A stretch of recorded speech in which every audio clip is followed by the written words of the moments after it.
Oh, I've never seen this screen before. Okay. Look at that. Repeatedly, would you like to lower the charge limit? No. Do you see the charging repeatedly beyond daily driving needs will shorten the battery life? Haven't ever seen that before. I've seen that before. Would say that again? Okay. Oh. They probably like you sometimes.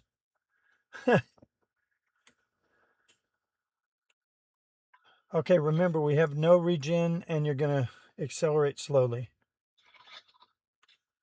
So the last time we charged with money that was at like a Tesla type charger, it was $11.60 in Fairbanks, Alaska, 4 or 5 days ago. Okay, we're going live. We're unmuted. Okay. All right. Should be live on X and YouTube. Okay, we are now going live, Mr. Ken. Meaning we're broadcasting onto YouTube and X.com. And, okay, don't get stuck, as you already know. I don't get stuck. Actually, I'm never saying that because last time somebody said that to me, they got stuck 3 seconds later. Uh-huh. It was really funny. I was at Starbase. Oh, you know this. Wait, do you remember Jacob? No, I don't remember. He was in the white Land Cruiser? No, I don't remember him. Okay, well, we were going to, because my spot was like in a good spot and it was really busy. Okay, so, hang on just a sec. Ken, what he's talking about is he went to park on the beach right next to the Rocket at South Padre Island. Oh. Yeah, and my friend in his Land Cruiser that I had met on the beach, he had pulled me out of the sand earlier because I had gotten stuck in my car with his Land Cruiser. He was going to come up behind me. I was going to move my car up, and he's going to take my spot to save it. And there was a big spot of mud, and I'm like, yo, dude, you're probably gonna get stuck through that. He says, I don't get stuck. 3 seconds later, he gets so stuck. Yeah, he was stuck for 3 days and had to get 4 Cybertrucks to pull him out right before the rocket launch. Okay, so they were able to park within 100 feet of the rocket, maybe 200 feet of the rocket. Yeah, there was a chance that he could have delayed the whole thing. And yeah, and then they let you walk. They had guards and stuff, but the guards were friendly. Oh, everybody there's super friendly. Okay, so now we're on the road well, are we on the Dalton Highway yet? We are. Okay, this road looks like almost a back alley, but we're on the Dalton Highway now. On the road again. Willie. Can't wait to get back on the road again. Yep. Yeah. Thank you, Willie. Lots and lots of potholes. And so it says we're going to arrive with negative 11%. So slow down if possible. We're chilling. We're using no energy. To where you're trying to get to. We're trying to get to a place called Illinois Street in Fairbanks, I think. And it's a ways to go. And it's 251 miles from here, and the car doesn't have that much range. Well, it sort of does. Yeah, I kind of figured that. Yeah. And normally this calculation the car does over the last year or so, it's been pretty accurate, but not here on this highway because there's so few Teslas that come up here. Right. And so they Damn, it's still 90 degrees outside here. it's 61 degrees Fahrenheit here, and it's almost too warm. And there's potholes. We're looking at potholes. 32 Celsius. 32? Yeah. So, as you already know, 37.0 is body temperature core. Right. We've gone through that before. Yeah. So we slept on and off in the car waiting for it to charge because we were at this camp. We arrived here. It's still light out. It's still light out, isn't it? Well, it has to be. Yeah, it's light all night. Yeah. And as we head south, eventually the sun will dip below the horizon, but it'll still stay fairly light. Light. And then when we get down south of Fairbanks, It's really at BC that it starts getting dark BC again. is British Columbia. Got it. And Yeah, like the Yukon, it really never gets dark in the summer. I mean, it obviously the sun drops below the horizon there, but it doesn't really. The sky never turns black. You can't see stars. so we are now we can sort of see the tree line. On one side of the hill, it's lower than the other side of the hill. Yeah, we passed over the Arctic Circle tree line a bit ago, but now it's kind of a little bit more scattered. So, depending on elevation, now it's a little different. But So now we just hit hard pack plus gravel road. A lot of potholes. Either on the regular road, there's a lot of potholes.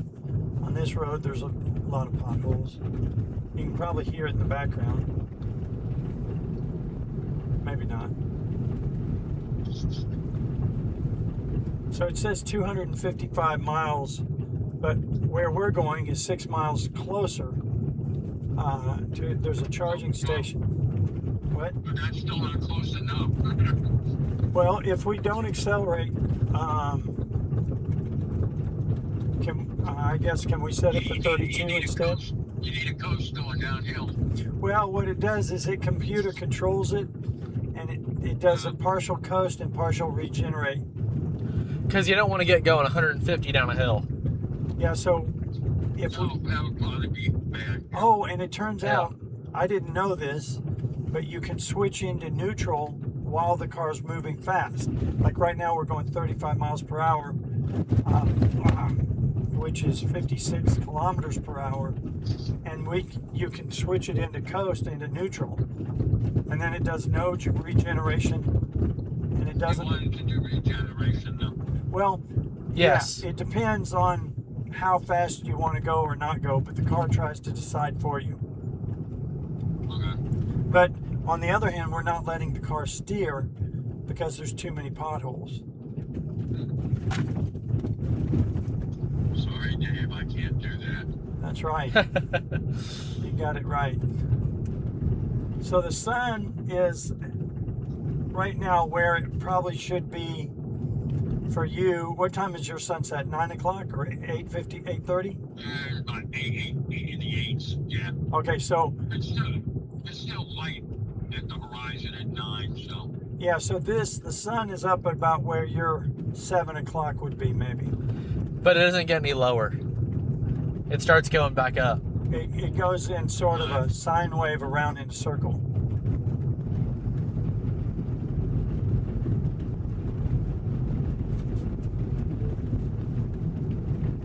Okay. Oh, I hooked in this in my seatbelt. I gotta unhook it.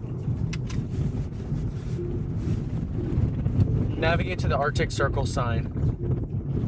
Okay, is it worth it? Can we Yes. do it while we're driving by?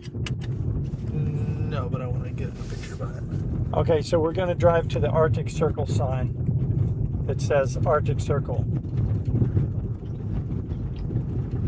Because we weren't able to make it on the way up, but got to do it on the way down. And we're hoping,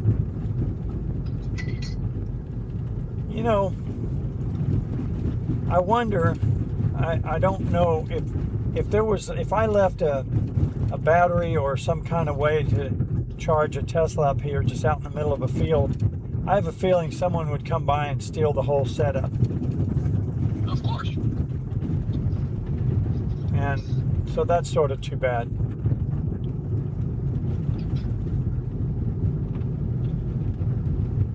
But you ought to see this. As far as I can tell, no clouds in the sky. Hold on, I can't see through the mud. But No clouds in the sky. no clouds in the sky. It's bright and sunny. Everything's green, except the mountains. No aurora. No, well, there's auroras out there, but it's just the light's too bright for us to see it. Oh, you can't see it. Okay. Yeah. It's because the The sun never gets dark enough. It never gets dark enough here to be able to see it. You know, we had aurora as far south as Austin. When was that? Last winter? No, they said they actually saw it in southern Florida. They said they saw the aurora. Wow. Because we had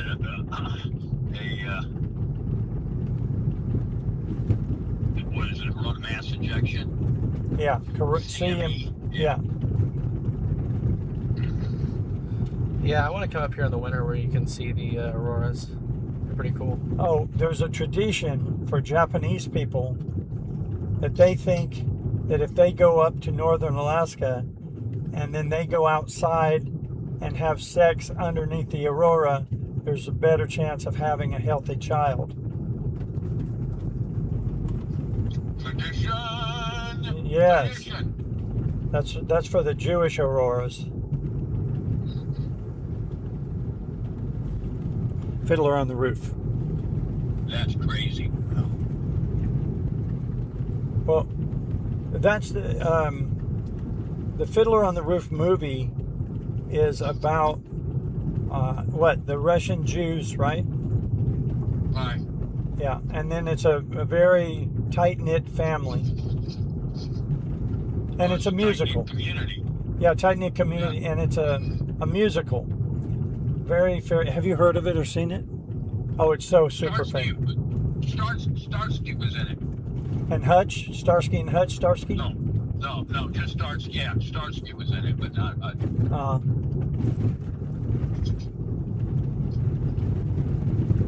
I think I've watched one episode of Starsky and Hutch. Maybe. Oh, what were the two judges? The two ladies, it reminded me of the name Starsky and Hutch. Let me think here. Well, never mind. I can't remember them. They were actresses. And it was not Penny Marshall.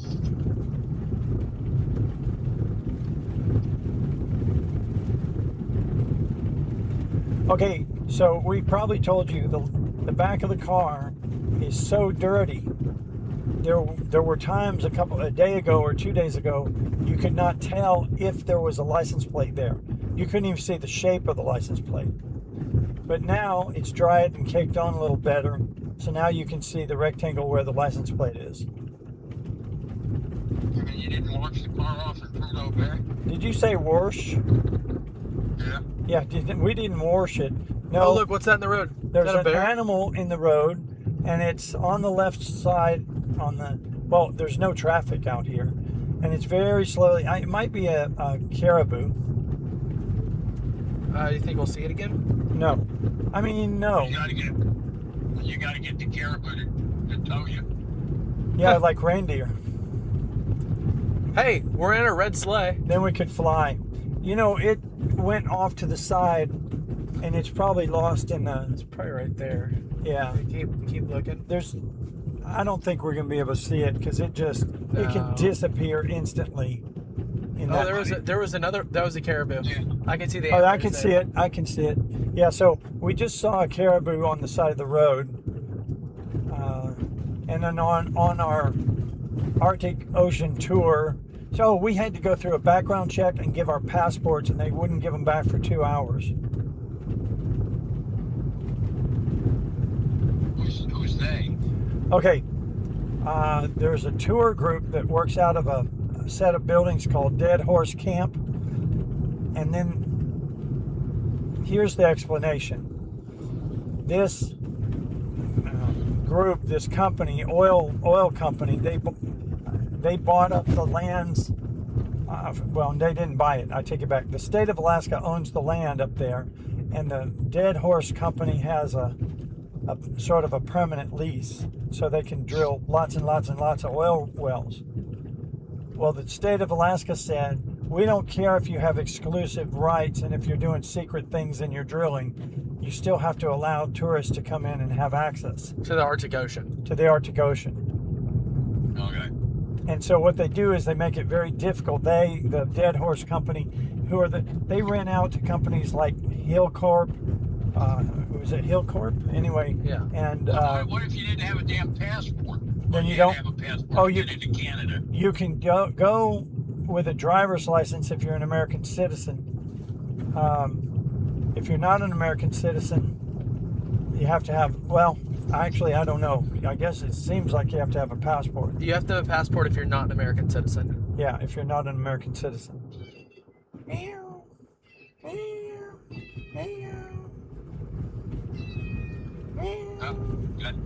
That sucks. That Sox has been around for 3 years. She's been around for like 5 years. Okay, 5 years. So now we're back on pavement. Actually, it almost used to look like it had lines on it once. Well, there's lines in the middle. Lines, everywhere a line.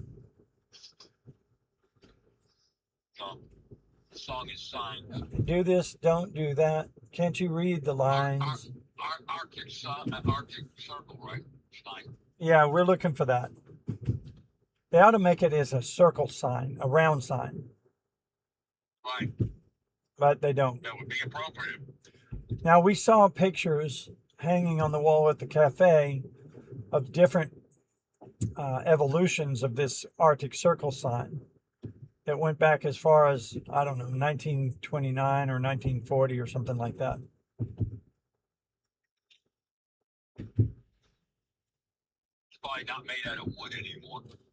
They probably got it made out of metal. Okay, is that a bird? That's a rabbit. All right. Before we saw more 250 rabbits. Now we've seen our first rabbit. He was smart. He turned around and ran back into the way before we got to him. He ran away. That's good. Now we're back on pavement again. See, we hit gravel, then we hit potholes, then we hit hard pack, then we hit potholes. This is the same road that they bring up all the trucks on? Yes. Somebody ought to pave it. Well, These guys got money. they paved a lot of it, but what happens is it gets bad so fast. Because the permafrost below it, the road warms up and it sinks. Yeah, the road changes shape constantly throughout the year. Plus, they only really have 3 good months of working time. They're able to work on it. The rest of the time they can, but it's much more difficult. So is this just gravel or is it gravel that's been oiled? Well, it's about 4 different types. Ooh, wow, that's a huge pothole. Right about now, we just hit gravel and potholes. You can probably hear it. Loud. Can we slow down? You've gotten used to flat pavement. I know, but can we slow down anyway? See, the car ought to tell you how many G-forces it was to go into the pothole, right? Oh, we have tons of G-force sensors all over the car, and we can read them. Well, we can't, but some people can. I can. Well, he can, but his system, Kobe's, is an API, right? Well, no, but Oh, okay. yes. Well, anyway, but we know another guy who reads them with OBD2, I think. Or no, actually, that's not true. With CAN bus. It's OBD2 over CAN bus. Yeah, but I'm wondering if he uses an OBD2 device or an API. Does. He does? He plugs it in? Yeah, it's just the same one I have back there. Oh, Chuck Cook? Yeah. Okay. Yeah, so, okay. Then Kobe also has one. He plugs in to one of the CAN bus lines somewhere. And then he can read a lot of the stuff on his phone.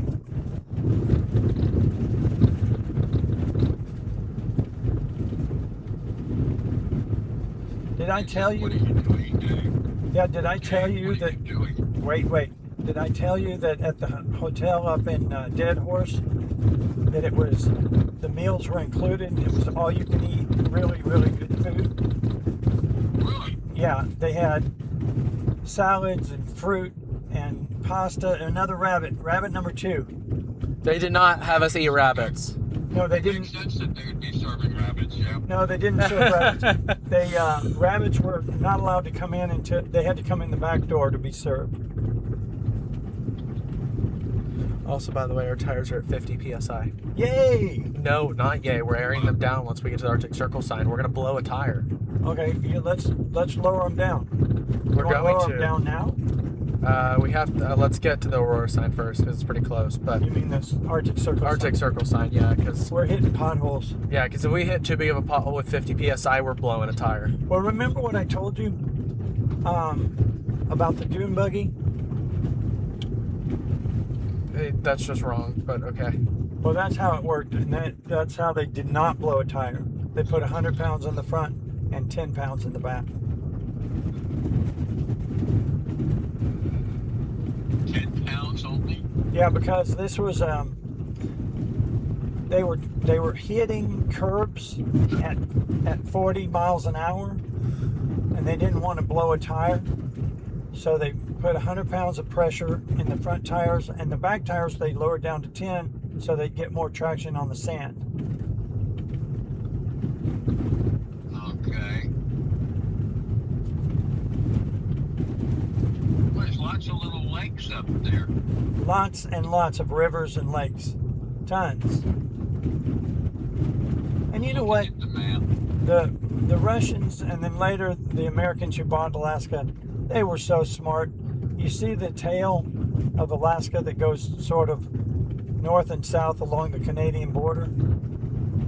Like there's a line of longitude that comes straight down and then it hits the coast. And Russia at one time owned a huge portion of that coast. Now we the United States owns it instead. You didn't describe it. What do you mean? Oh, okay, sorry. Alaska looks You're like talking about the Aleutian Islands. You're talking about the part where Juneau is. the part where Juneau is. Okay. Yeah, and it covers a long tail of Alaska covers that coast line there. You know, what would have been Canada if somebody had been smart about it. Well, of course the Russians were smart, but the Canadians should have probably gotten all that coastline for themselves. Yeah. Getting a coastline was good. There's a lot of gold mines in those islands. Yeah. So here we have an 18-wheeler passing us on this. I call this kind of road hard packed plus gravel. It's like dirt road, but it's packed hard. And keep in mind, You're paralleling a river. We are. we're not. No. No, we're paralleling the Trans-Alaska Pipeline. And keep in mind, this is 25 feet off the ground. Like all of the other trees and all of that are like way below us. We're at the tops of the trees because they have a bunch of gravel here that's all packed up, probably about 20 feet up.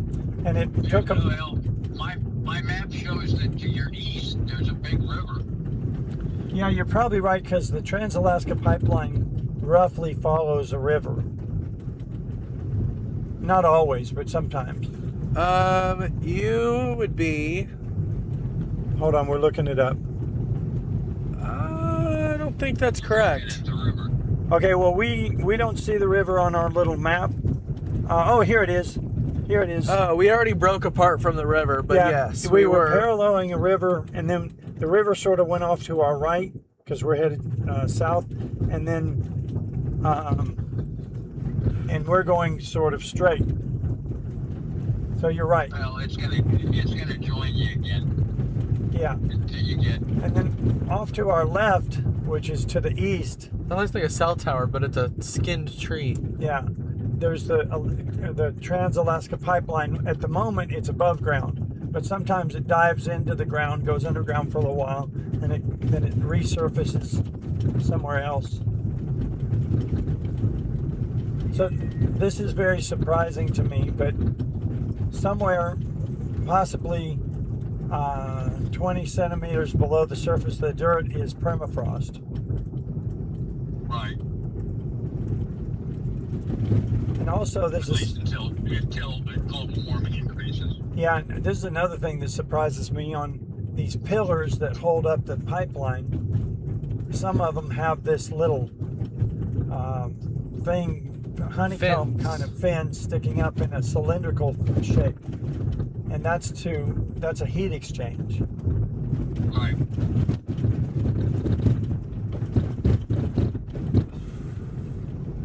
Okay, I don't know. Can you hear that sound in the background of us hitting everything? I heard the boom boom. Yeah. Yeah. So now all of a sudden it turns into hard pack with no gravel, maybe even asphalt. Oh no, this is just dirt. So it took them 154 days to ship in all this gravel. They shipped in a billion, zillion, gazillion tons of gravel. And that's an official real number. I told you a billion times not to exaggerate. That's right. And Well, you're going to go through some pretty big mountain ranges there. yep. But we went through the Adigun Pass, Atigun. That was when it was icing and snowing yesterday. And now it's bright and almost dry. And man, it's warm and it's so great because we're not in 25-degree weather Yeah. in snow when we can't get any power and it's 0%. Well, also, we had turned off the heater. Okay, there's the pass. I found the pass. Yeah, and we went south of the pass. I will say though, it's really beautiful. Yeah, when you could see out the window, but we couldn't see out very well. But now the window is bright and clean and partially shiny. And you can't see out of our side windows because they're covered in mud. Not much. Well, yeah, I can see out. But It's you can just- see out, but it's Were hard. there a lot of tourists there? No, yes and no. There were groups, like there was a group of about 8 people. 7 of them were on motorcycles, and 1 of them drove the support truck, pickup truck. And then there were, 2 or 3 that were on bicycles. Oh, I was going to say Hell's Angels Arctic Circle edition. Yeah, there's a lot of motorcycle groups that come up. What else? And then, so no, the answer is up at Prudhoe Bay, there are very few tourists. Here at Coldfoot, there's a lot more, especially today. I mean, that maybe it's because they had another all-you-can-eat buffet at this Coldfoot camp also. There's also a lot of hunters that like to come up in this area.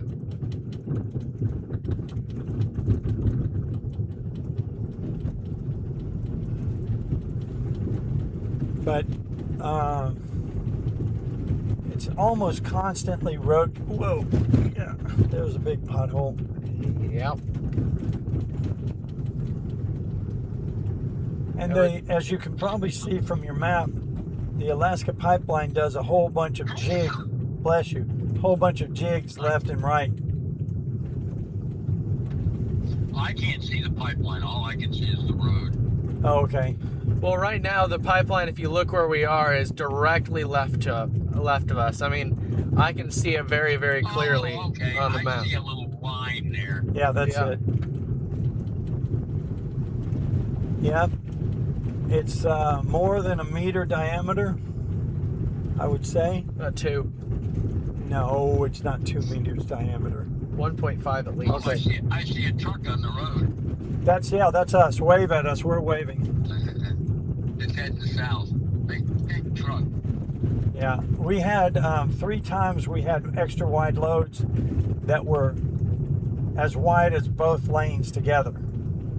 There, I found the pipeline. Yeah, It's some places it's further away from the road. that's right. And some places it dives into the dirt and goes away I for. saw that. Yeah.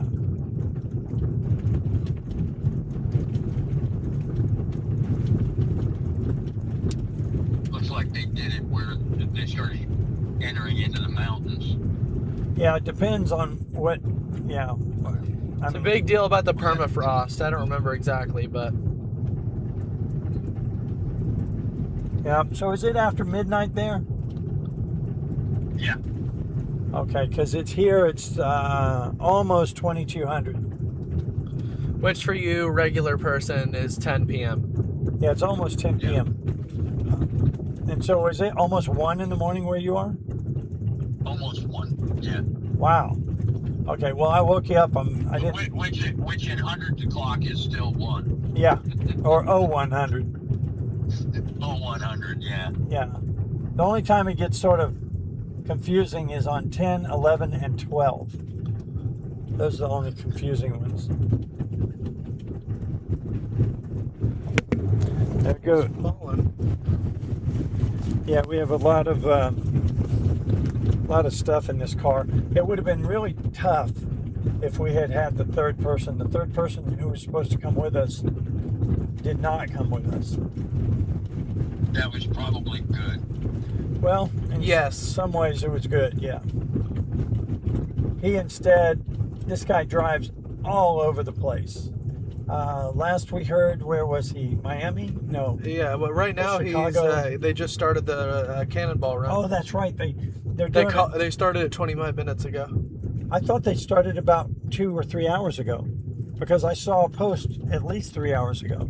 Yeah, they started the post that they were leaving, but they retried it like 2 or 3 times to get the best time out of Manhattan, because Manhattan's like the worst. Oh. Okay, so Oh, you mean the gumball rally? yeah, sort of like that, but this one's called the Cannonball Run, but they're doing it completely with full self-driving, autonomous. Yeah.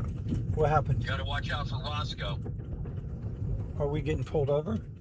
No, Okay, I'm confused. we are pulling over. We're gonna do the tires. Yeah. Okay. The tires, I can feel them bulging. It's bad. I'll do it. Okay. Well, okay. Well, he's gonna reduce. Two either.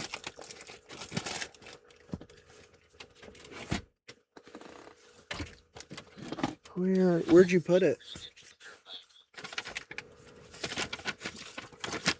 We might make it to Fairbanks tonight. Where did you put the? Okay, it's first of all, it might be me that put it somewhere. It might not. Well, I just haven't touched But it. I just Okay. curious. Are you? Hold on. Here, I'm getting out of it, guys.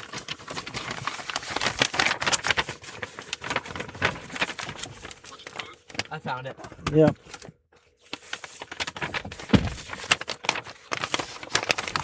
Will you put that in the back as well? But what? Will you put my cup in the back?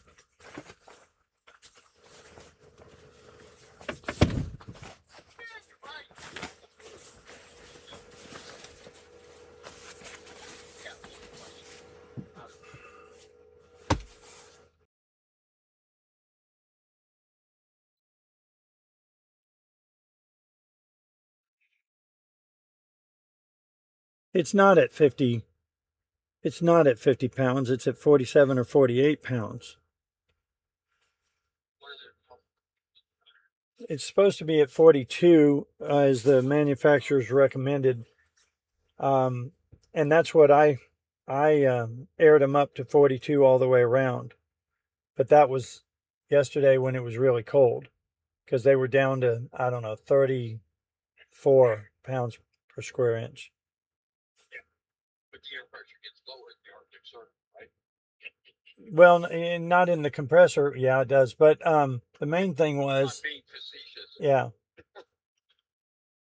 yeah.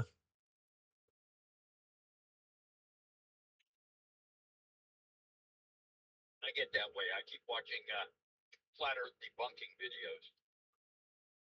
Yeah, I think you're I obsessed. don't understand gravity. Yeah. Gravity's sort of cool. Also, I have no idea how it works, but the Higgs boson is pretty cool also. Nobody really knows how it works. It's just there. It's just there. Yep. So, but they can't explain how the air pressure goes down gradually as you go higher. They think it's all about, oh, you got gas next to the vacuum, it's just gonna dissipate into the vacuum. No, well, no. Gravity is- No, all four of them were listed.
Now, did I notice the what?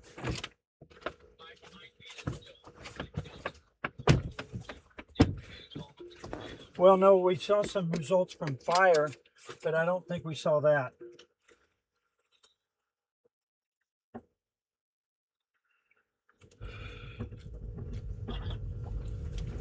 Yeah, I watch a YouTube channel,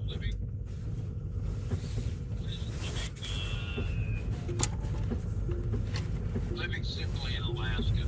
Affected family. They're just south of Fairbanks. Yeah, there's some. There's another one about people who are living off the grid, and they get the father and the daughter, and maybe the son, to go help them finish their off-grid crap, like a chicken coop or a way to heat the house or some solar panels. So Things. these guys have been so successful that they got so many subscriptions to their channel. Let me see how many subscribers they got. 890,000 subscribers to their channel. Wow. So they're making money. So are they? Is it just one family, or is it? Do they go around? It's just a husband and wife. They started in Oregon, then they went to South Alaska, and the land they got didn't really work out the way they wanted to, so they sold it and bought a bigger place further north. And then they go out and they had snowmobiles, and they go out during the winter and photograph stuff, and they put lots of videos online. The algorithm hasn't given me their feed in a while. Oh, but you can always go back and look them up. Yeah. So they got a big greenhouse, and they grow their own food. So do they ever bring stuff in from outside? What do you mean? Do they go to the supermarket? No. Well, rarely. Wouldn't say never, but rarely. Yeah. And they go to get some of the stuff that they can't normally get, like butter. There's a movie and it's based on a true story, which means it's not true. And it's a father who's raising, I don't know, about 6 kids, and they're out in the wilderness. And the kids have never been into a city ever in their whole lives. But the father has. And it opens up with this kid is painted with camouflage face paint and has a knife and is stalking through the woods and jumps and grabs a deer and kills it. Okay, I have never seen any movie like that. It has 2 or 3 words in the title, and one of them starts with a P and has 2 syllables, or 3. The Papa game. Well, what do you think? What do you think we're playing Password here? Yeah, not Password, Jeopardy.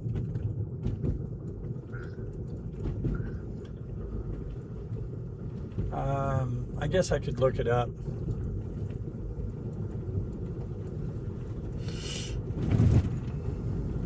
So now we're avoiding potholes. Kobe's driving, and sometimes it's hard to tell which one to run over, because sometimes you have to run over one of them. And some of these have been filled in along. See, there's a rabbit. The rabbit ran before we got there. So, okay, now we've only seen 3 or 4 rabbits, but before we were seeing hundreds. Yeah, but that's before you got up there to the Arctic Circle, right? Yes. Yeah, it was before the Arctic Circle. That was in the Yukon. That was Canada.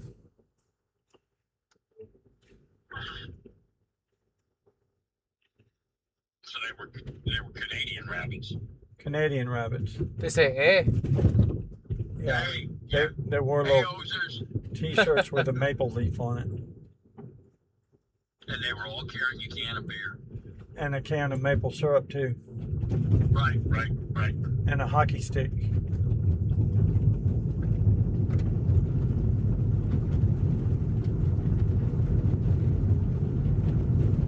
Well, now we're on, it changed from hard pack now to sort of hard pack plus gravel again. You know, the hard pack plus gravel is... We've got someone behind us, you know that, right? I do. is a lot nicer than some of the pavement, actually, because the pavement has way bigger potholes.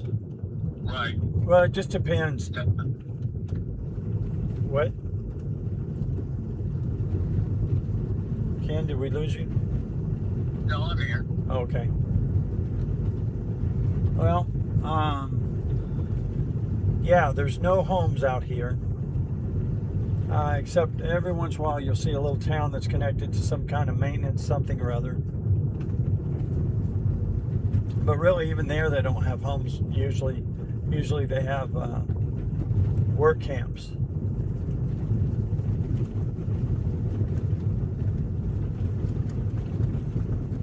Here it says the road narrows. So did you ever look up our stream on YouTube? Yeah, but I couldn't do the streaming. I don't have enough bandwidth. Oh, that's right. I forgot your bandwidth is real limited. Right. So now the pipeline is off to our right. We're coming down a really, really steep hill.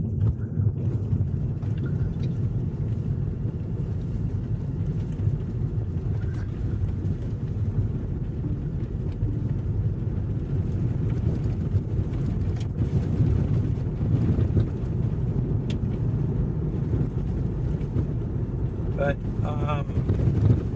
anyway, so I guess I probably ought to get going.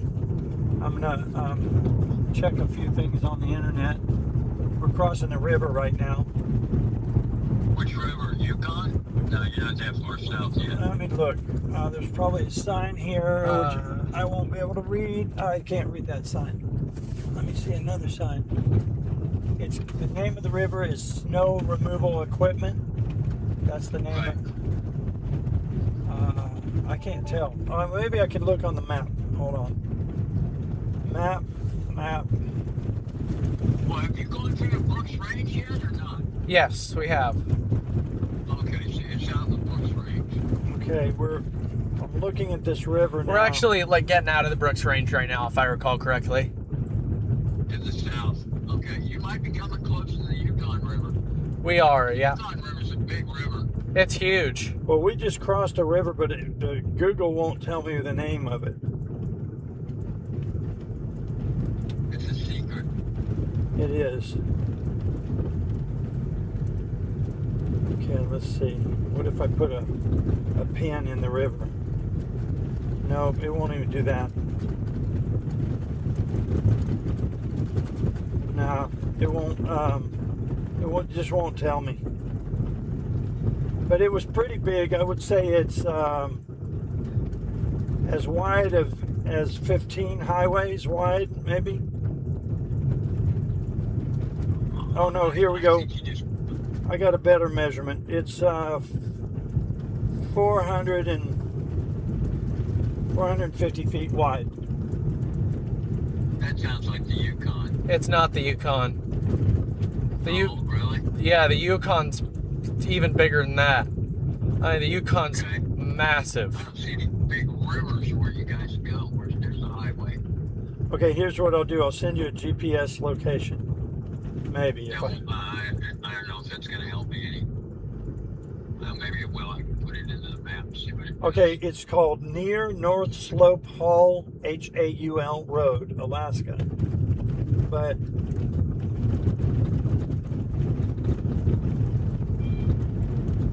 share. Okay, there's a river. I hate it when the satellite view it puts the name of the river on it when it's really small text. That is, the name of the river goes away. Yeah. Okay. I'm only going to tell you two of the numbers that we're near. 67 degrees north, 150 degrees, whatever that other number is. Are we west? Probably west. Yes. Okay, so 67 degrees north and 150 degrees west.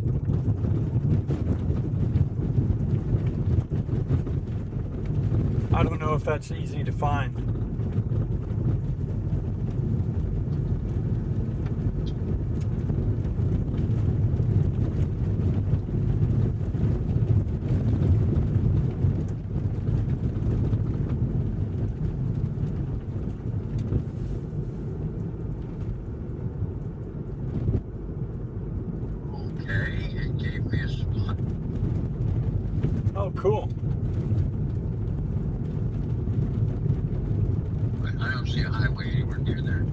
You're on top of some mountain. That's it.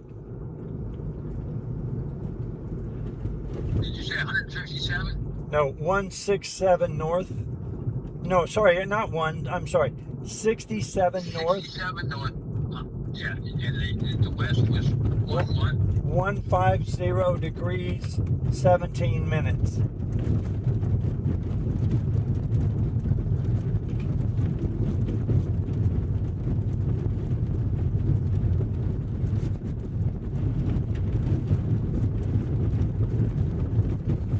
Well, let me see if I can figure out a way to send only the coordinates. Because see, when I try and send a link from either Google or Apple, they send their whole page. And I really don't like it when they send the whole page. Okay, I think I found your river.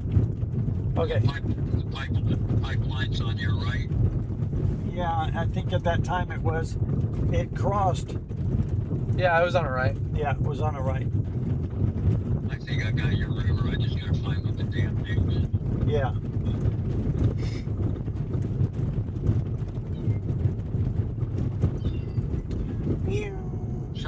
Socks, what's the problem? I hate it when they don't name anything. I know. Bob's River, Pete's River. Bob Pete. Or Pete Boggs River. Well, almost always these are named with indigenous Native American names. Yeah.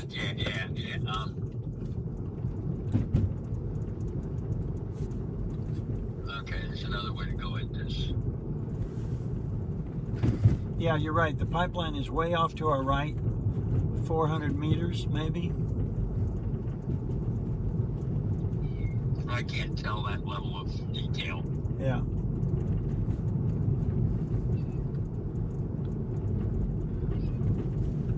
Socks, what's the problem? Socks, come here. I don't remember seeing any cats or dogs. Oh no, there was a lady today that had a dog on a leash, and there was a 18-wheeler letting his dog drive the truck. So I've seen 2 dogs today.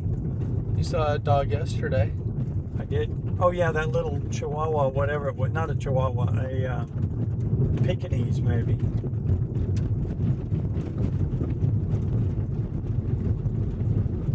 That area off to our left is weird where there's Okay, no trees. as far as I can tell, you're just coming out of the Bush Range, and that's the Clear River. Okay. That's probably right. So we're going up and down little hills, mostly down, I think. It's both. Look, dude, look at those 2 cameras. That's beautiful. Okay, so sometimes our cameras have been covered by mud, sometimes they're not. But Kobe has been putting on this sort of expensive ceramic liquid that resists water, and it makes it easier to clean on the cameras. And dust. It repels dust. And dust. It's not great at it, but it does a little. It does its job pretty well. You guys are avoiding the deadly Alaskan rattlesnake, aren't you?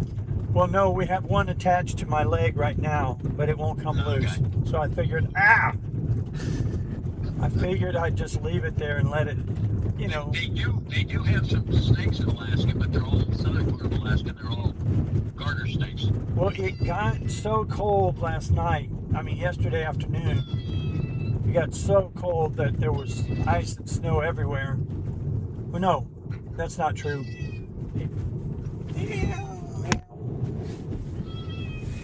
That microphone just loves falling on you, doesn't it? Yeah.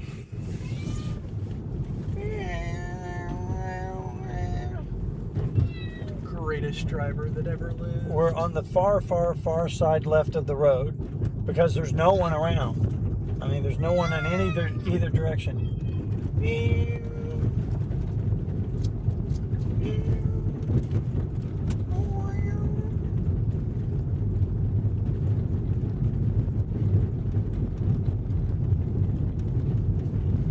So there's a lot of money up here because of the oil. Oh, besides having 3 meals a day at this hotel we were at, 3 free meals of all you can eat buffet. And it was good food It too. was really It wasn't good like food, crappy. except for the only thing that was crappy was the steaks. And they were overcooked. But they said that they just ran out of the regular ones. They were like, you know, medium or medium rare. They just ran out of them because I think they make an equal amount of medium rare, medium, and, you know, well done. And I think they were just out of the medium rare. If you're gonna make them well done, you might as well just not use steak. Oh, 100%. And then the other thing is they have these little cubby holes both down in the kitchen and up in the hallways where there's all night long and all day long, there's free soft drinks and cookies and sandwiches and hamburgers and what else? There's pasta and spaghetti.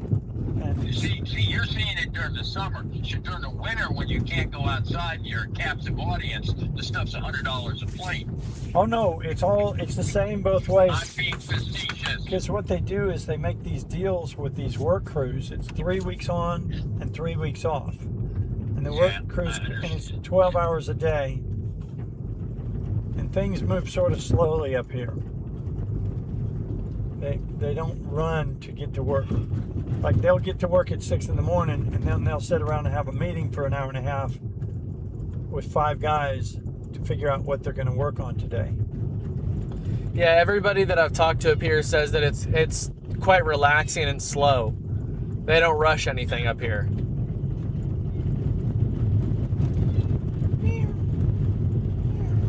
Yeah, I'm not sure what she wants. What socks? Really? 18-wheeler passing us.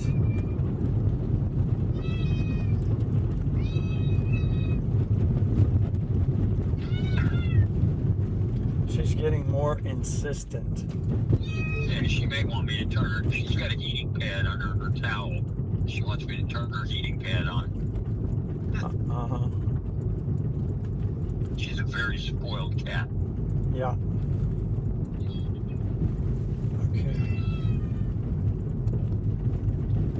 Well, anyway, I guess I'm going to get going. We're going to sit here and watch the road and watch the potholes. It's entertaining. Okay. Well, I enjoyed it, guys. Be safe. Okay, see ya. Don't pick up any hitchhiking wolves or bears. Yeah. But rabbits are okay. Yeah, rabbits are fine. Good. Later. Bye. And mice. Mice? Have we seen any mice yet? No, because he's a mouse. Oh, he doesn't know he's a mouse. Oh, he doesn't? He just knows he's angry. That time he wasn't angry. No, he's very friendly. Yeah. But if we mention anything political, he goes off on a rant for an hour. That's a lot of people.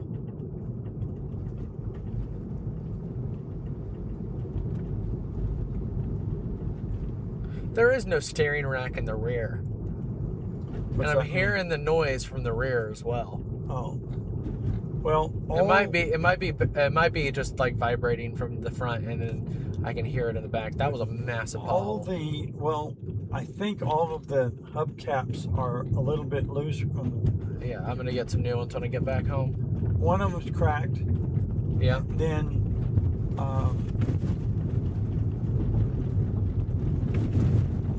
that's it. And they all seem to rattle a little bit. Actually, maybe one or two don't rattle. The rear two don't. It's the front two that are pretty bad.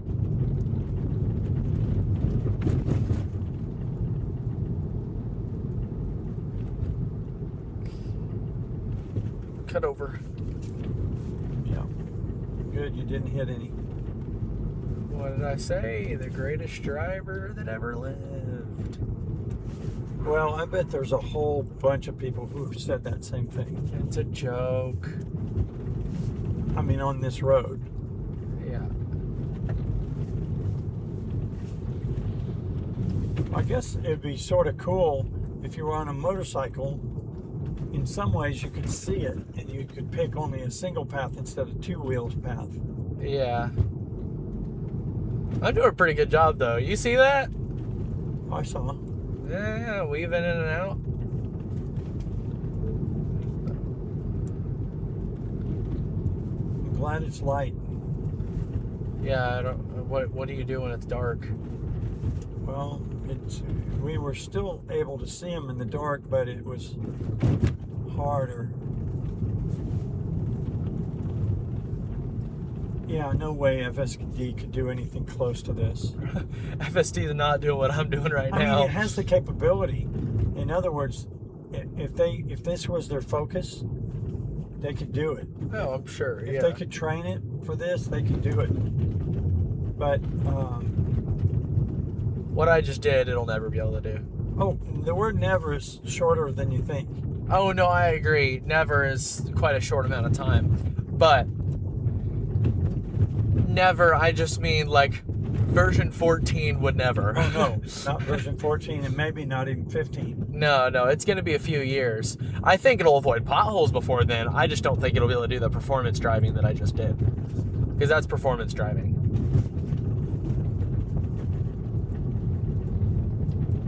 The Dalton Highway itself is performance driving.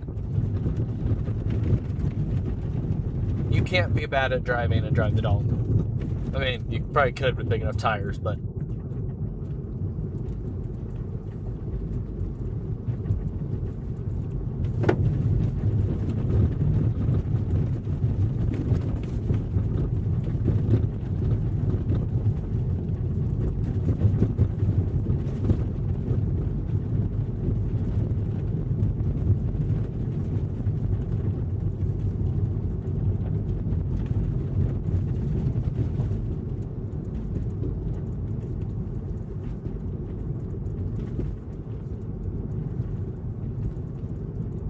man, it's cool to say that you were able to drive the Dalton Highway. It's like, if somebody else knows what that means, you know what I mean? There's a lot of people that just have no idea. You saw the table at the cafe. It said, "This table only for 18-wheeler Dalton Highway drivers." Really? Yeah, there was a table. It had a skeleton at it. Huh. It's funny. And usually there was one driver there.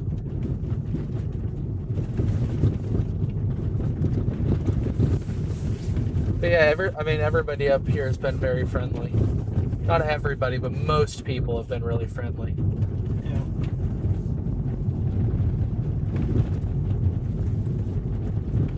Yukon River Camp is a one exception. And actually, that guy, That guy was really he friendly. got us a huge discount Yeah. because we didn't need to charge, and they didn't even have fast charging. Yeah. Well, I mean, we needed to charge. Yeah, but the generator worked just as well. Generator was actually faster than their outlets, because their outlets were only giving us 10 amps.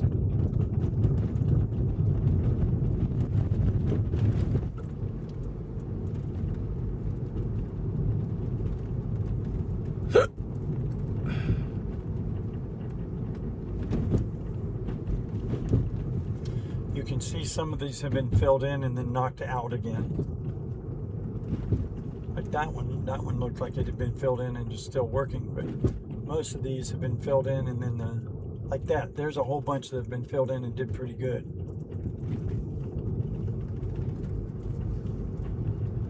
I'd love to see the day they can fill it in with liquid. Just heat up a liquid so hot, pour it in.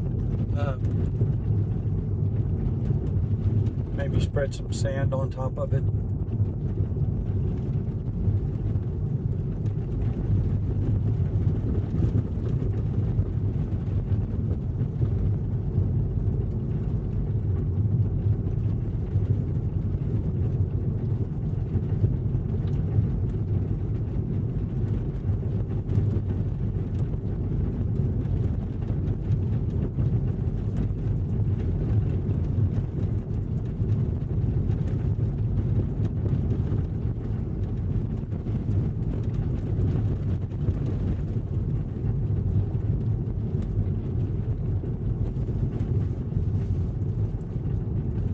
I'm gonna go on mute for a second. Yeah.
We back.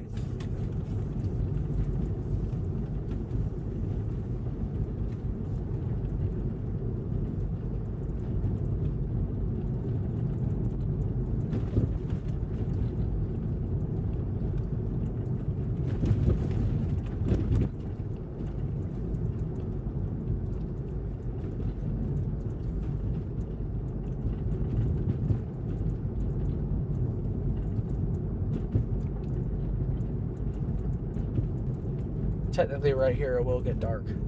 Or, I mean, not dark, but Well, now the sun, we drove in front of a mountain and the sun's behind the mountain. yeah. But here we're past the Arctic Circle, so the real Arctic Circle we've already passed. Hold it, where's the sign? The sign's up here in 23 miles. Okay, but we're still inside the real Arctic Circle. No, the Arctic Circle was way back there. Why is the sign not on the Arctic Circle? Amazing question. They're almost 60 miles apart. The real Arctic Circle and then the Arctic Circle sign are quite a large distance apart, which doesn't make much sense, but you know.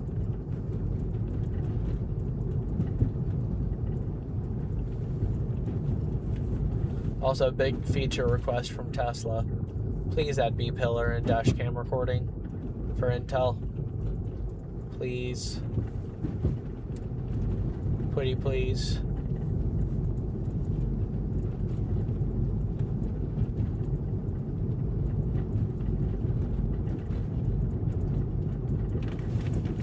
Y'all can fit in version 14 Lite onto these cars and can't do B-pillar recording? Hello?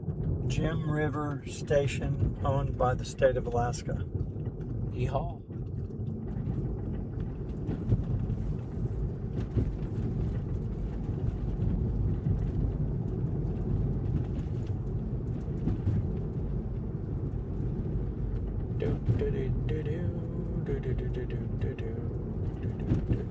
Looks like they're on both sides of the highway.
To work on this part of the road.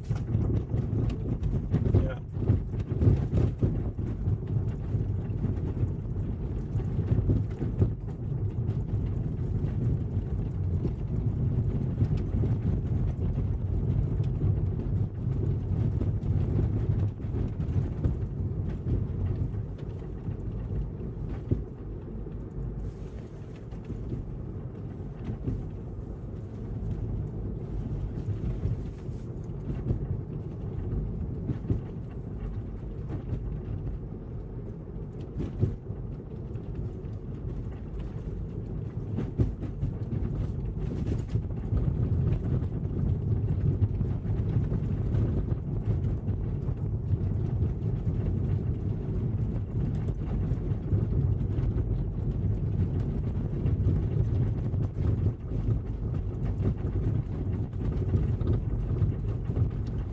Seen the video of the agricultural, I guess it might be called a robot. It has 4 wheels and it goes over a patch of whatever plant you're growing, Uh-huh. and it shoots lasers down? I have. I've been trying. Me and my dad have been trying to buy one for the horse farm. Yeah. Be able to kill all the weeds and everything, but nobody wants to sell us one, Oh. which is weird. Come on, sell us one if it really works. But yeah, we want to buy one if it won't kill the grasses and it'll just kill the weeds, because we have there's also a certain type of grasses that it would be so helpful if they could kill, because there's an invasive species of fescue that has what are called endophytes that Yeah, you told me about that. yeah, the gestation of female horses can mess them up. But yeah, if it could kill just fescue, oh man,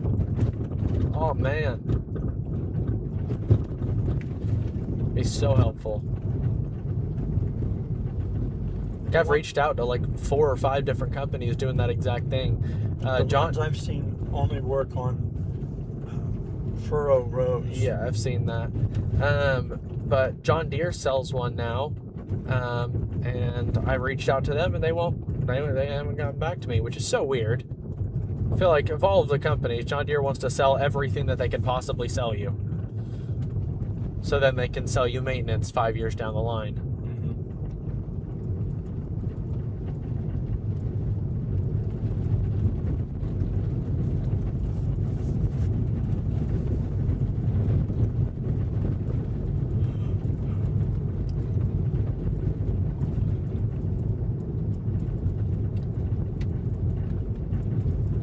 I looked over there and I thought that was a cow. Oh, I didn't see it. No, the sign. Oh, the yellow sign? Yeah. I thought it said cow crossing, and I'm like, who in the world would bring a cow here? I should turn off regen and just send it down this hill. We would probably go about 100. Well, how about when we're near the end of it, then you could do that? Sure. Tell me when, boss. No, you get to decide. What? Okay. Right at that pothole. Cool.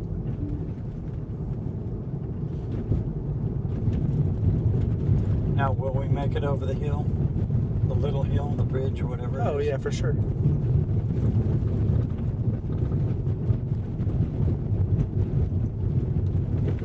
The car coasts really well. That's why we are able to go all this distance. There's a town here, and it happens to be the same name, Prospect Creek.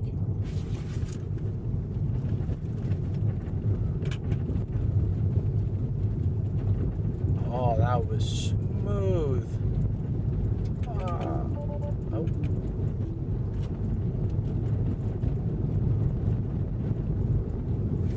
Oh. That's hard. If anybody knows, has driven Tesla in neutral and then tried to shift into drive and not have it jerk, it's a talent. You have to get good at it.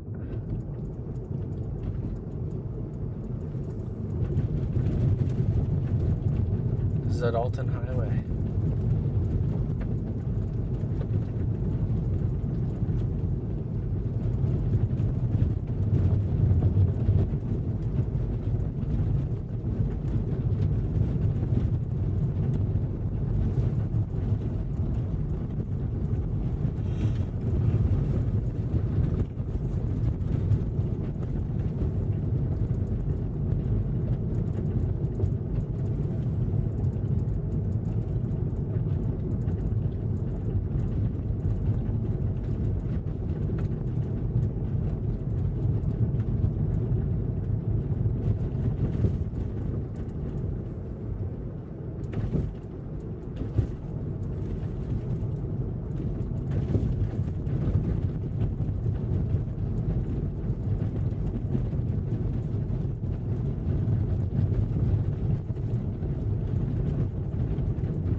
any of my Gatorades in the back seat still, like right there?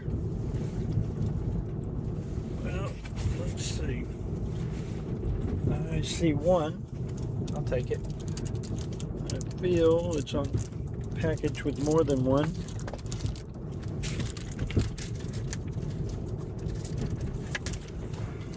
Thank you, sir.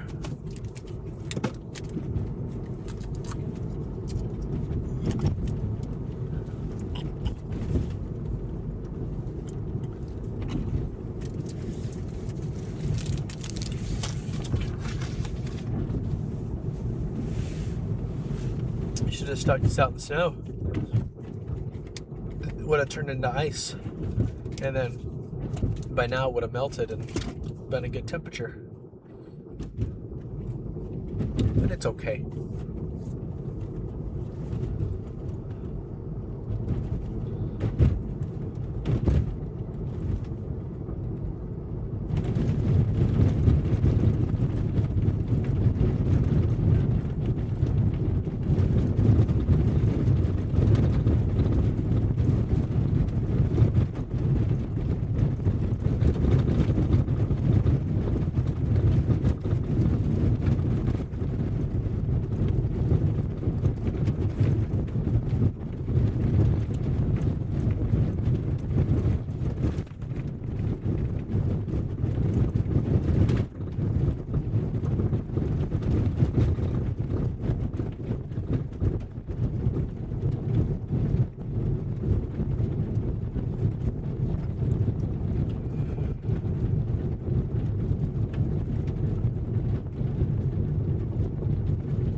Yep.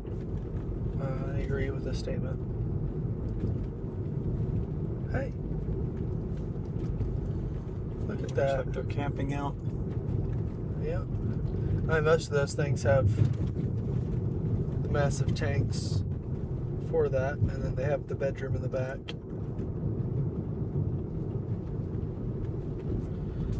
A lot of those guys put like their gaming consoles and a TV back there.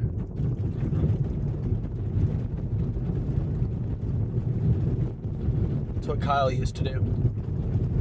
Do I know Kyle? Yep, we met him in Memphis. Oh.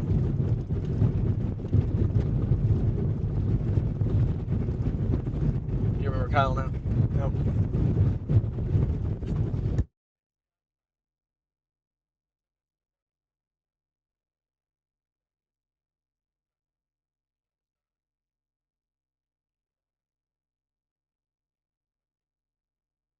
All right, we're back.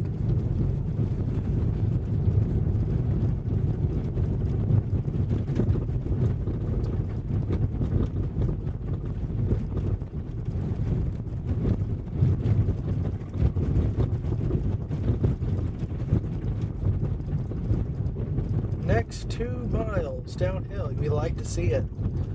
We're at the top of a hill and still have 280 watt-hours per mile. That's pretty good. Dang, it's really pretty out here.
This is fun.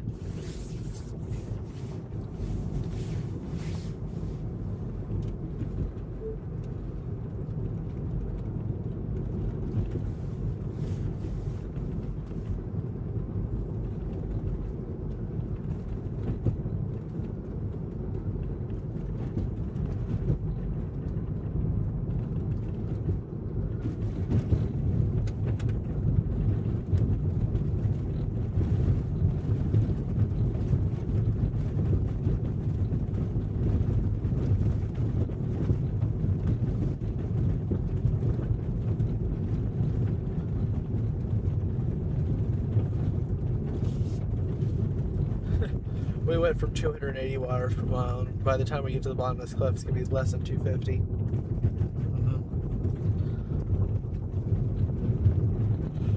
And my ears are popping. You can yawn and it pops your ears. Okay, maybe a little too high on the hill to do that, but we chilling. As long as there's no potholes.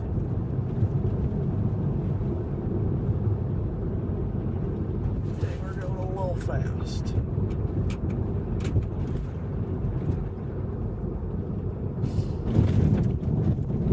Okay, we can go back to... No. Stay here. Regen a little bit. I still say regen limited. That's... Oh, that was a bad one.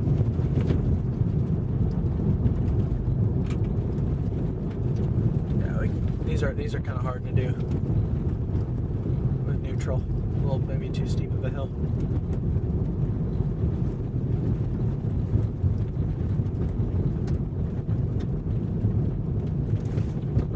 We're right here. Nope.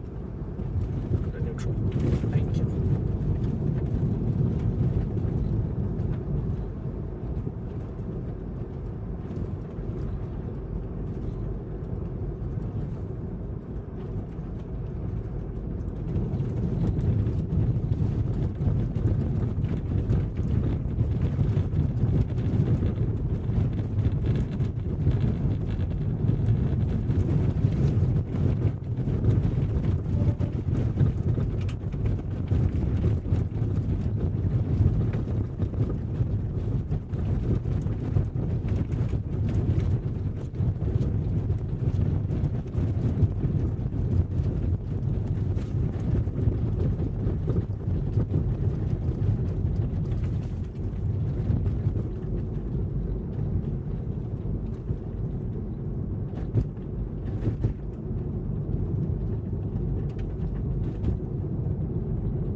I thought I forgot the Arctic Circle sign for a second. It scared the crap out of me.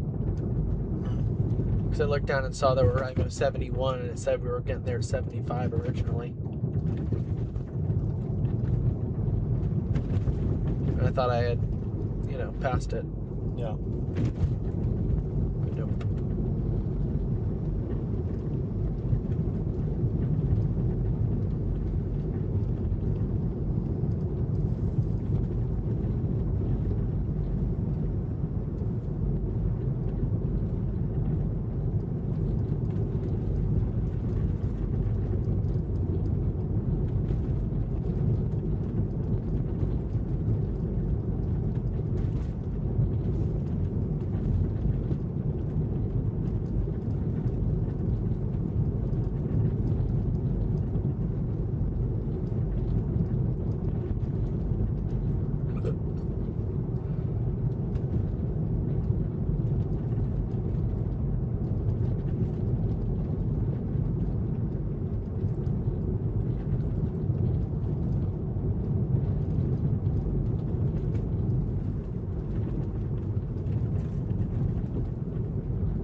I mean, wow. That's really pretty.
kind of want to do.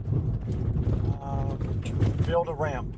Yes, but when we get back to Fairbanks, depending on if once we're on road, what our efficiency's looking like, because I'm a little nervous that the reason that we're not being as efficient is because all the mud's on here. I kind of want to clean half the car and take a picture of it. Imagine half the car being clean. Half dirty. Yeah, it just kind of looked kind of funny.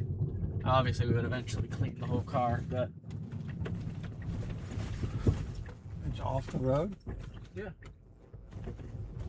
That's strange. I don't think so. Yeah, look, a little camping spot up there. No camping or overnight parking. Okay, we're at 70% battery. And it says we're gonna get there at 71. Mm-hmm. That doesn't quite make any sense. But I'll allow it.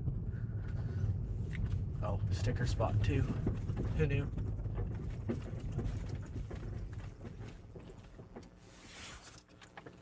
Sick. Yikers. You didn't see what the screen shows. No, what's it show? Negative 25% arrival. Uh-huh. Love that.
We're also, don't let me forget to take a picture of the sticker.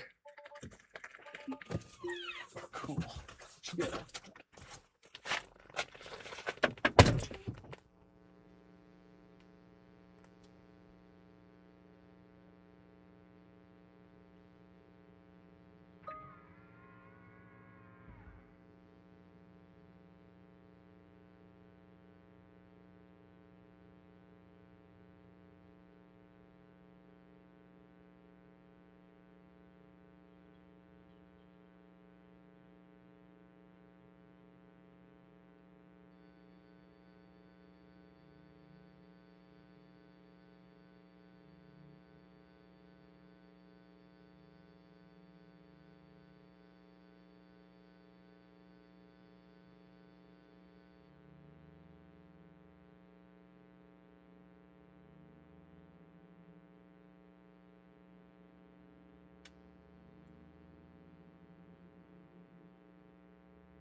No.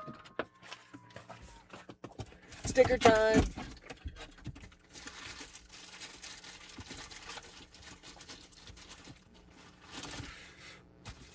Yeah. Also, I'm turning off climate.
I want to see how much.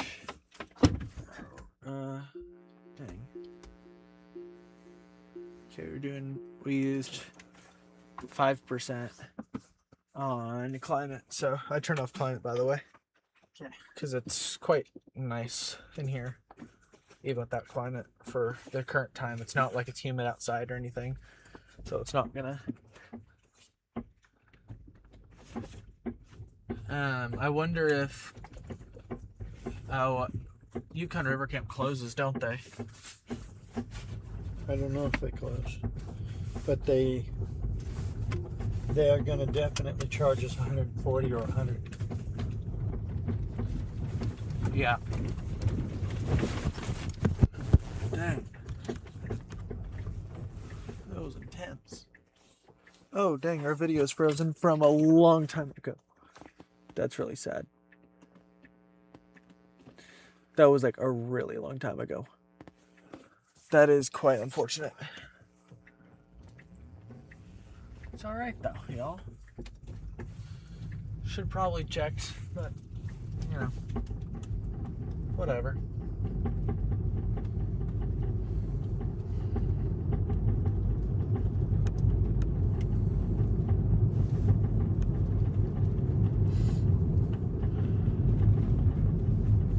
Holy crap. Yeah, that was a big set of potholes. Yeah.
Okay, what's the address that we're going to again? Will you look? 785 Illinois Street. How do you remember that? I think that's close. Let me look.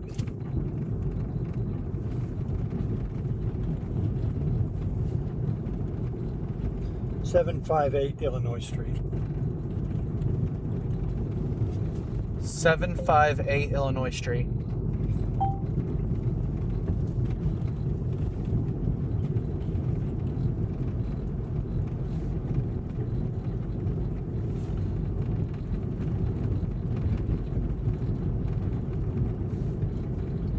$21,000-foot climb is what it said.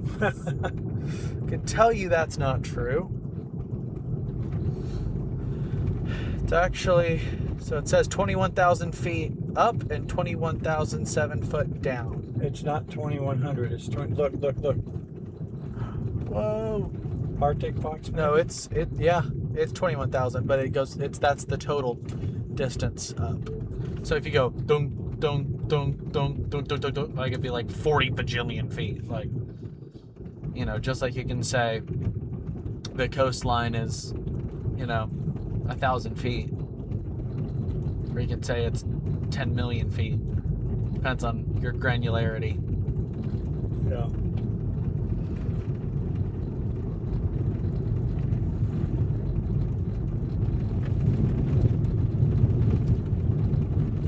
Yeah, when measured in millimeters, the U.S. coast is, you could technically wrap it around the world like 37 billion times. But that's not realistic. If you do it by inch, it's different. If you do it by meter, it's different. If you do it by mile, it's different. I mean, it's like, you know.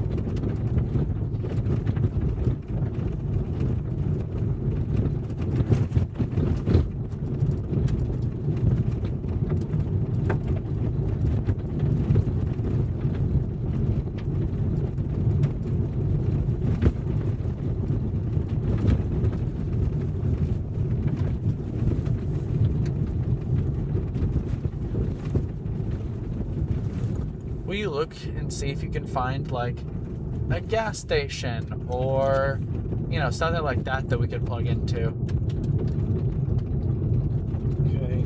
that has plugs outside?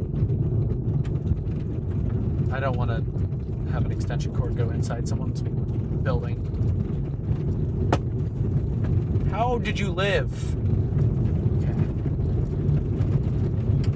Okay, there's a set of snowy buildings coming up in about 10 feet right there. No. I mean, like, once we get back into real civilization. Because we got a decent bit to go. I mean, we're not going to be on the Dalton Highway forever. I mean, off of the Dalton Highway. Okay. Beaver Slide is coming up next. Is that what this is? Beaver Slide is, I don't. Slippery. And is there a car behind us? I can't tell. I can't tell either. I thought I saw one, but maybe not. Okay. So you say this up here is Beaver Slide? After we get on the, I guess the other side of this hill is Beaver Slide.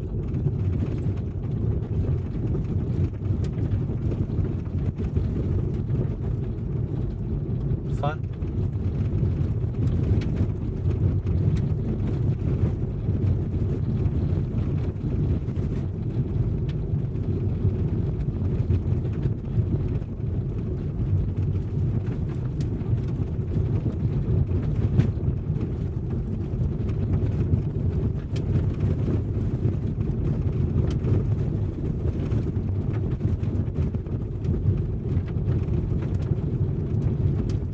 Okay, I marked a set of buildings last time. It's on our right. On the Dalton? On the what? Dalton? Yeah.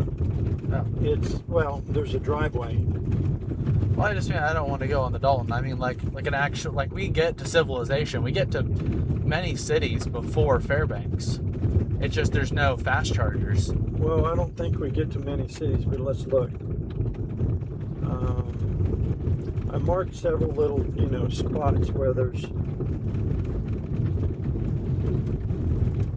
almost nothing there.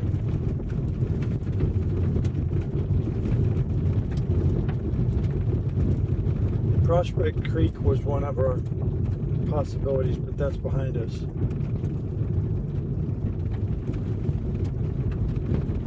Okay, we don't want pipeline pump stations.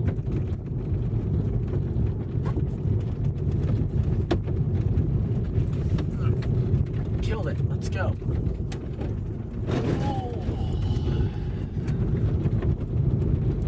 High centered on that one.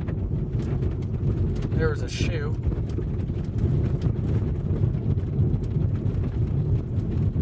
Oh, this is Beaver Slide? Yeah, I guess so. I think Beaver Slide is that way. That backside? Yeah, like But what it we just shows climbed. Okay, the next highway well, it's just before Fairbanks. We get to a thing called Fox. What was the town that we were talking about? It's like Happy something. Or Happy Valley? no. Like Good Life or Living Good. Living Good. Living Good. Living Good is at the end of the Dalton. Highway. Is there anything in Living Good? Let me see. Fairbanks. Stephen Village. Oh, I missed that.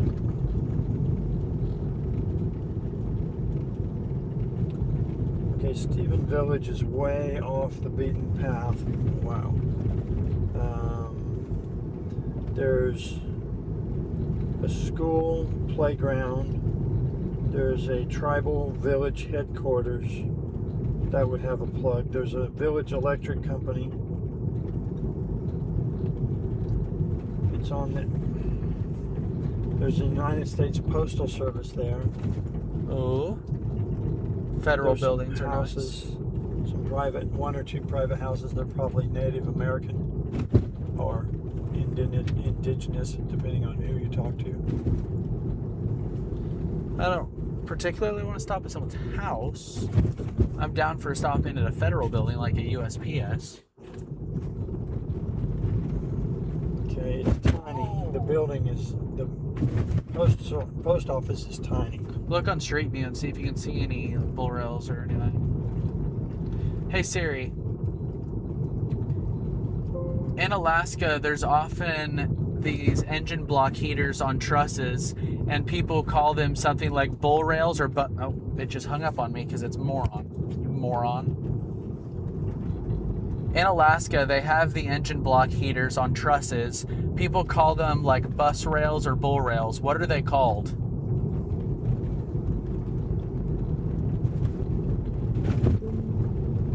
Those structures are commonly called bull rails or bus rails, and they are used in parking lots to provide electricity for engine block heaters. While those are the local terms, their official name is a power pedestal or a utility pole. Okay, they're literally called bull rails and bus rails. I don't know why they call them bull rails. I know why they call them bus rails. Well, some of them are attached to buildings, but in other words, they're not on a trellis. Yeah. Some of them. Okay, if we went to this place, which is closed, it would probably take us way, way, way out of the way. Can't find a way there. Try it again. Also, it's going to be after midnight by the time we get there.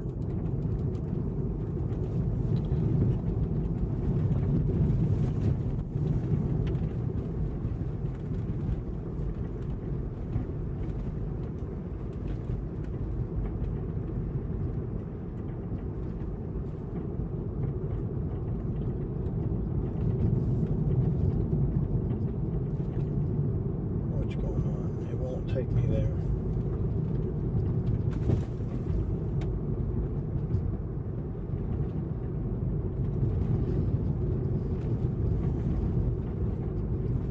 Stevens Village. Come on, what's going on? It's way, way, way off our path.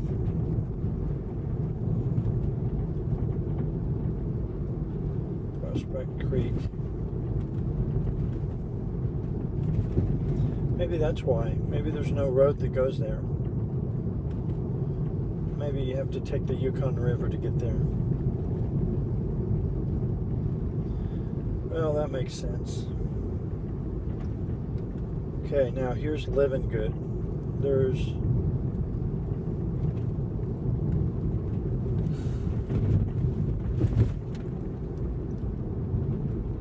Living Good, looks industrial.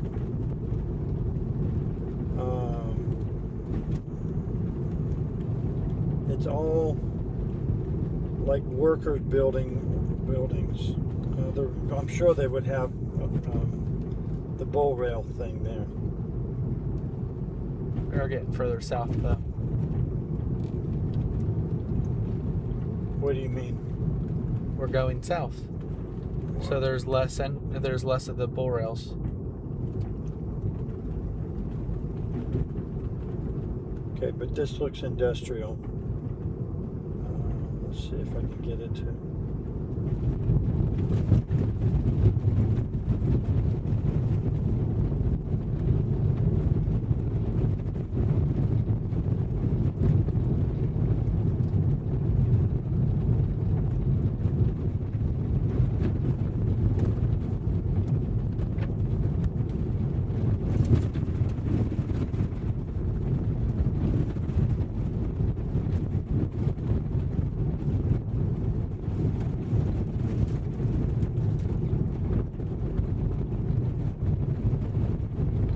Hey Siri, how far away from me is the beginning of the Dalton Highway? 172 kilometers.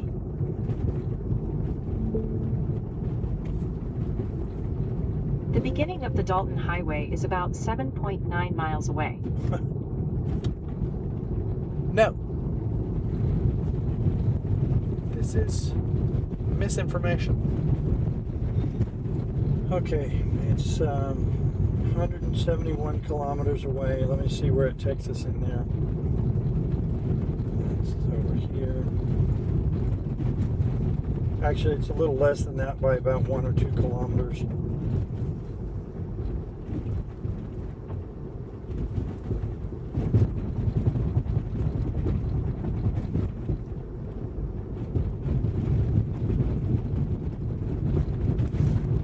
Because we would turn right off of the Dalton Highway onto the Elliott Highway.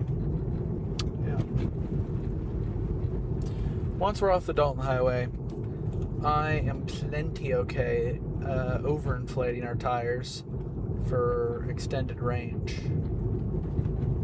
For your information. I just don't like hitting potholes at 35 miles an hour with tires that are 50 psi because I don't want to blow out.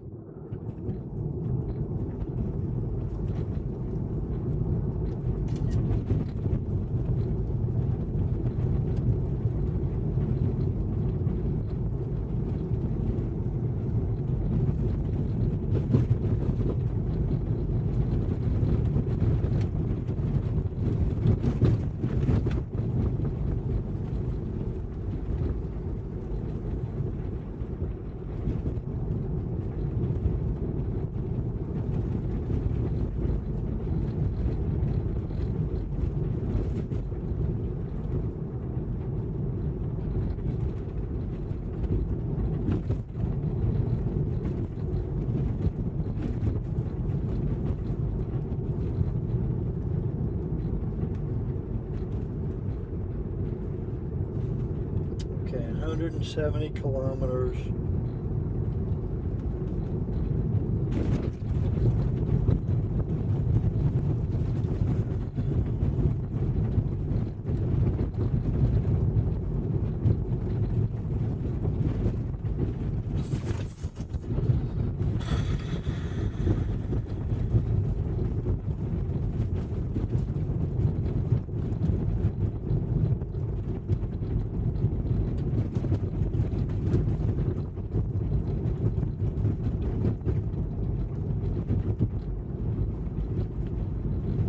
Hey Siri, how far away from me is the Dalton Highway sign?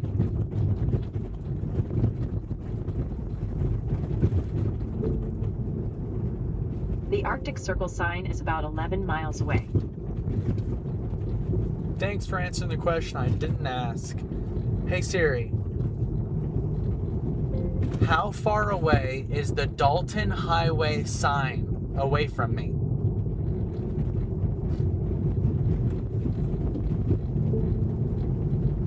The Arctic Circle sign is about 11 miles away. You moron! You maybe need to specify the start of the Dalton Highway sign or the intersection between Highway 11 and Highway 2.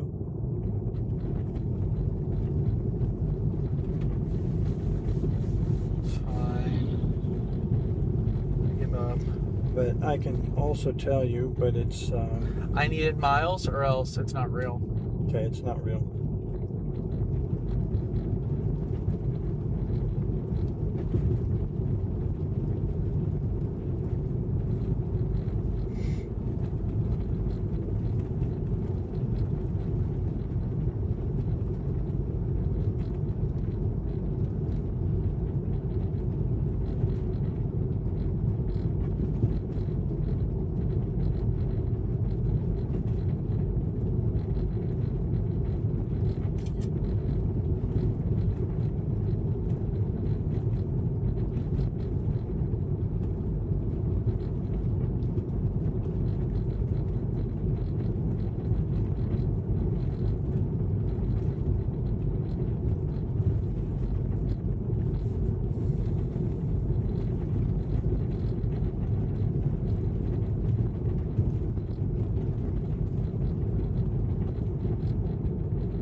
Do you have the microfiber? I don't know.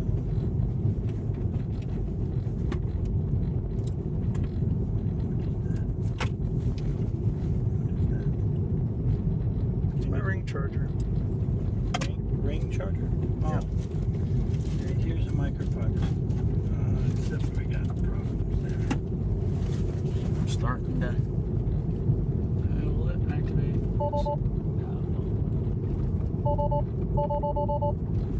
FSD would.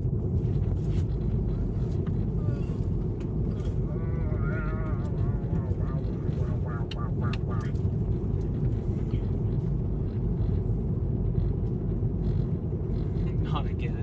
Why don't we turn on the lowest fan with no heat, no air conditioning? We can't even afford that.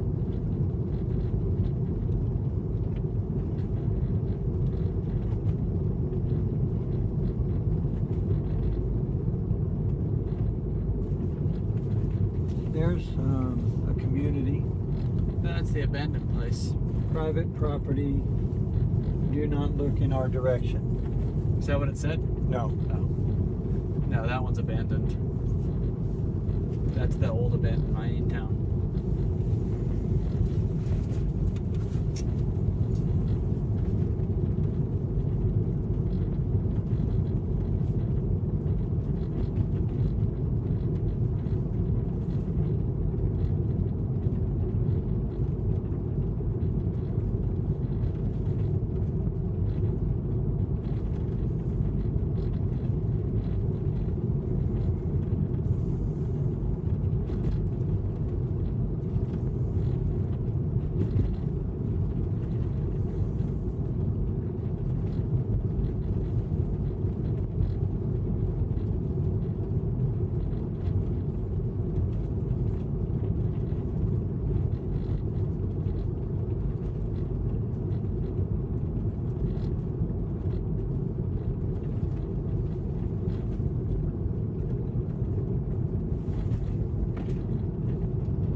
want me to add living good in here as a possible stop?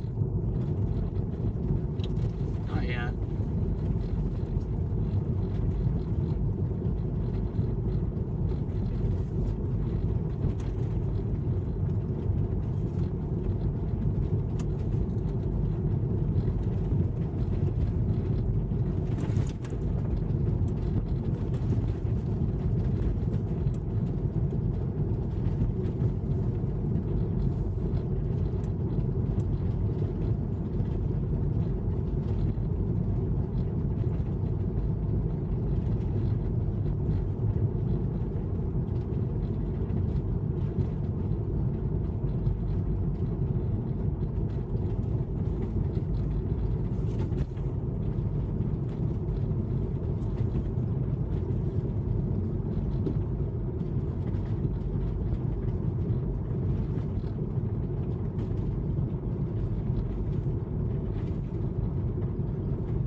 All the fog went away.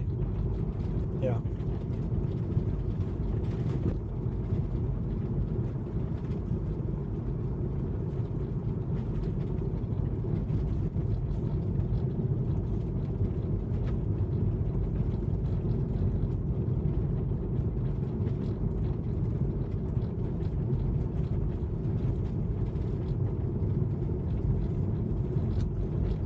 .5 megawatt hours. It's quite crazy. Yeah.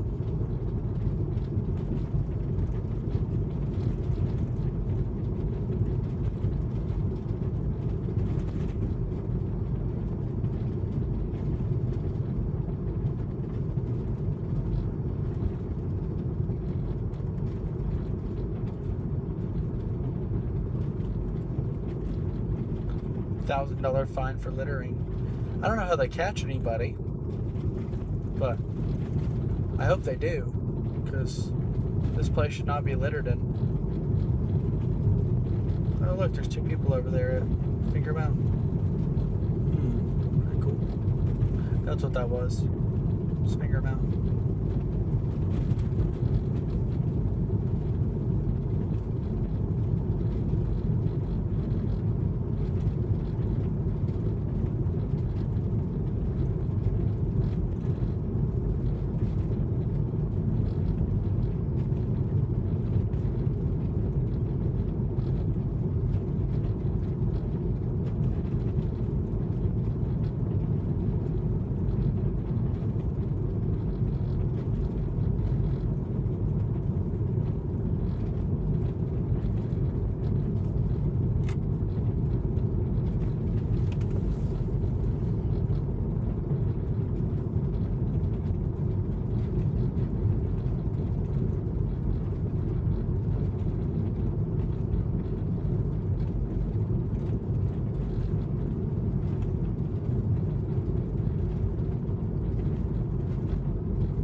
to the top of that one? Nope.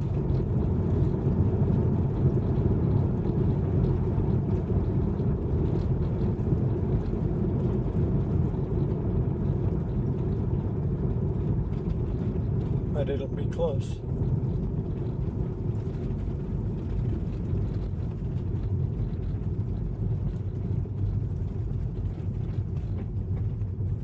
You can make it, car. You can make it. I don't think it can make it, but there shouldn't be anybody behind us. Nope.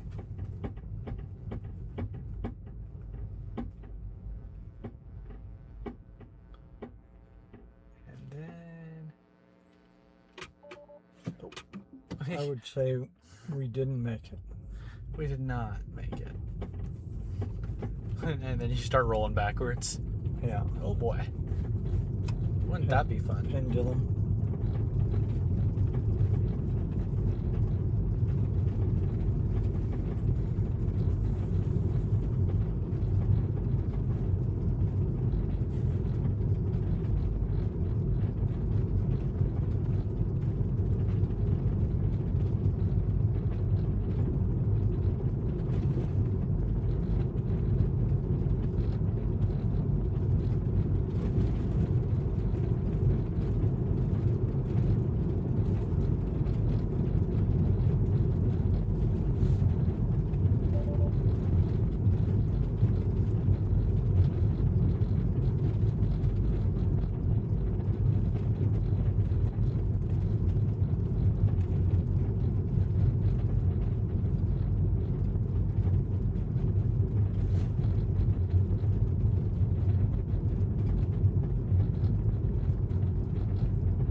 Distance.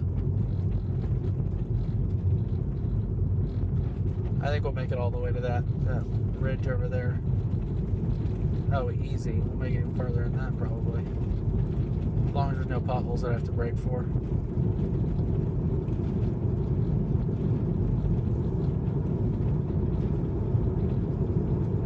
Well, it's after midnight, and the light is twilight. Very bright.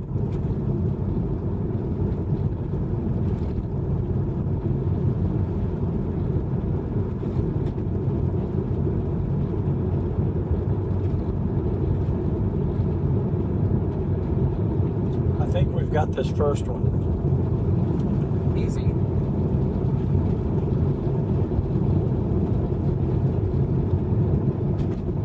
But of course we can't see over. Let's see. Okay, no animals.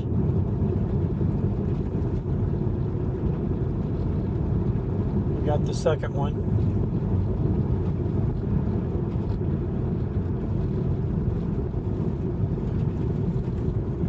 Third one's going to be hard to tell.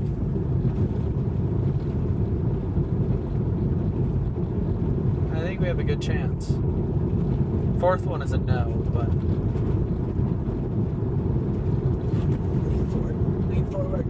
Lean forward. Yeah, how's that? I don't know if this is going to be close on this one. I think maybe we've got it. Oh, we've got this. Maybe.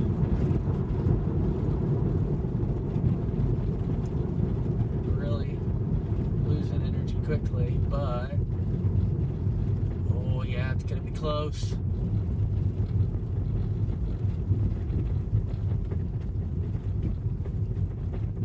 There's nobody behind us. We're chilling.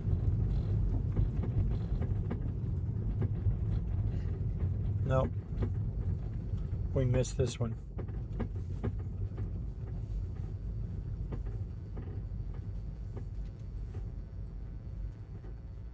I think we start rolling backwards. That means that we didn't make it. Or how about if we hit 0? 0. No. We're going backwards. Yeah, we are. Just barely. Didn't take any energy. And amazingly, going backwards, the car didn't hit anything.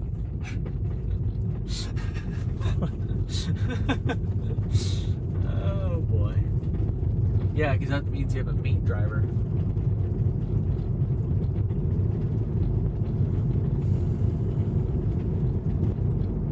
When there's no potholes, the neutral's fine.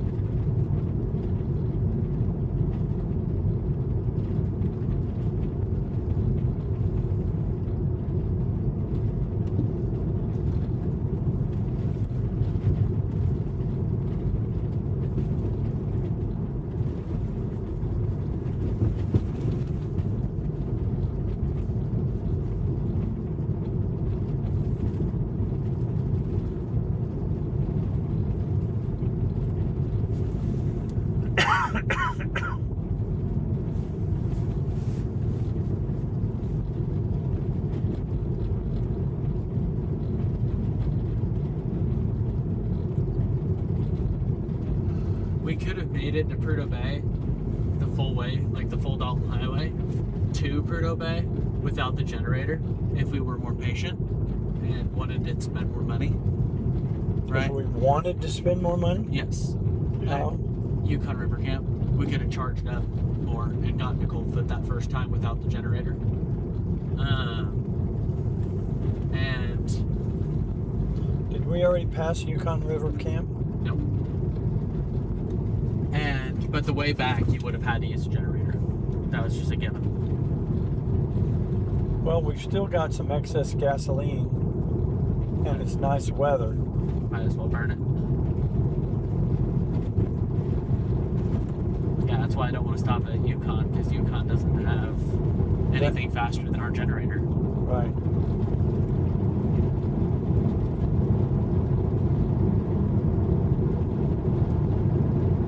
We definitely won't make it up this hill, but we'll make a decent bit up the way. Does it change to gravel? I don't know. Okay, Hope not. we're going 65 miles per hour, Yeehaw, partner. so we have to worry about animals and gravel and potholes. Yes, sir. That would have sucked. That kind of sucked. That wasn't bad though. It's because you're going so fast, it doesn't really affect you nearly as much.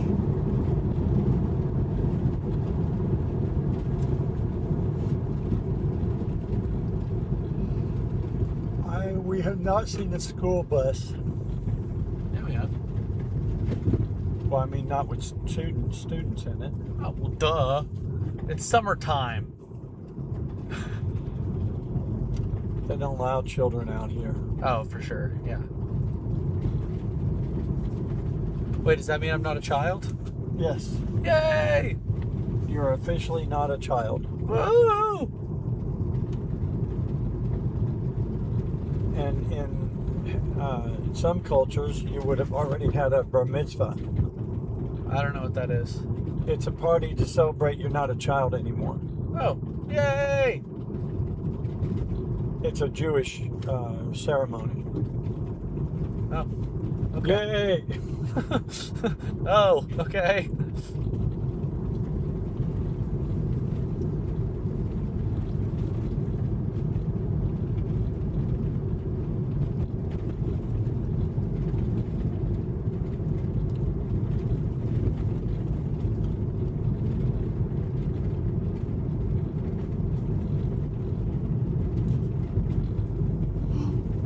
Okay, how about I put living good in the calculator to see what it comes up with numbers?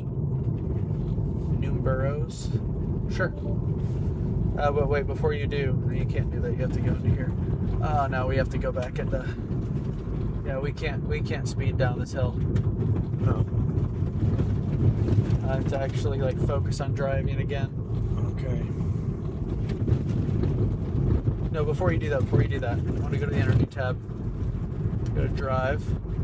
Ooh, look at us.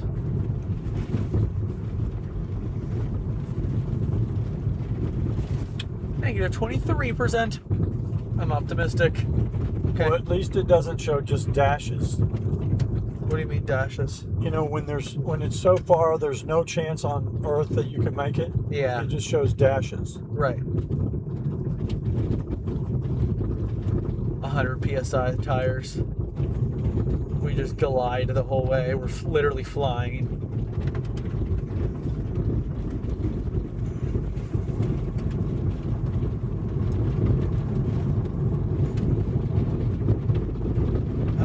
Wait, you can't do it like that, unfortunately, because that'll show what it takes to get to the center of Living Good. Well, that's okay.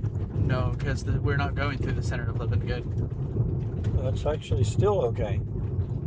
Living Good is a giant territory. Let's just say the Dalton Highway sign, which is off far, which is in Living Good. Not really, sort of, but it's actually about 3 kilometers away from the entrance. It's dang close. There we go.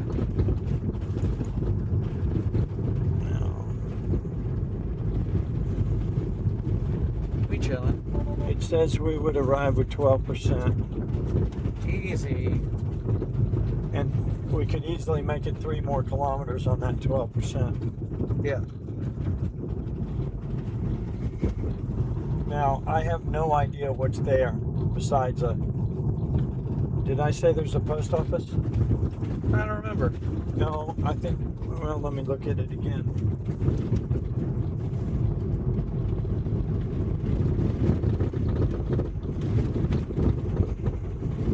No. Oh, wow, Living Good's tiny. Yeah, it's also industrial. I didn't realize. That's what it looks like.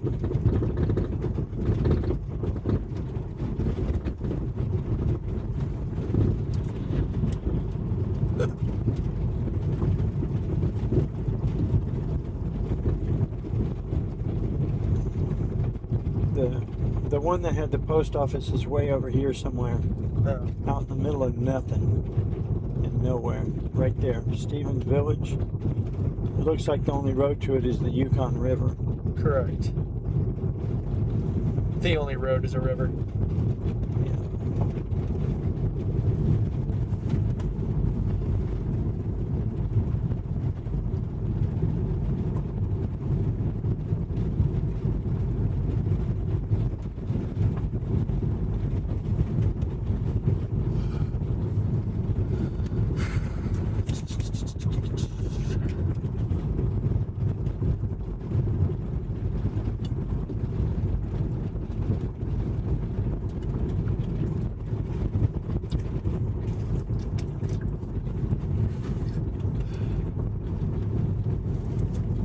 Okay, don't try neutral on this for a while. Trust me, I didn't plan on it.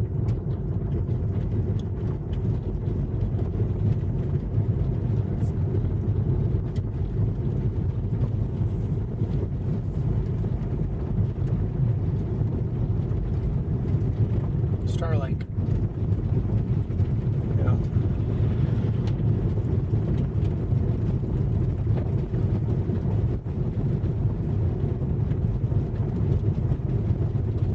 When your glass is up and down in the front, there's no way that Starlink works.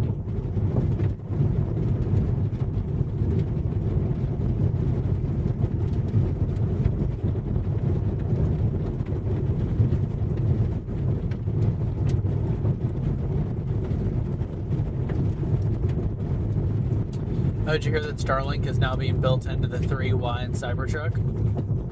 I did not. I heard it was going to be built into the Cybercab. Yep. It's being built into all Tesla vehicles. Oh, what about the semi? Probably. I don't know why it wouldn't be. I would expect it to be. That seems like the very, very important way to do it. Yeah, if you're going to do it to the 3, and the, especially the 3, you're going to do it to the 3 and the Cybertruck. What does built in mean? Where? Like there's no unit, it's like in the trim. Oh, okay. Yeah.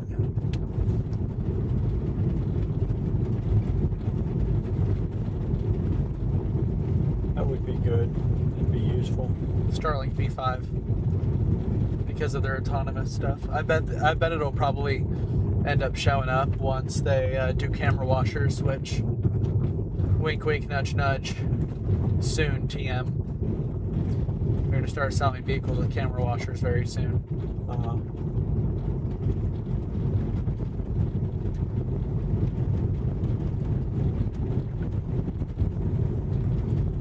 So it's sort of too late to knock on people's doors.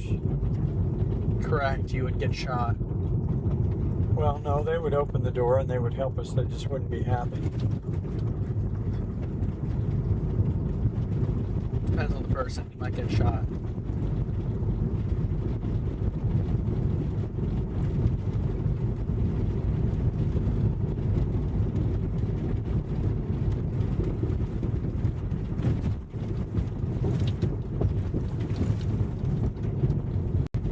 Very fond of this highway. It's a nice highway. The road isn't well kept, but they keep it as good as they can.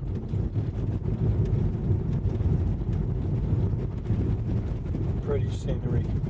For sure.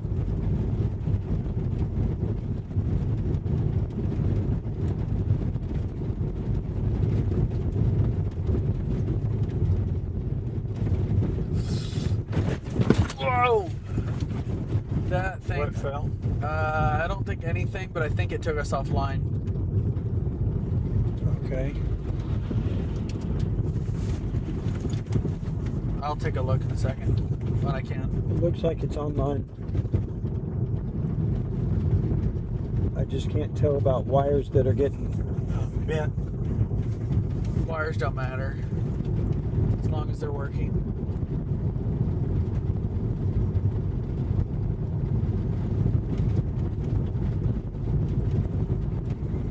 And we're still on microphone. I love how the microphone's the only thing that didn't fall. Yeah. Okay, take a look. Actually, yeah, we look good. I looked back and I thought it looked like the mouse had moved the screen, but it looks like we're live and everything is good in the world.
Rampart School. Yeah, but That's it's a river. It's on the river. It doesn't have a road. It's crazy. It has a whole bunch of like houses and shit.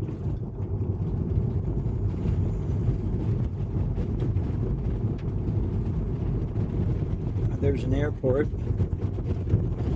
Oh, there's the road. Does it actually go anywhere? Well, it goes. I don't know if these are roads or boundaries. Roads. No, I mean that looks like a boundary instead of a road. Oh yeah, you're right. I don't know. But no, it's impossible to get there. We should try. Okay.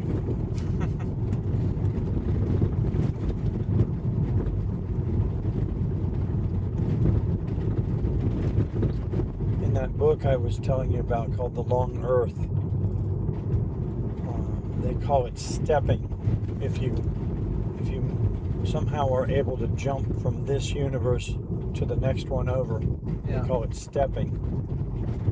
And later in the book they find out there are millions of universes you can either step what they would call to your right or to the west. I mean to the east or to your left, which would be to the west. Anyway, you can't. There's only two ways you can go. One universe this way or one universe that way. Yeah. By the way, I bet you by the end of the century, this won't be a thing. It'll be straight. Maybe so. Because they erode little bits off of each time until they connect again. It's how rivers form. It'll be really, really cool to watch. Anyway, so there's this guy that has an AI computer, and they built a dirigible blimp because you don't know if you're going to end up. If you step, you may end up. If you're on the third floor of a building in one universe and you step over, there may not be a building there, and you fall 3 floors And die. and die. Or you could step into solid rock, which usually doesn't happen because usually the world right next to you is very, very similar to your world. So what they do is they build this dirigible and they make the chances of running into anything very, very low because it would have to be a mountain. Maybe they hang at 10,000 feet above the ground level. Yeah. They also have a motor that pushes them along, and they get a 1 or 2 second view of each world as they go through it. Sometimes they see these human-like animal things, like trolls, but they're not mean or they sing a lot. Anyway, then they see buffalo and other animals. Sometimes people have set up shop in another world. You could go where there was a New York City in our world, and if you go 5 or 10 or 20 or 50 universes over, there might be no city there. Huh.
Famous driveway. It looks like another airport. It is. So this is probably one of those state maintenance parks. Yeah. You saw a driveway? Is that what you said? What'd you just say? I don't know. Oh, Like, think I can remember what I said 5 seconds ago? no.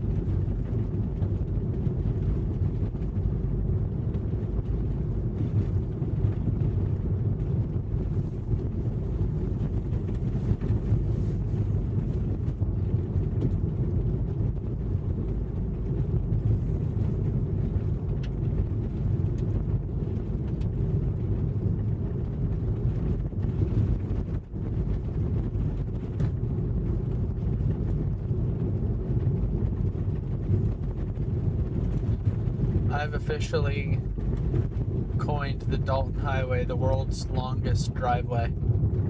It's no longer a highway. Yeah, it's a skunk. Skunk? Yeah. Is that the first skunk we've seen? Yes. Oh, there was one in Kentucky, actually. There's a lot of skunks in Kentucky.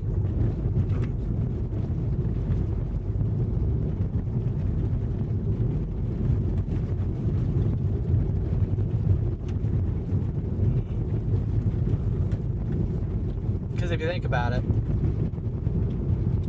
the Dalton Highway is only there for one reason: oil. And it is at the end of the Dalton Highway. And why do you build a driveway? To get to one place. Roads are only meant to get to multiple places. But the only reason the Dalton Highway there is to get to one place.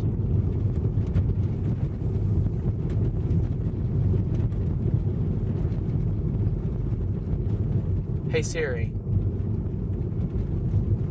what is the definition of a road versus a driveway?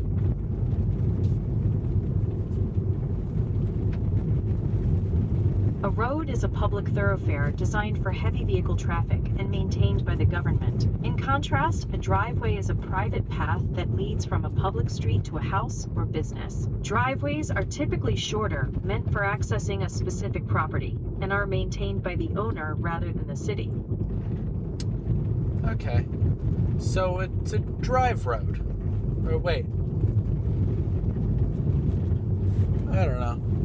A mix between a driveway and a road. That's pretty cool. The steam coming off of the little pond.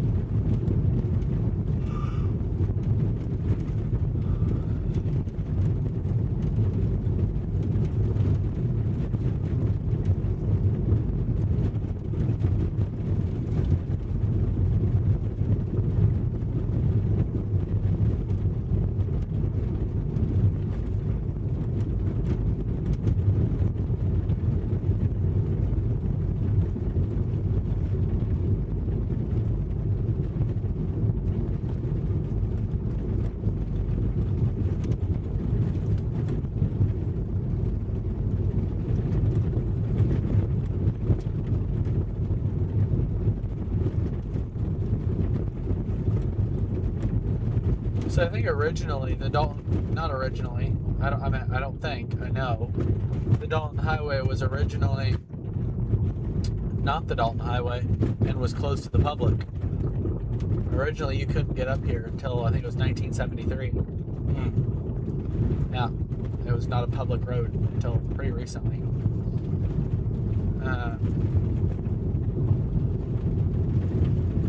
I guess at that point it would be considered a driveway. But now it's a highway.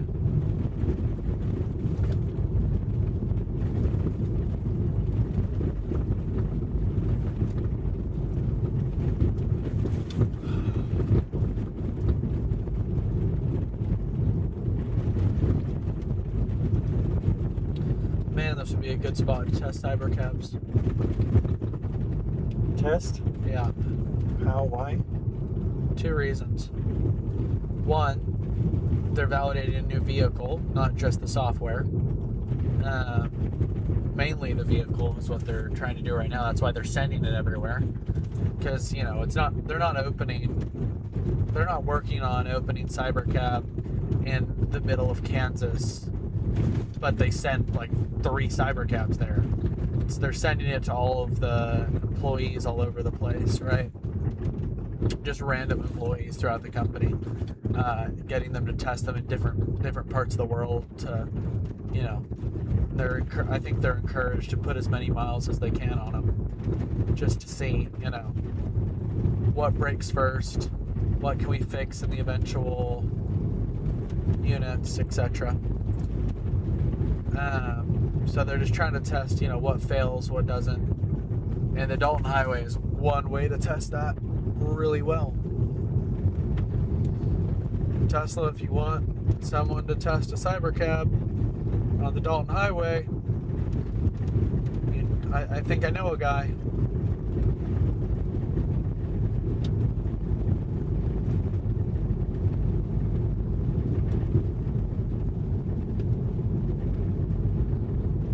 I just hope the trunk. Actually, no, the trunk could fit a generator back there, so you wouldn't need. So it wouldn't go in obviously the back seat because there's no back seat. It would just go in the trunk, so you couldn't smell the gas. It'd be great. You might even be able to get a bigger one. And honestly, you really don't need all that much. Well, I think we were a tad over prepared.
My dad's truck is at like 205,000 miles, I think. It's a Ford. Yeah. It's a Ford F-250. It's sweet. I love that truck. I've driven it a lot. But he's whenever I first bought this car, he was like, I was talking to him, I was like, I'm telling you, I'm going to put more miles on this car than will be on your truck. And he says, I don't doubt the car could make it. Because, you know, I've talked to him about it all the time, about all this stuff. I doubt you'll drive that far before, you know, I get rid of this truck. And I'm like, he's probably 2 years away getting rid of it, be my guess. I'm going to beat it in miles. Yeah. Whoa. This is crazy. Kind of want to put it neutral. But I think not yet. there's no point in putting it in neutral. This is crazy. But it's much higher up the other side. It is. Zero chance we'd make it.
I'm really curious to hear inside of some of the brains of these people that have to pass us.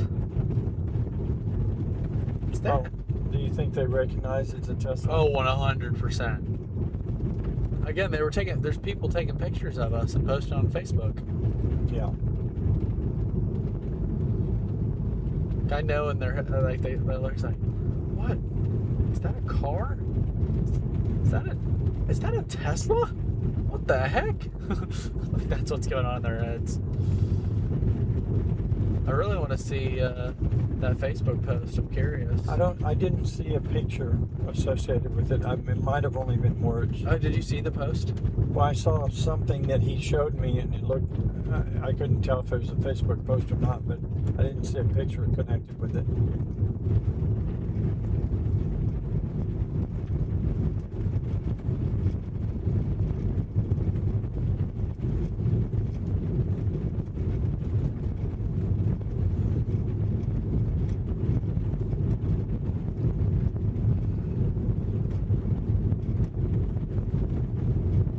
It was more like a text message. It might have been Facebook Messenger.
Yukon camp, maybe. Yeah.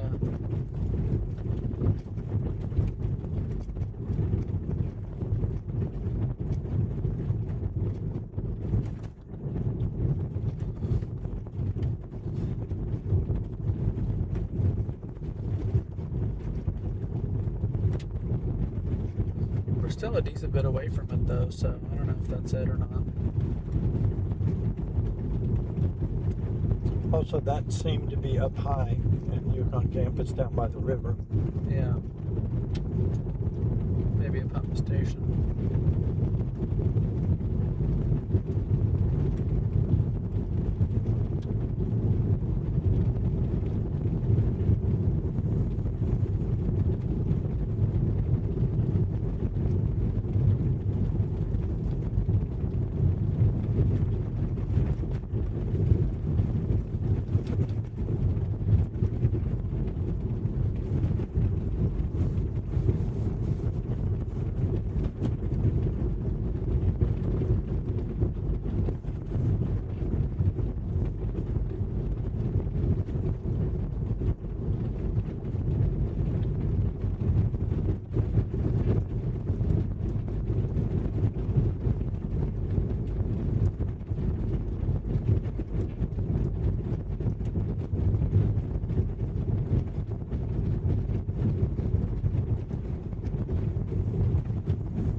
Getting cold?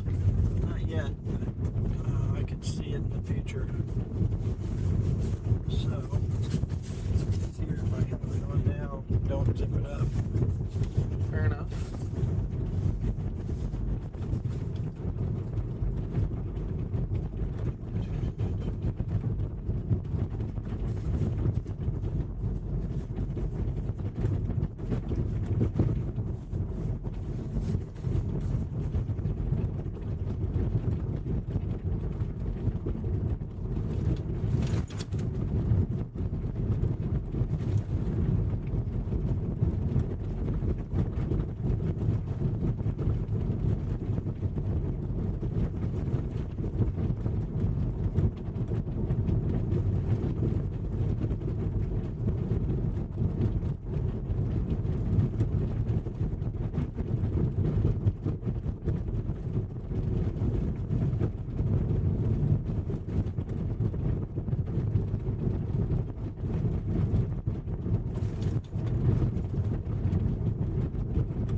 24 hours yet. I need to do it right now.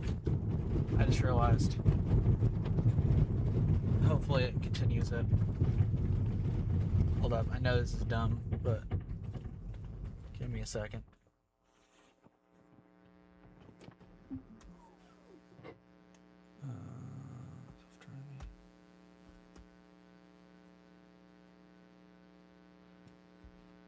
Then I want to tell it to just go like forward. So there.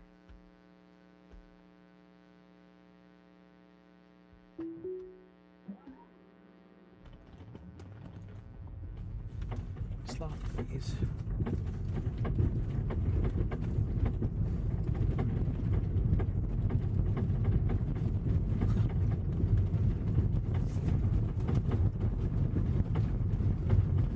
And then it pulls over. Beautiful. Beautiful. Okay, now we turn off self-driving. Go back to auto steer, yes. And let's, oh, please help, please tell me. Come on. Oh. No Friday. But that's interesting though. Why does it still say 25-day streak? I don't know. I'll take it.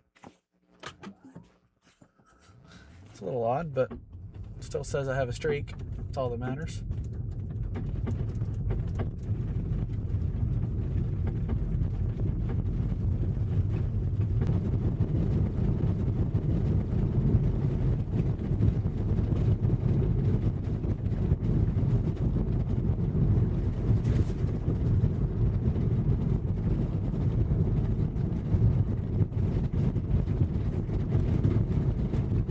Maybe this whole streak thing is based on 24-hour increments. Like, has it been 24 hours since the last time you used FSD? Mm-hmm. And not the day. But the day checks off if you used it that day. Yeah, maybe.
Yeah, that must be a pump station up there. To the right. Look to the right. I see it.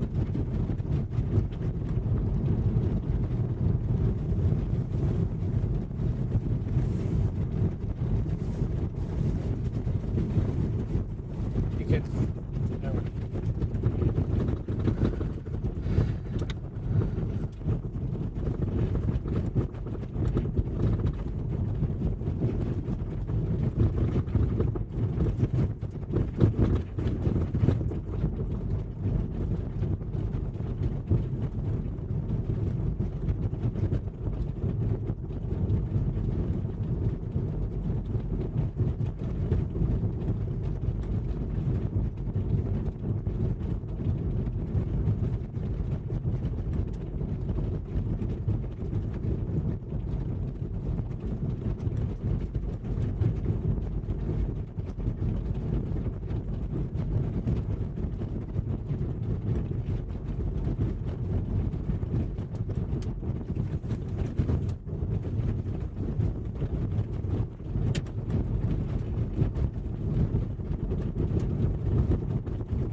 have the Yukon River. Oh yeah.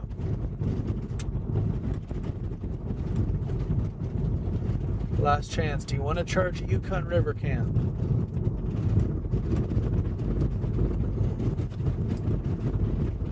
I don't know, not really. I think that it's still going to be 120 volts. We can use the generator anywhere. Yep, I agree. The only thing that I, you know, Unless they fix their Grizzle lead box. yeah, and then it's $140. Yeah. But And we don't know who's on duty and how much power they have and if they care. right. We could always just go plug in. Yeah, that's what I was sort of thinking. We could always go plug into the rail. I forgot. What did it look like? What do you mean? No, I just mean try to plug into their Grizzly. And if it works, it works. If it doesn't, it doesn't. Yeah, you think they would fix it by now? Maybe. I mean, we could. We have enough battery to get in there. I don't know. I agree. I'm sort of... I wish they had a set policy. And it'd be nice if we... As far as I could tell, earlier today, nobody else has posted on PlugShare. Yeah.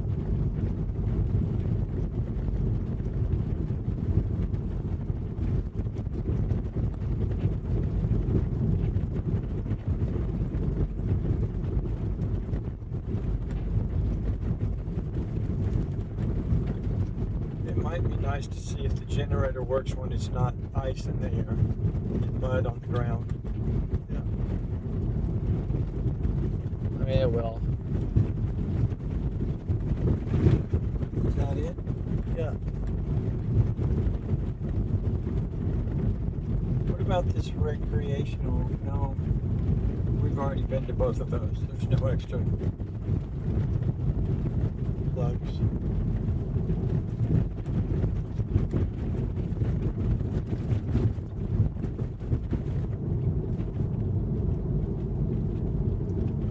No parking on the bridge. Okay. They have a siren or speakers. Wow, it's really pretty, dude.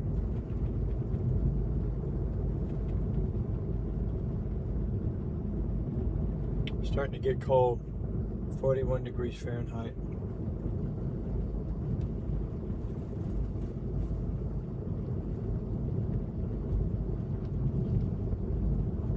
I mean, the Yukon River is so pretty. I'm trying to look at it and drive, and it's not the easiest.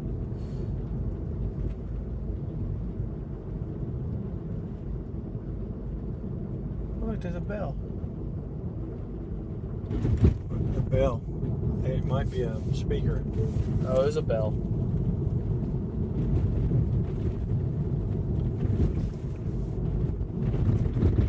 Well, we passed you by Yukon River Camp. Yeah. Hey, we're looking good. It says 15% arriving at the Dalton Highway sign, and only negative 21% for the charger. Hey, earlier it was saying negative 25 or 26. Yeah. I'll take it.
It's a big communication station.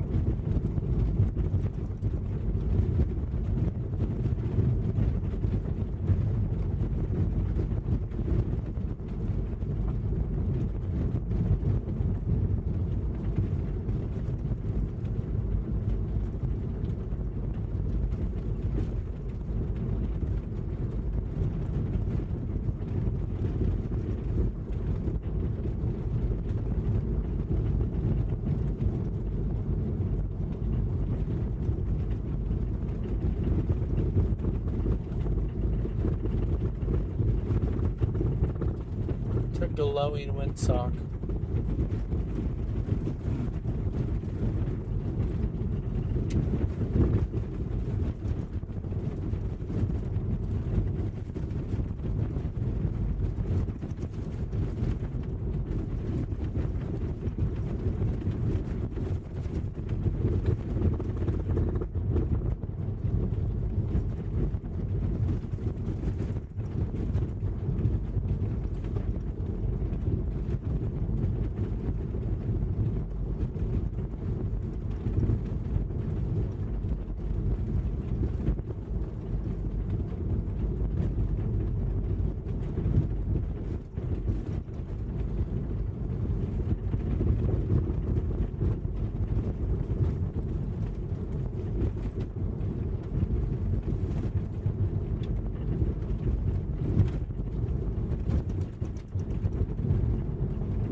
How's it going? Going good. It's smooth.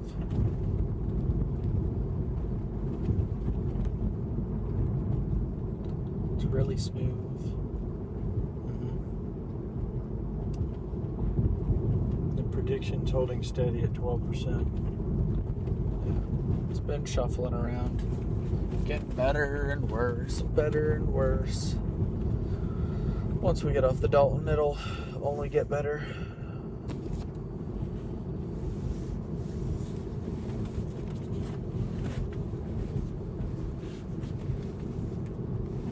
Well, you go to energy and click drive. Also, you haven't been snoring at all. I did not. Correct. Climate control activity, air drag, tire drag, battery conditioning, What's tire drag? lower tire pressure. No, I mean, does it show that? It doesn't show that. It does. Climate control activity, air drag, tire drag.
What happened? Where'd the 5.5% come from?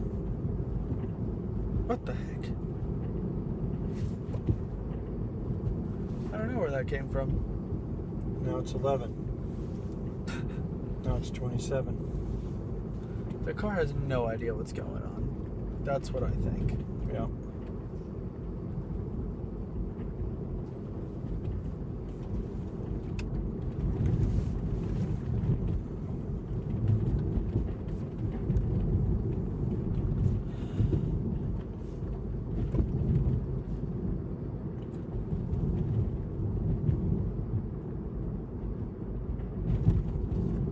Yet to see a bear. Yeah. I want to see a bear. But they told us about the grizzly. They warned us about the grizzly. I want to see a bear. Where are the bears? A bear wants to see you. Good. I'll tell The sign says, talk firmly and loudly to the bear, but not scared or hysterical or screaming.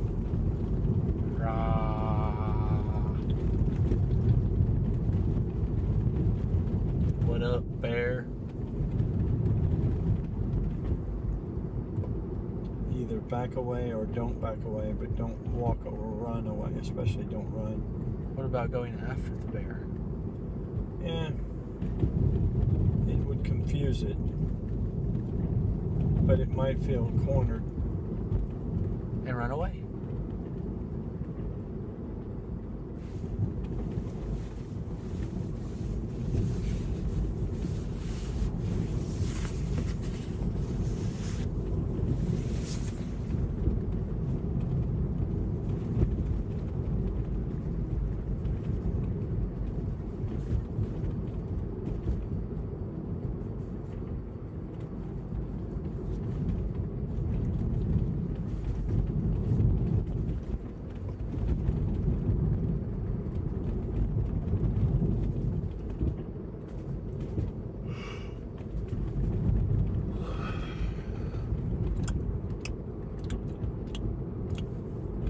.30 in the morning.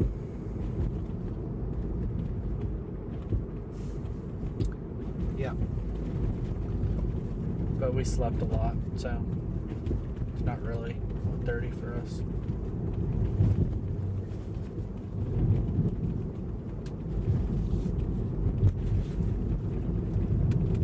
I kind of wish they took the took timers away from us. I mean, clocks away from us while we were here.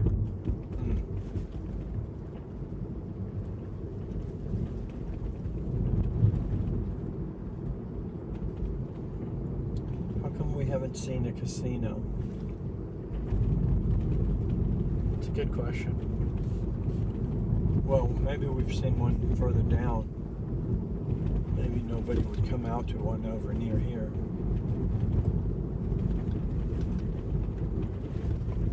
We stopped at a casino. What did we do there? Charge. Or you went in and got the money. Yeah, was it Flow? No, it was Tesla. Tesla?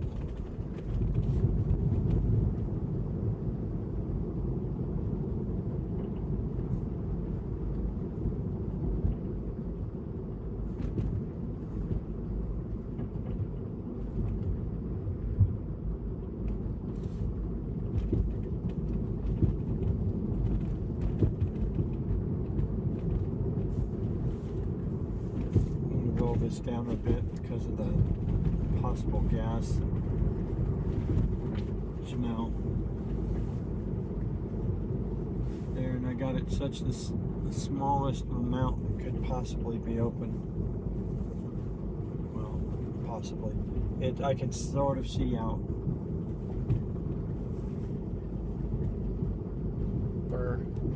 Are you cold? Very. Because of that? Yeah. Okay, but you smell the gas, right? A little bit.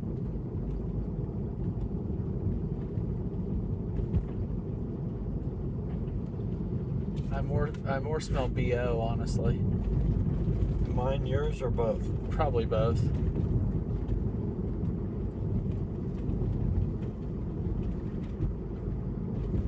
I don't smell any body odor at all. That's good.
What you looking for?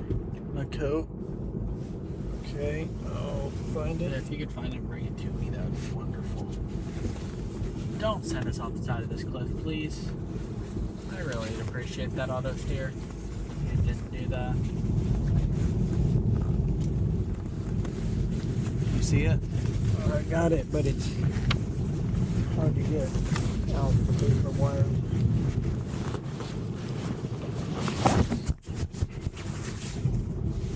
Okay, there you go. It's going to be impossible to put on. You want to roll the speed down to 4 miles an hour? Wait. There we go. Impossible. We're Tesla investors. We make the impossible possible.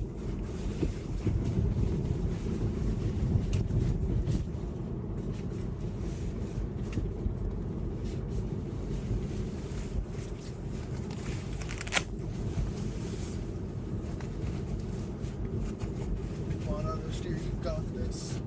I believe in you. This is going to be funny. It's not working. I think it has to go under the, here, hold on. Get the, under the seatbelt maybe. Let's see.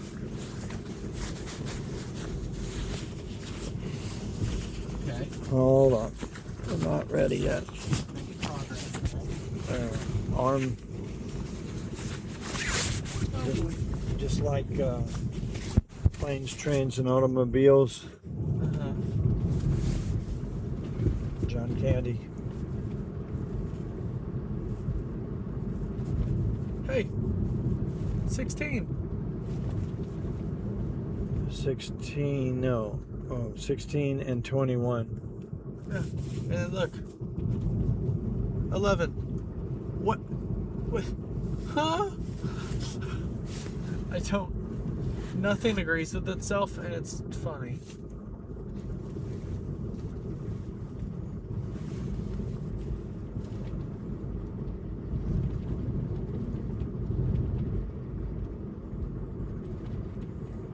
You know how easy it'd be to paint lines on this road? Well, I see lines there in the middle. But you know how easy it'd be to repaint these lines? Maybe not so easy. It'd take 1,000,000 miles of paint. 1,000,000 miles. Okay, 1.1. 500 miles.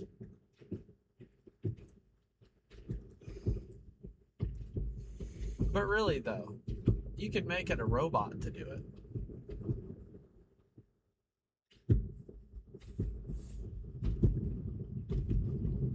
You might see a rabbit with some paint on it.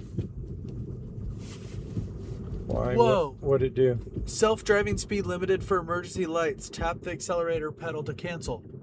Okay, where are they? Behind us? There's no emergency Yeah, lights. I see something behind us. It's not emergency lights, though. Well, it's an emergency because no one's ever back there. Now they're back there. That's an emergency. 7% grade downhill. That's cool. That's new. We captured that on the camera, right?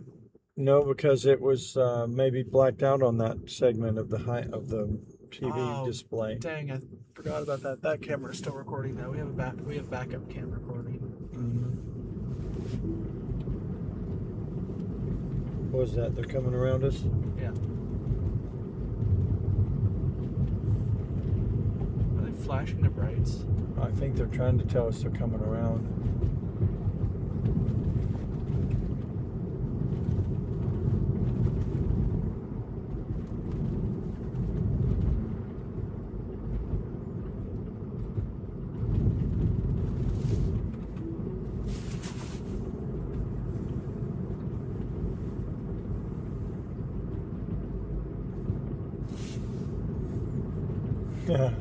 You're not even sure if it'll make the curve.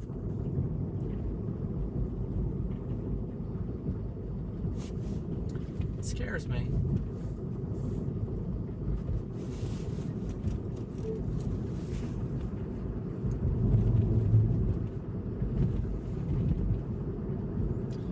Tesla really should have a button. FSD Lite. No, they should have a button to save the screen for 8 minutes, let's say, or output it somewhere. Yeah, I know what you mean.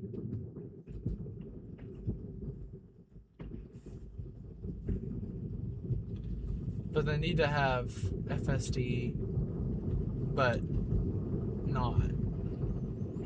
They need complete full FSD, but you can pick the speed profile down. No, they need to remove autopilot and replace it with FSD. Yeah. But like not full FSD, because that would, you know. It needs to be like FSD, but you have to make the decisions. Like it's just like autopilot, but it'll like swerve around stuff in the road and, you know, not run off a cliff.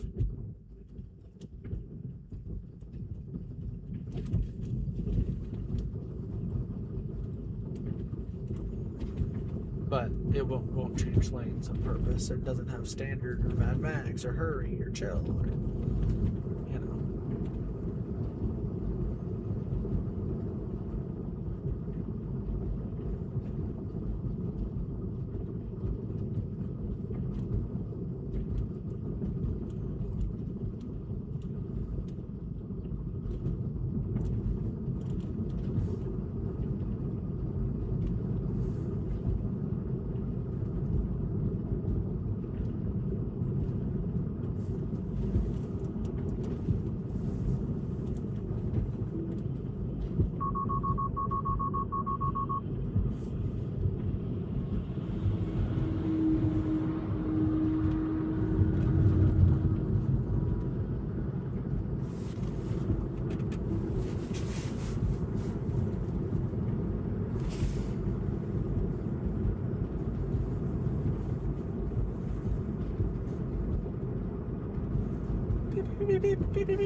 Hey, 17% and 20%. Cool. Negative 20. 20.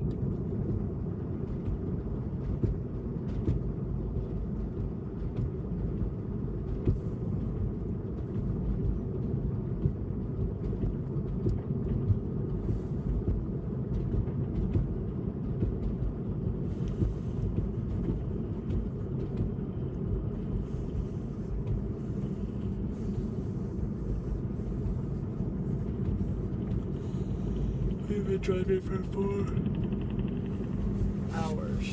Here they come.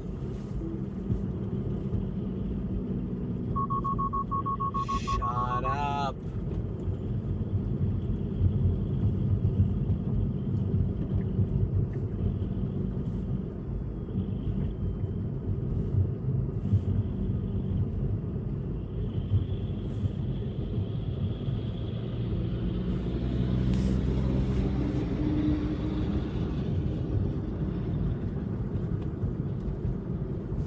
Coming back empty. You know?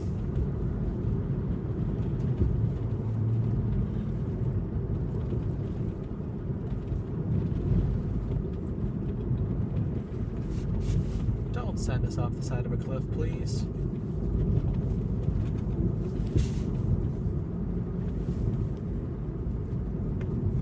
Okay, what's this big blob? That's Big all, blob. just a big blob.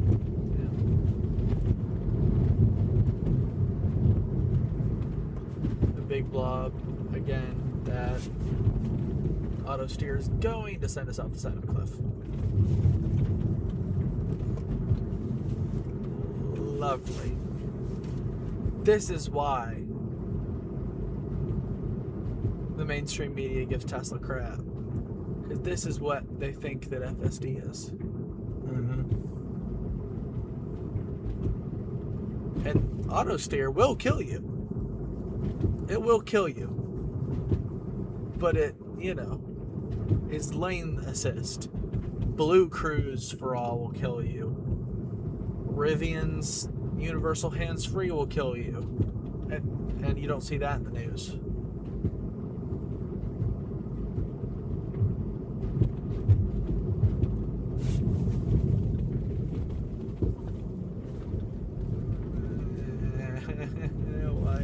No, auto steer, no. You can do this, auto steer. No, don't send me off the side of this cliff. Nope, I'm not gonna let you. Except when you correct it with less of a, I mean smoother. What? When you correct it more smoothly. Why? Well, just because there's no need to do the hard jerk on the wheel, I think.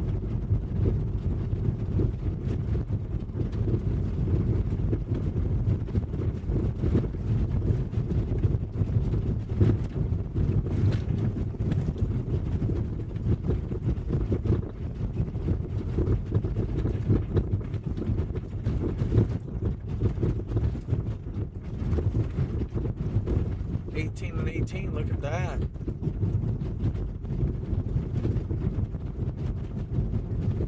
Well, we could call that 18 and 36, but not really.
Tailgate me instead. Don't pass me.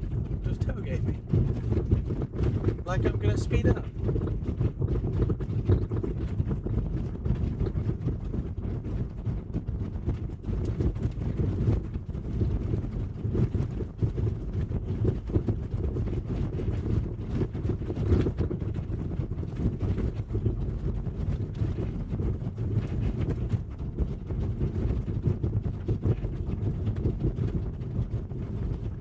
Could slow down. Oh, there he goes.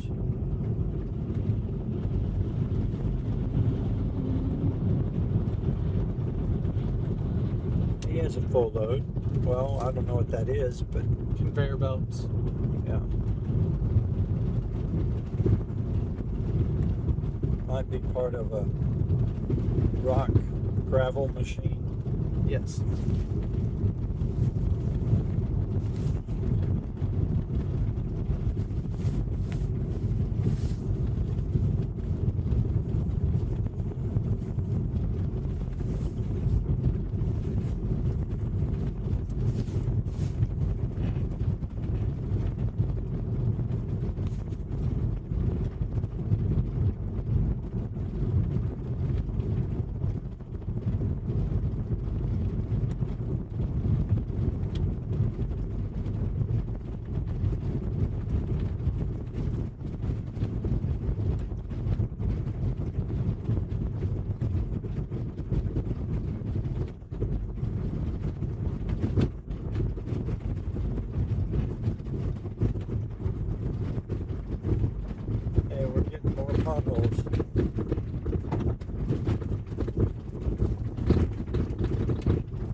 pretty rough.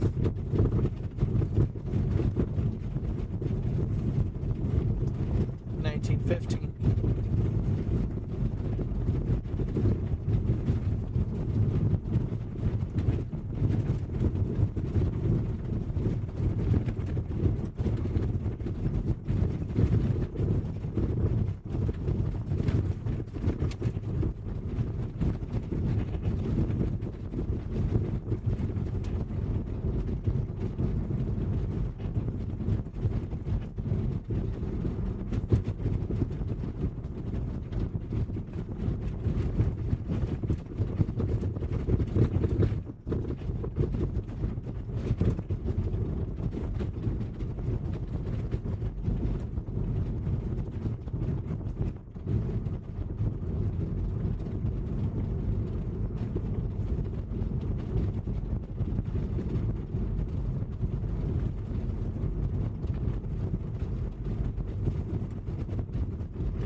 tree.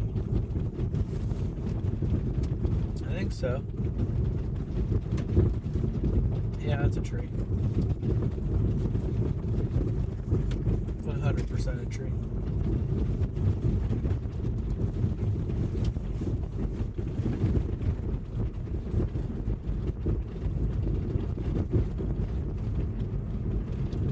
Will you look for my headphones? Thank you.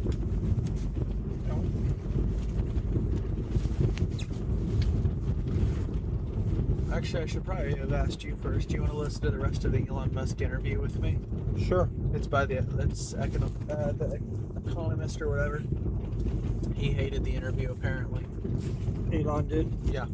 Is this the one where he quotes $55 billion? I don't know. Okay. It's the one that like just came out, Yeah. and then they took it down. This is the pirated version. Really? Yeah. The Economist was pissed because they got a lot of negative backlash because they were very much trying to get Elon. Do you see it? Here we go. Porcupine. That was crazy. Big porcupine. That thing was huge. Yeah. Just reading session. So Yes. I've thanks to you, I've started reading these. But I actually don't find that future a terribly appealing one because I don't think humans have agency in that future. They have agency. Minimal compared to in the their minds. small way. But the irony, I mean, Ian Banks, as you know, was a socialist. Ian Banks had a very different political philosophy. I'm not sure I would entirely agree with that. Let's agree that that could be where we end up. I'm concerned about the road, and we live in democracies, and people are very worried about this. So I guess two questions. Firstly, do you have to have massive redistribution from people like you to the people who are losing their jobs? Do you need to pay more tax? Do you have much higher taxes on capital so that you fund some kind of universal income? Otherwise, what do people live off? I think that the Treasury should just simply issue people checks. But where's the revenue coming from? I mean, I'm enough of an economist. If you just issue checks, you're going to have inflation. This is like a lot of what we're trying to think about is these things were relevant in the past, they will not be relevant in the future. So, like inflation is simply the ratio of money to goods and services. So, if the goods and services output increases dramatically, if it increases, 1,000%, you can literally print, or in these cases, change the database. Not print money.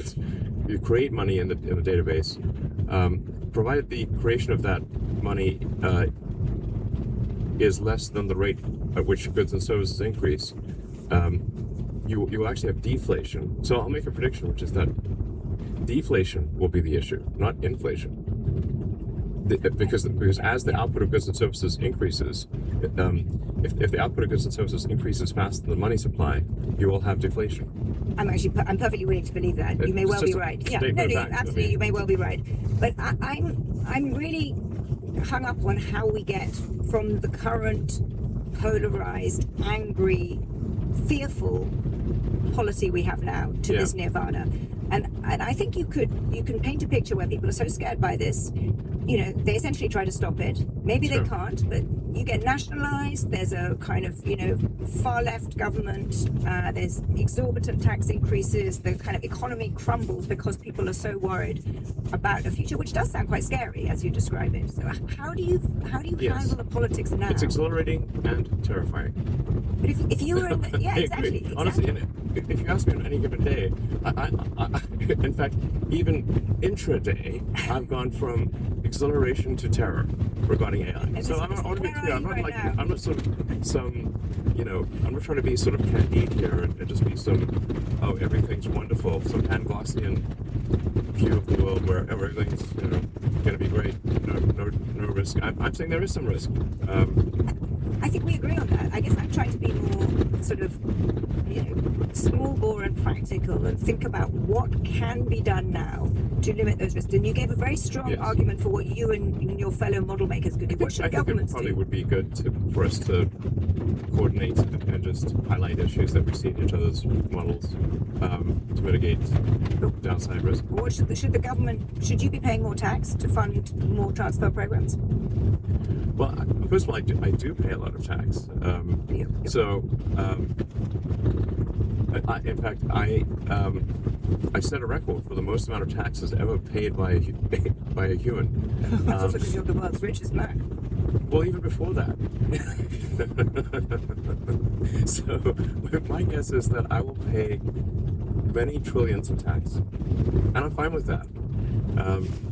So, yeah, that's just the way it's going to be. But I don't think in a future where money is relevant, I think taxation also becomes somewhat irrelevant. What about giving people a sense that they have a share in the upside? Sure. Giving people shares in SpaceX, Tesla. Do you think that's and there's a lot of talk about this right now. Well, one of the reasons I took SpaceX public is that the public could participate in, they could own a piece of SpaceX, whereas as a private company, we're very limited in the number of shareholders we're allowed to have before going public. So as a public company, we can have millions of shareholders. As a private company, we're limited to just a few thousand shareholders.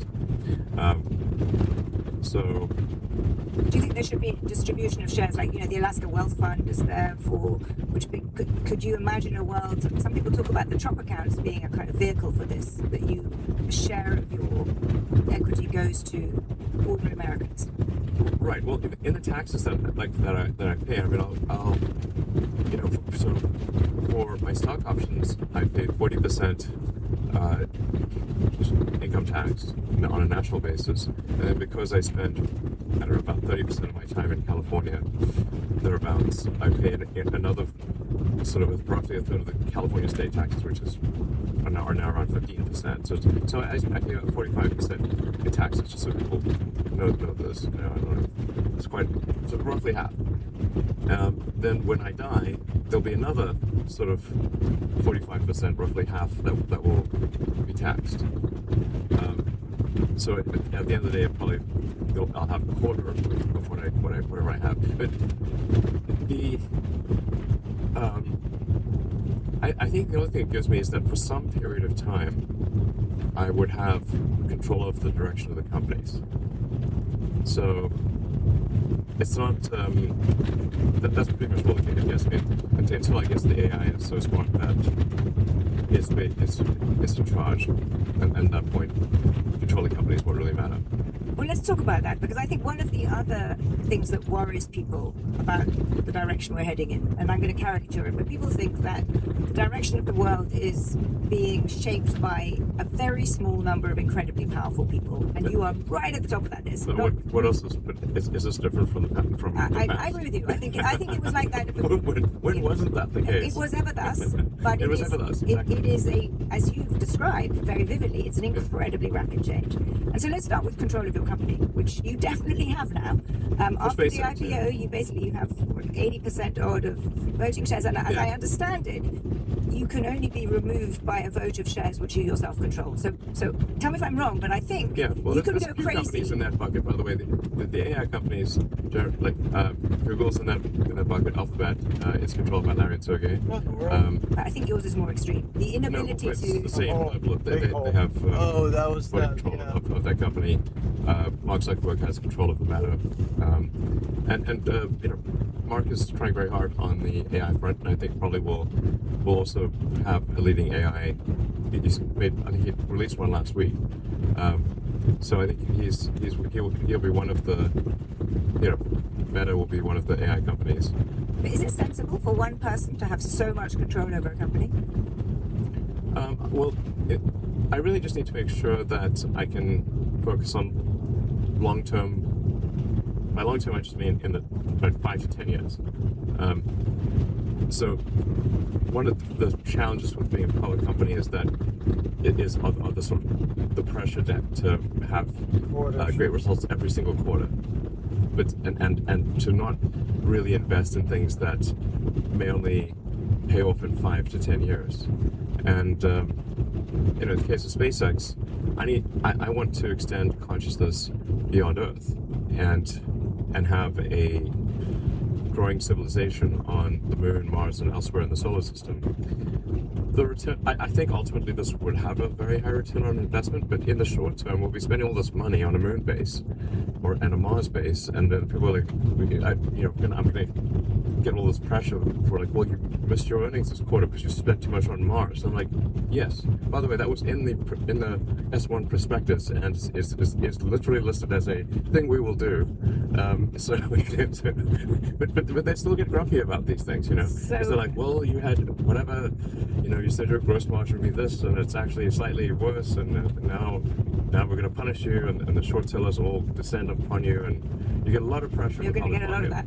Yeah, so I just need some way to sort of, say like, listen, guys, we're going to focus on 5 to 10 year or longer time horizon investments. This will depress our short-term earnings, but if you take a long-term view, and there are investors, many investors that do take a long-term view. In fact, I'm a big fan of the retail investors. In fact, I find our retail investors, on balance, they're very insightful and have very long-term views. But part of this comes to you say, what's the incentive structure?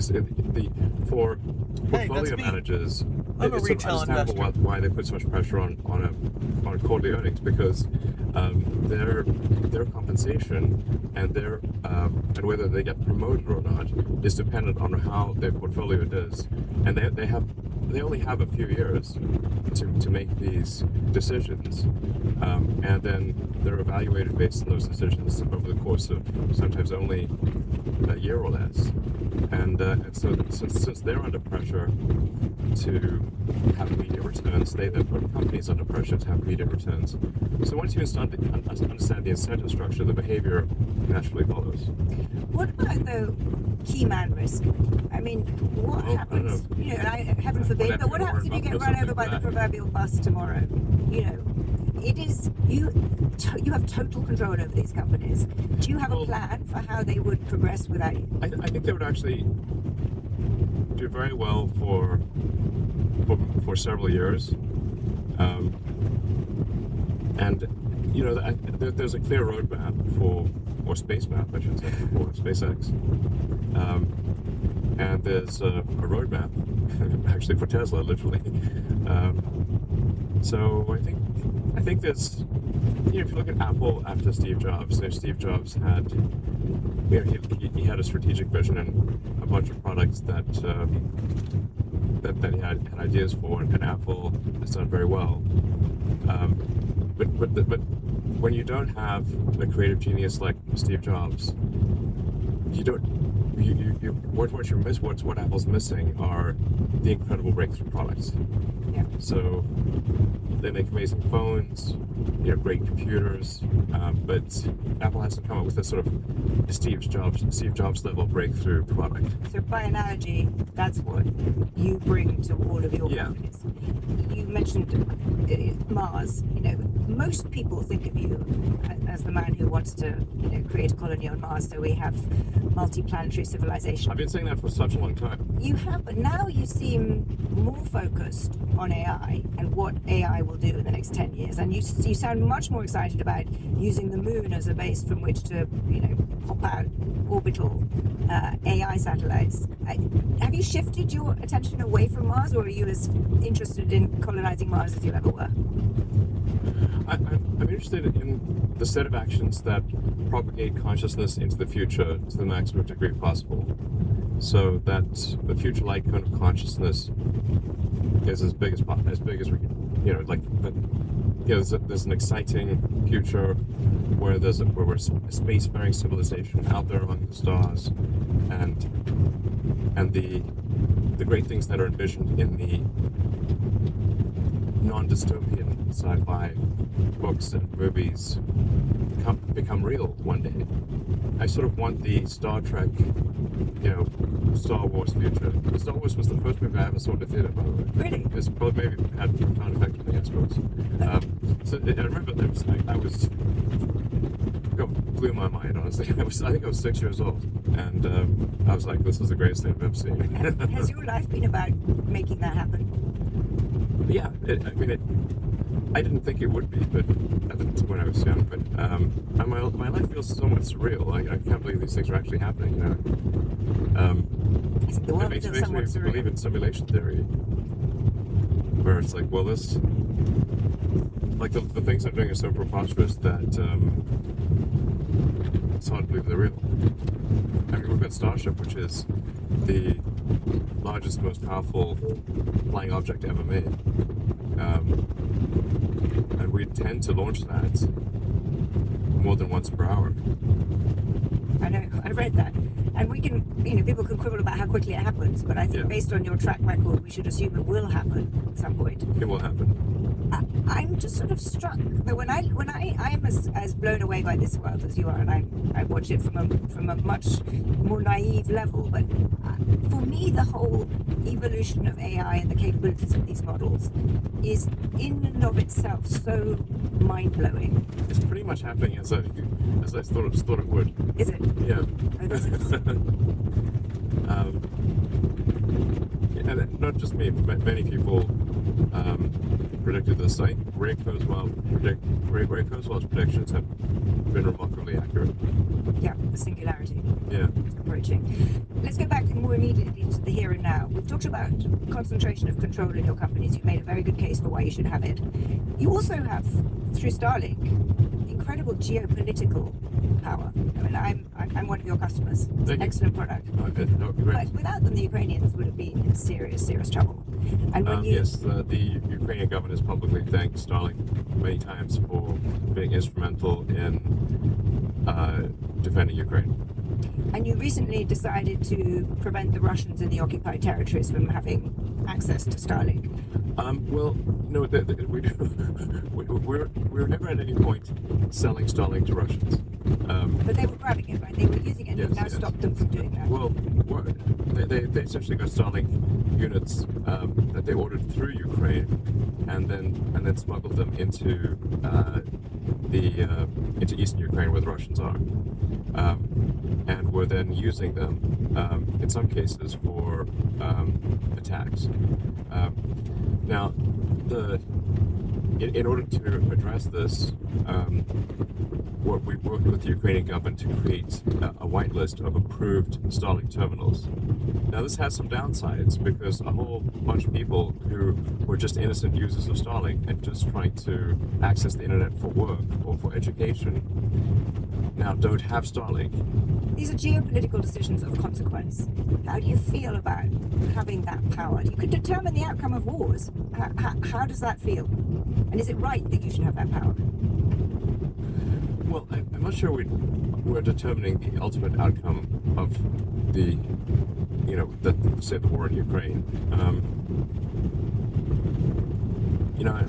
I think I do hope that there's some sort of peace agreement reached soon, because for like 2 or 3 years now, the border has barely moved, and every day there are lots of people dying at the front line, and I think there's a lot of wishful thinking here of people saying, well, Russia should completely withdraw, etc. But this is not realistic. I really think there needs to be some a piece with that is that we have to be pragmatic about this. What I think would be terrible is if there's another 3 years of people dying senselessly at the front lines, and you have to say, like, well,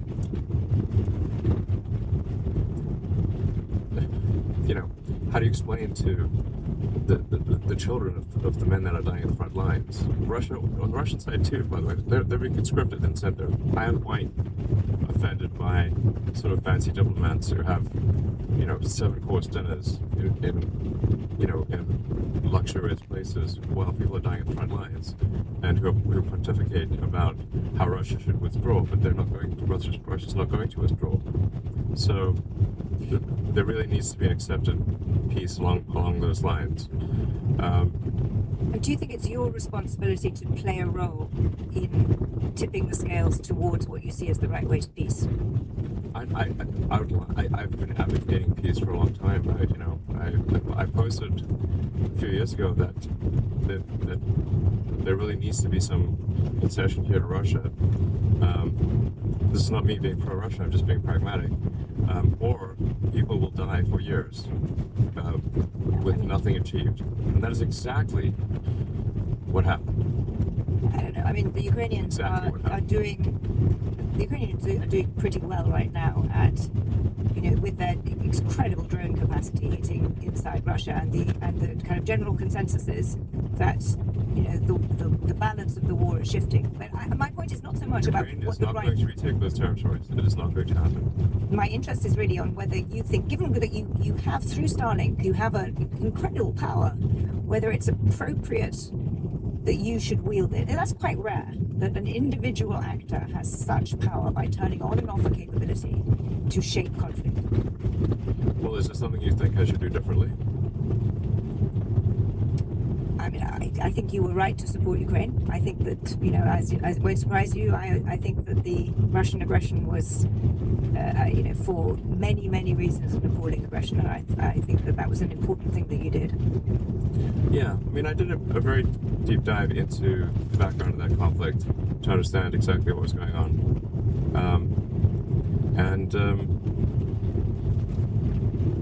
I'm reminded of the old adage that there are no angels in war. It's a similar tone, I think, about domestic politics, where you've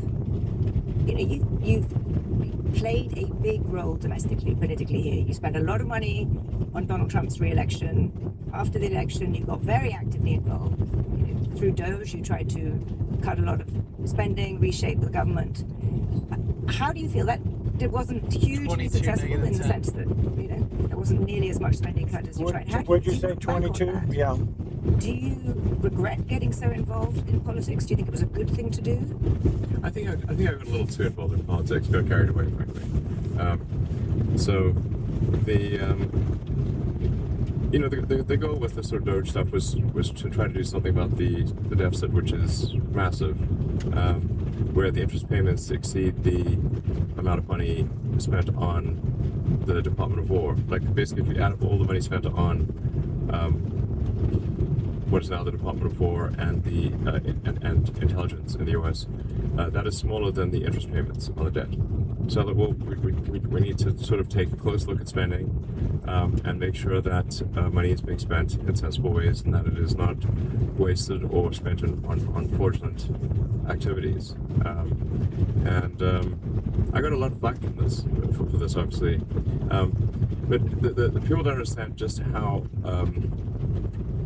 simple it was for the Doge team to approve payments.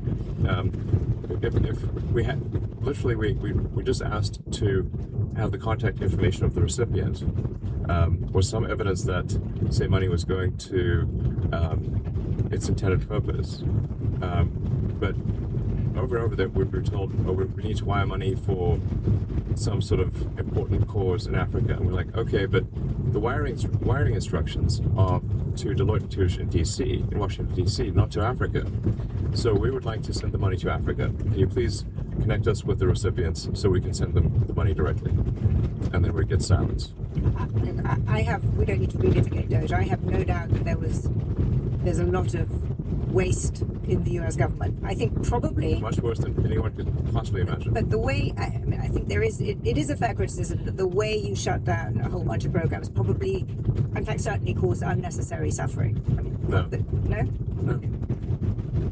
You don't buy that at all? It caused a lot of complaining. You don't buy the idea that anybody, to put it really crudely and simply, any kid in Africa died because of the suddenness with which... Zero. I just don't think that's right. I just don't think. I've had people reporting in Africa who. How many NGOs are there that could step in? Because bear in mind, it happened quickly. So there are literally tens of thousands of NGOs. Yeah, not everyone functions as fast as you do. If funding is cut off for antiretrovirals overnight, and it just stops, then people will die when they don't have access to them. And it just No, only if they cannot get funding for that. But the Gates Foundation has $50 billion. What about That's the that? part I heard. What about any one of a number of organizations? What about well, in most of Mackenzie these countries, Bezos? Mackenzie, USAID. whatever her last name is, used to be Bezos, gave $50 billion. What about that? But, let's be practical. In many of these countries, USAID was the biggest funder. But I don't want to have an USAID argument was a about political this. organization. It may also have been that, but it was the biggest funder of healthcare systems. So I'm very Biggest sure that there was funder of regime change. and there may well be benefits from having changed. Also, the system. USAID funding was not stopped; it was moved to the State Department. It was stopped. There were huge numbers of things shut down in Africa that were kind No, of there were health claims related. of this. These claims are false. They're nonsense, and absolute nonsense. But obviously, just for when funding is stopped for fraudulent organizations or for something, do you think they're going to say? Do you think they're going to say, well, please keep funding the fraud? Or do you think they're going to come up with a sad story that sounds sympathetic in order to get the funding restored? Obviously, it will be the latter, and that's exactly what they did. But zero He's died getting pissed. because Well, of that's those. what I hear that's the what I would voice. that's what I would take issue with. Zero. Because I think you can. I actually have a lot of sympathy for the change of the aid regime that the U.S. under the Trump administration has precipitated. However, Yeah. I think the pace and the suddenness with which it happened will almost certainly have caused unnecessary suffering and deaths. And I think both of those can No, be I true. think that's totally false. Okay. Well, let's. And obviously false because there are the amount of funding we're talking about is far less than what can be done than what can be supported by a private by a foundation like the Gates Foundation or Mackenzie Bezos' foundation.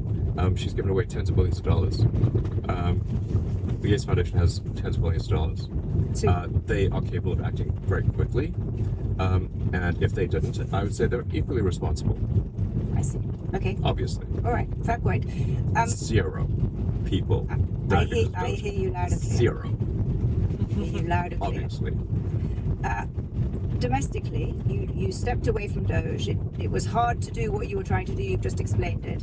But this administration has gone in directions that I suspect you were not expecting 2.5 years ago. You Well, know, I'm the not war going in to Iran. agree with everything any administration does. Are you disappointed by this administration? No, I think this administration, on balance, is excellent. No administration is perfect, but it's vastly better than the alternative. Can we talk about Europe? A place that you are very, very focused on. I'm not that focused on Europe. I think, judging by your posts, you're pretty concerned about Europe.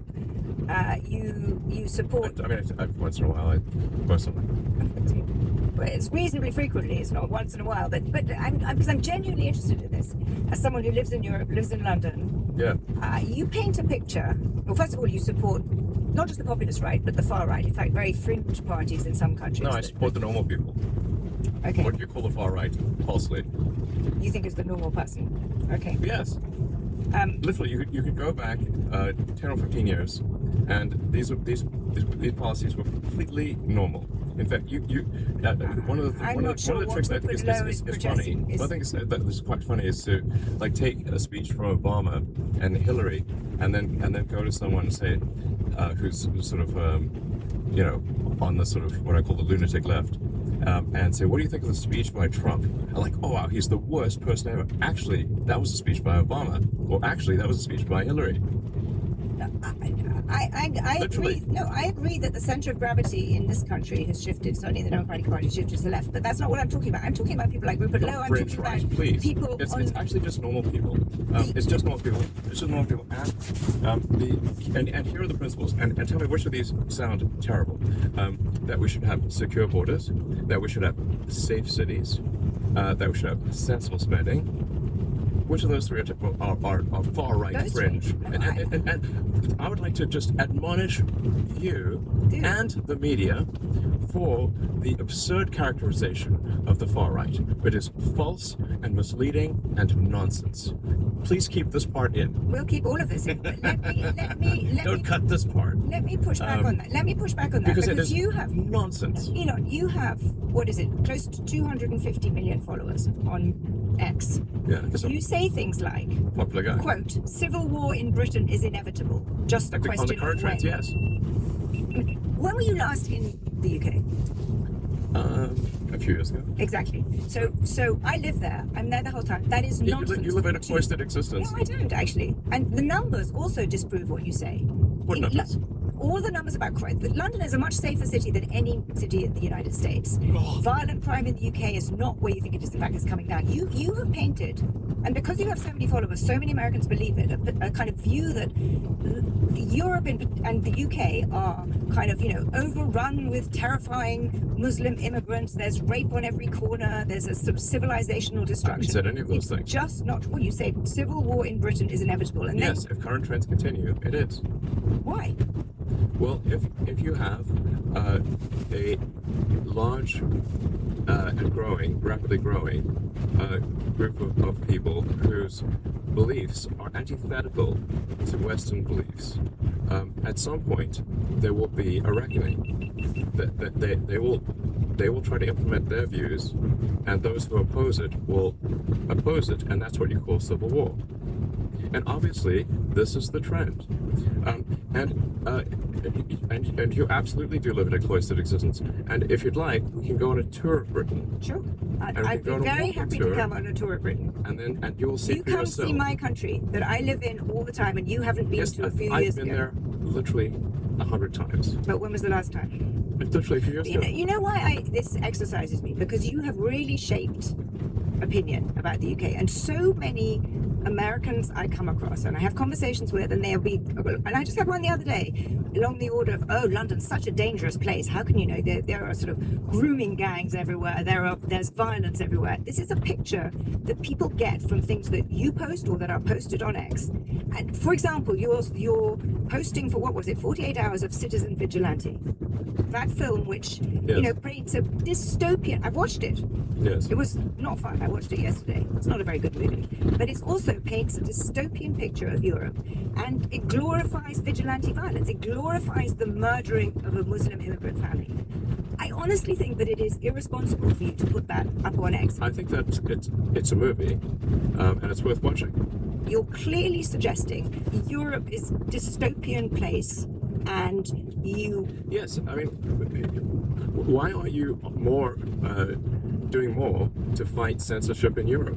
Why aren't you? So Seem to be doing nothing to that's fight not true. censorship in That's Europe. not true. I think that They put there people are issues in with free prison in the speech. UK for social media posts. Do you think that's appropriate? No, and we've written editorials against it, but Okay, I don't great. think. Then And my that's point the is sort of that thing that I think is bad. And I think and I agree with you, but I don't think you have to glorify vigilante violence and kind of, post the things that you are doing and paint an entirely inaccurate picture of Europe that you I don't think it is.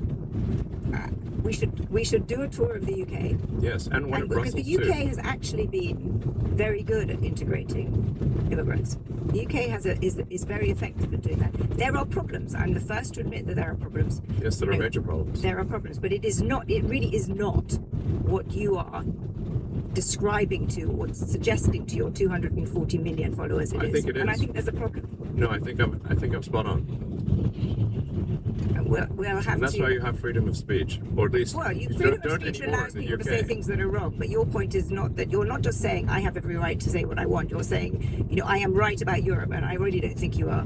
I think I am. I think you will find that most people in Europe, or many people in Europe, don't think you're right about it. But let's come to that. Because the media keeps ignoring reality, I don't think that's true either. and they're programmed by the TV and conventional media. And why are you? This is, I guess, even to me, sort of the bigger picture question. Why do you focus on this? Why are you interested in it? Because on the one hand, we started this conversation and you describe to me this extraordinarily transformative, amazing, sort of, civilizational changing stuff that's happening in the next 10 years. Yes. And yet you're also, an ongoing participant in the worst kind of tribalism, cesspit of social media. Like, how does that fit? Are you, on the one, they're two very different views of the world. Yeah, I don't think they're inconsistent. But why do you do the latter one, the tribalism? I mean, people say that you're a racist. People say that you're, there's all kinds of things said about you, which I'm sure you would disagree with.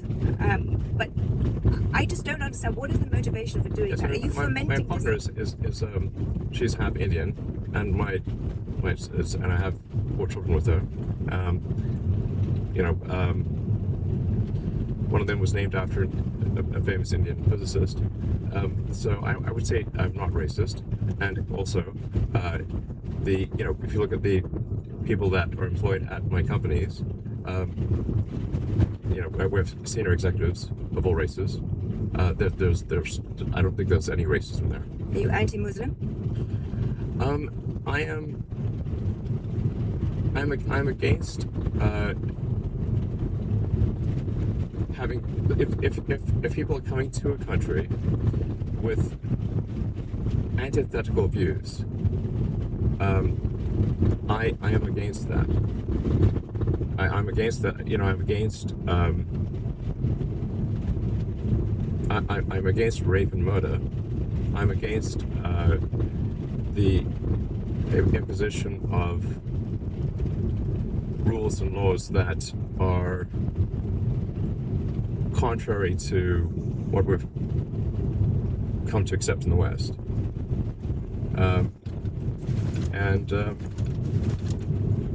And I think it's a crying shame that the sort of traditional media like you Do we stop at don't recognize this. First of all, I think that you hugely exaggerate the challenges that Europe faces. Secondly, in areas I completely agree with you. I think that the constraints on freedom of speech in the UK in certain areas are problematic. What worries me is that the people you are supporting are really quite vile people in some areas. Like some members of the AFD, Alice Weidel, whom I've met, is a perfectly thoughtful person, but in her party are some real neo-Nazis, are some really awful people. And your blanket support of this kind of party with 240 million followers means that you have a power in Europe that I think perhaps you don't realize the scale of impact you have, but you can. Good. I hope I am having a big impact. But why? Why should you? Why should you be able to shape European politics? You don't even live there. I think of it as the sort of the West collectively. But do you see why this makes people think that this man who has all this power, he's the world's richest man, he thinks he has a right to influence our politics? It makes people, it's why, we started this conversation saying superlatives, it's why people loathe you. I mean, some people do loathe you. Yes, some people do. But do you understand why? Do you think what you're doing is helpful for Western democracy? Maybe some people do loathe me. And that's probably true. I don't care. But the fact that, as you pointed out, 250 million people follow me is that I think a lot more people actually like me than don't. And I think a lot more people hate you and the media more than you realize. Do you realize the media is despised? Do you realize that journalists, the view of journalists is like the favorable view of journalists is like 15%. I do know that in the United States. So the shoe is on the other foot. They hate you. They hate you far more than they hate me. I think there is certainly a loss of trust in journalism. I think in part there have been mistakes by journalists and journalism. I totally acknowledge that. But I also think that the kind of polarized environment, particularly on social media, fostered by the kinds of things you are pushing on X, actually helps this. It makes it worse. I don't think so. I think you're the problem, the media. And speaking of loathing, you're loathed far more than I am, and you don't seem to even realize that. I think very few people know who I am relative to you, so I don't think I play in the same game. The media collectively. So, I mean, you're hated. Do you even know that? probably don't. I like to think that I'm aware of my own personal shortcomings and the economist's shortcomings and our worldview's shortcomings. But what we stand for, as you know, is liberal values, traditional, classical liberal values, where we worry about concentrations of power and we believe in the individual and the dignity of the individual. And individual freedom. I firmly believe that. And I have long thought that you were a classical liberal. But when I read what you post, classical liberal, J.S. Mill, limited government, individual freedom. Yeah, I agree with that. But when I read what you post on your feed, I sometimes wonder whether you really do believe in that. I literally said, look, I believe in safe cities, secure borders, and sensible spending with respect to government. That doesn't make me right-wing at all, in the least. Does the US or do European countries score better on those? The US is better. No. Yes. Safe cities, much more dangerous in the US and the UK. Sensible spending, bigger deficit here, out of control. You've managed. You failed to reduce it. Secure borders now under the Trump administration. No, what I mean is before not. But on 2 out of 3, we're not going to live in good. Europe is a better place. Yet you seem to paint a picture of Europe being a hellhole. Okay, I don't think Europe's a hellhole. Is it still the? Okay, we can agree on something. When did I ever say that? No. Well, the picture you still paint the of Europe You're is just making up things. Right now, yes. No, I'm not. You say civil after we war pass in that Britain is inevitable, intersection. and then I don't know where it starts, but basically once it stops, proselytize for this citizen vigilante film, which really does paint We Europe need as to a go hell. over It why. just starts with Tear up the ominous tires. music, and it says Europe. Oh, Well, there was out of control rape and murder. It's more dangerous in this country than it is in Europe. Where there is danger in this country is because we failed to incarcerate repeat violent offenders. And that's, the classic sort of SORAS DA or judges that fail to incarcerate repeat violent offenders. And if somebody gets arrested 50 times, literally, for violent crimes, and eventually they're going to kill somebody. So you either incarcerate them or people will die. I think the prevalence of guns has quite a lot to do with it too. I mean, this is a much more dangerous country. Murder rates are much higher, in large part because there's so many guns. Well, let me give you an interesting number. There are more people that die in Europe from heat deaths than people that die from gun deaths in America. Why aren't you writing an article about air conditioning? We've done several on air conditioning. yeah, We they had on our have. cover last week a whole long piece about why Pro air conditioning? Yeah, very pro air conditioning. Okay, good. Well, good. Very pro. Good for You should read us that. Absolutely. Okay. I Credit's where it's due. I think you have a view of The Economist that is not entirely accurate. So I will. You come look at England, start reading The Economist, and I will, stand corrected on my criticism of you in this area. There are many parts of Britain and Europe which are not safe. You can't just walk around. do you have There are this far more in this local? country. Far more. Do you have No, I this don't think so. I'm just gonna interview? get my Is it fact checkers local to or check is it that. streaming? Yeah, I don't think that's true. I need to download it. Let's move on from this because I think I've got a sense of why you're doing what you're doing. The point is not that the question is not is America perfect? The question is does Europe have a serious and growing problem? The question Absolutely, is it has a which serious is and more growing dangerous. problem. That's where we started this. Europe has a serious and growing problem. I'm not going to say that the United States has no problems. Of course it does, but we should all try to address these issues. We can agree on that. We should all try to address the problems. My point was simply that I think you exaggerate the scale of Europe's problem, and that I think people are asleep at the switch and do not realize the magnitude of the issue. I also think that your interventions, however well-intentioned they may be, risk making Europe's problem a lot worse. How? because you are putting your support behind people who are proto-authoritarians, who are not trying simply to, make sure there is better integration of Muslims or to secure the borders, but who have very clear fascist tendencies, and you will cause huge divisions within Europe. I think what you're saying is total fiction, and really, I'm simply saying that that Europe has to have secure borders, and should not live in vast numbers of people who with views that are antithetical to the accepted views in Europe, and where there will not be some level of safe cultural integration. This is simply common sense. If all you are saying is Europe should have secure borders, I completely agree with you. Then I have misunderstood what your interventions have been on social media, because that is not what the view I have, not what I would conclude having seen what the people you are supporting and the things you're doing. But if that's your goal, I share your goal that Europe should have secure borders. Yes. I think that's perfectly agreeable. That gets me to a question. And let me explain what the fundamental forcing function here is for why the borders are not secure, which is when you have a welfare state that provides substantial benefits to anyone who comes there, you create a very powerful economic forcing function for anyone who is below that standard of living to come to Europe. It is an obvious, powerful driving force, and people will come there if their standard of living is, from what they get in Europe, is above where they are elsewhere in the world. It's very basic. I completely agree with that. Yes, I don't it's a disagree. very basic incentive structure.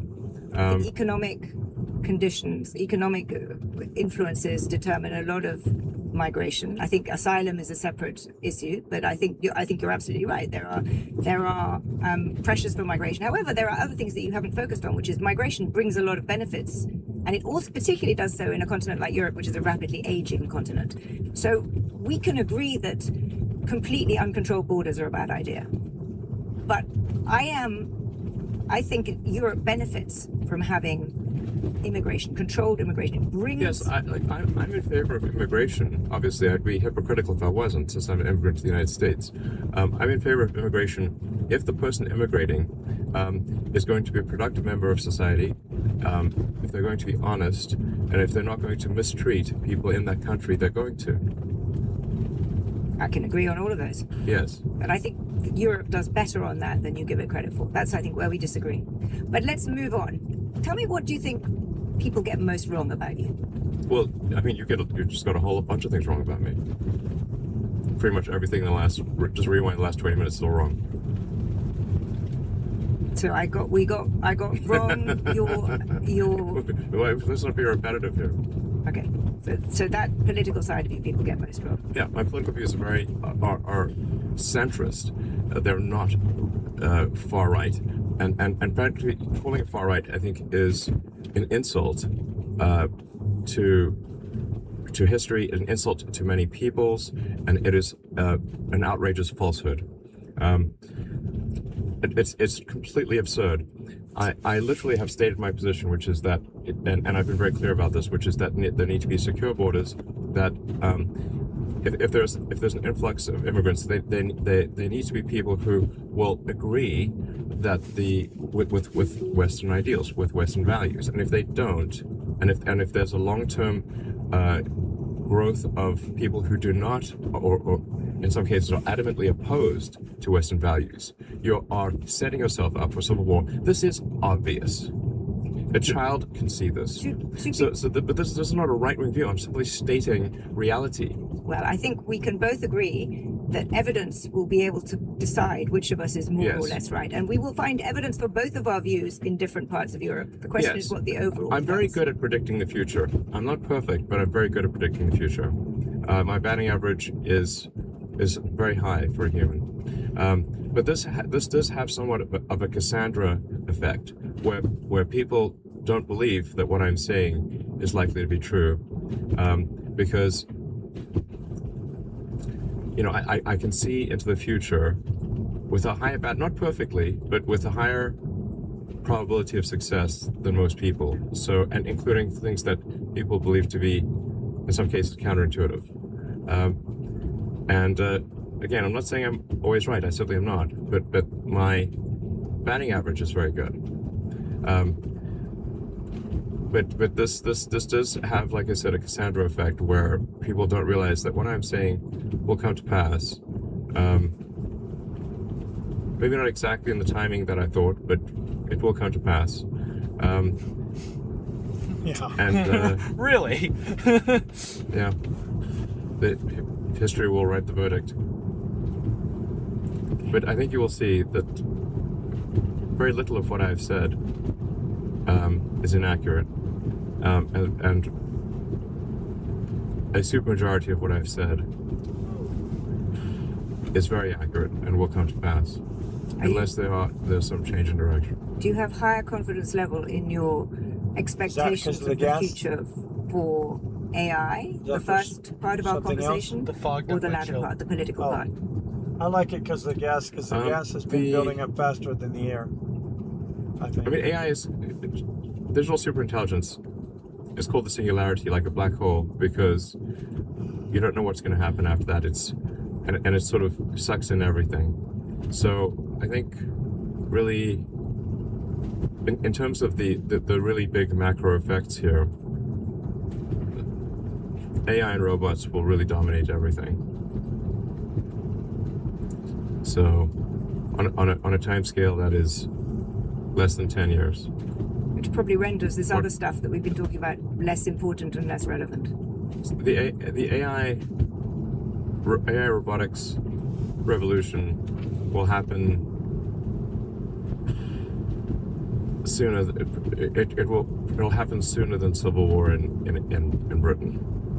I would say Civil War in Britain is probably 20 years away, and the AI robot singularity is 10 years away. Well, hopefully these benign, all-powerful AIs will prevent such outcomes. They probably will. Elon, I don't agree with everything you say, but it's always absolutely fascinating to talk to you. Thank you very much indeed. No, you're welcome. I'm not boring. You're definitely not boring. I don't think anyone in the history of ever has said Elon is a boring person. Yeah. I think if you do, that's kind of dumb. All right, you ready to pull over? Okay. We're pulling over for tire pressure. Yes. Okay. And, We'll do so. In how neutral. much battery do you have left in your compressor? Enough. We'll try to inflate everything to 45 first. I don't know. Maybe so. We'll see.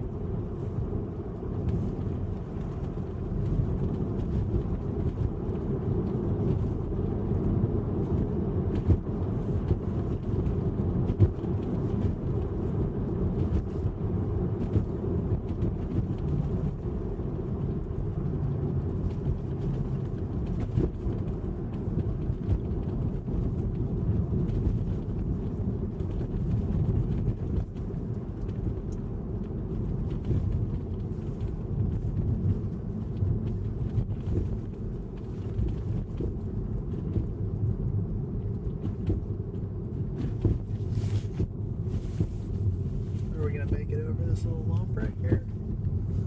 Maybe. I don't know. We're in neutral, so yes. Just want to see where it ends up taking us, because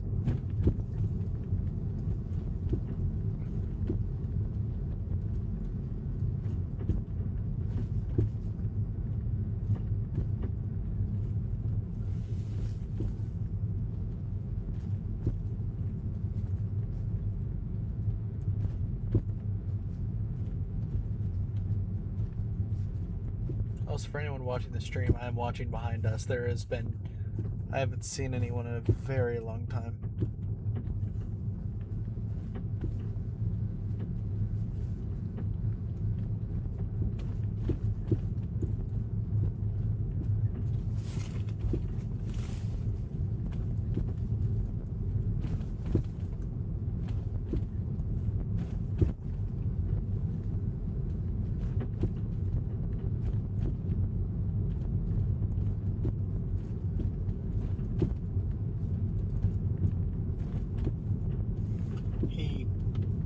alluded to he's very good at predicting the future, but I think that he has an AI that is better at it than him.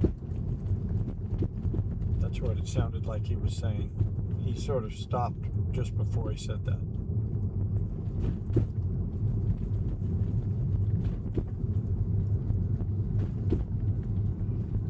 Okay, what's this? Hey, I like this place.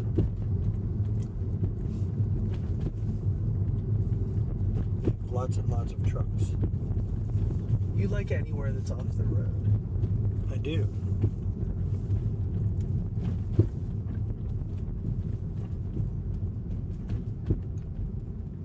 Because eventually we're going to hit, let's say, 10%. That is a true statement. We will eventually hit 10%. That's noisy. I actually want to go forward just a little bit.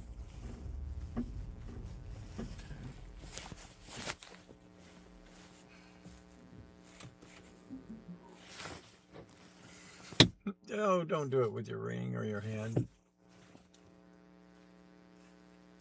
Okay, let's see. Where did their compressor go?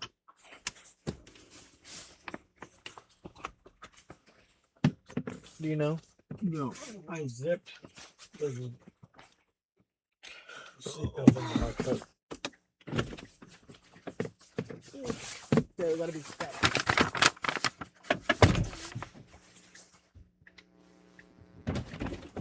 I'm going to turn off the headlights. Oh, that's a great idea. Yeah, headlights off.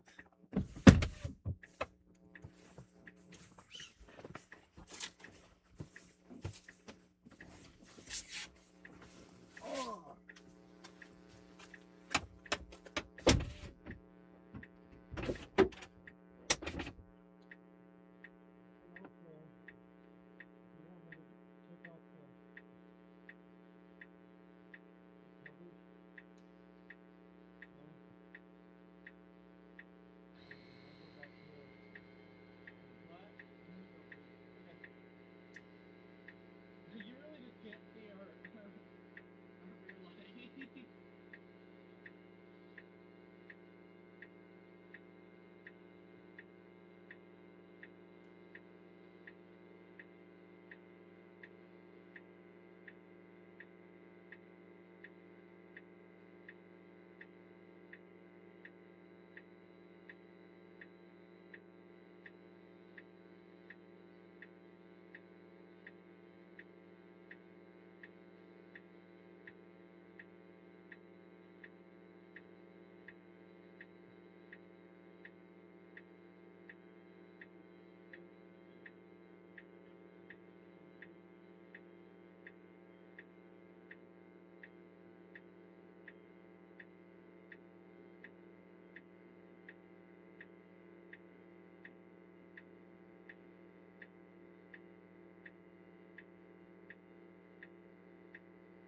42 because they're both at 40.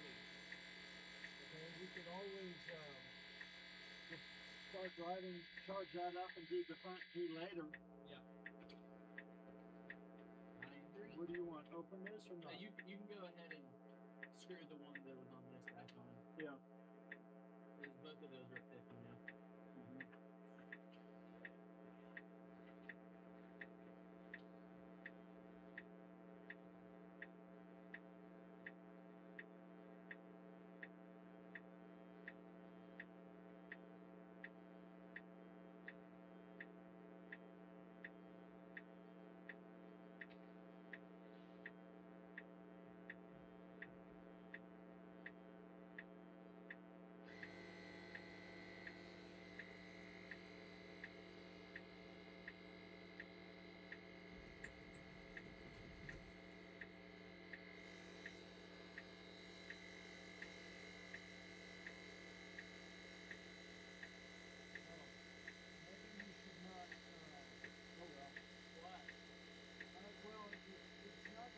That much if they're imbalanced, if they're not balanced the same.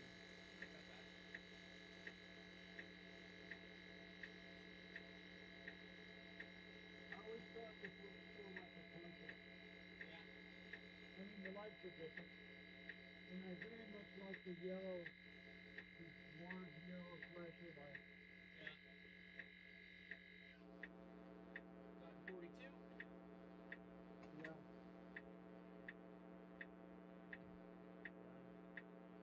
I'll do the other one to 42.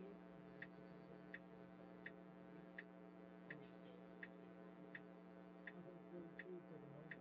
Yeah, if it's looking like we're not doing this yet.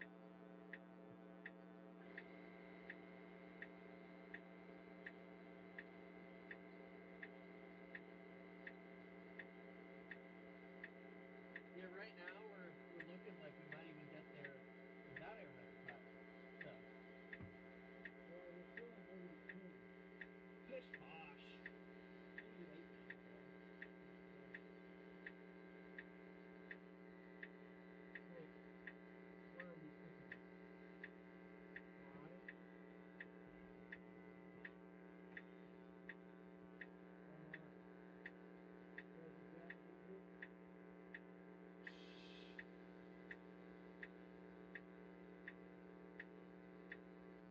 Alright, then put this one back on and let's go.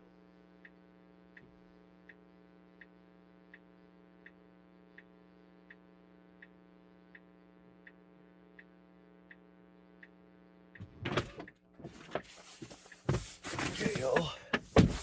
We're back.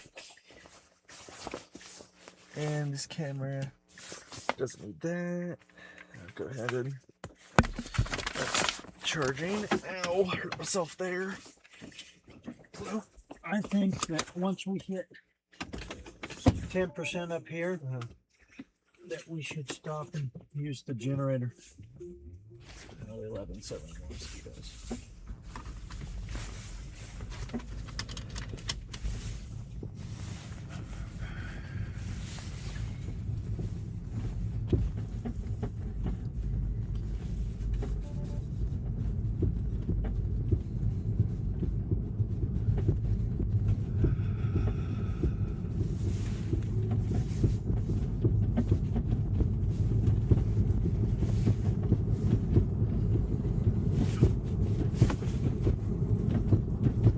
Got it. Let's go.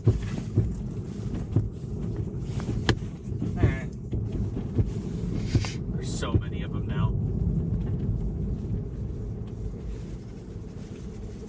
Oh, the tire pressure sensor.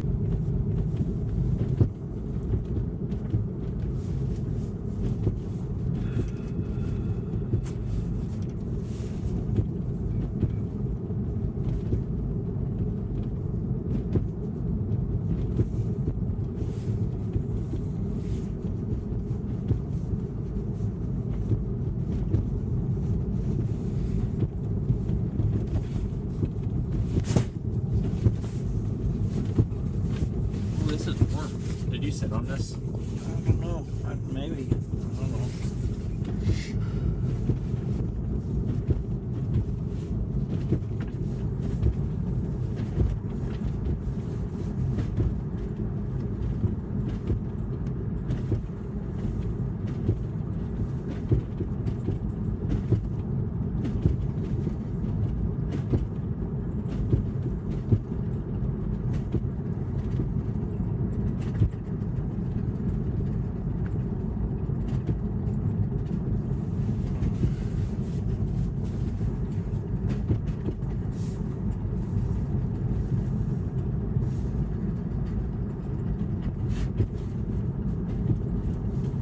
What happened to the idea that autopilot was going to be disappeared? It has from new vehicles, but they don't remove it from old vehicles. Oh.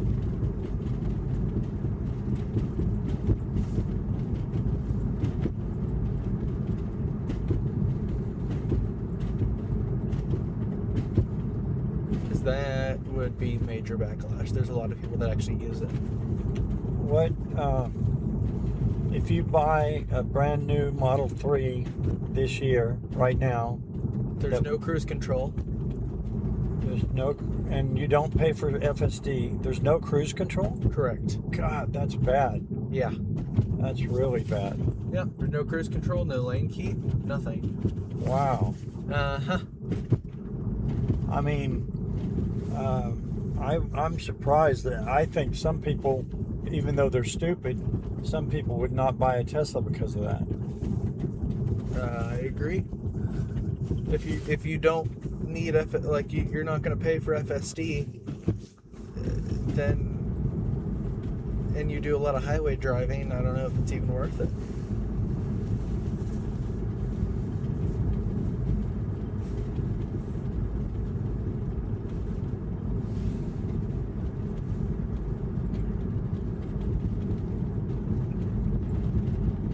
No, I'd get a used one that already had autopilot, but because you can still do that, obviously.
We have gravel, maybe.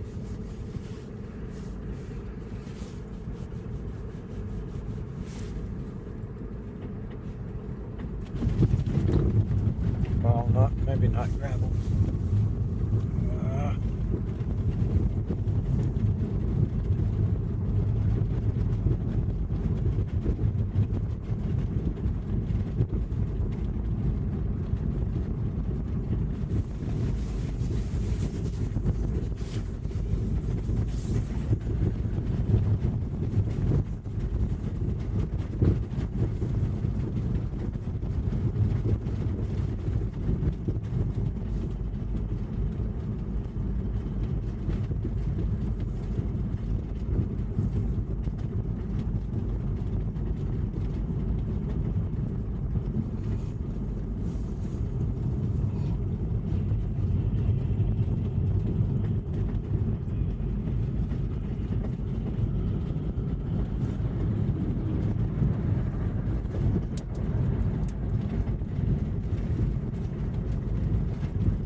That's a big set of potholes. Well, maybe not that big.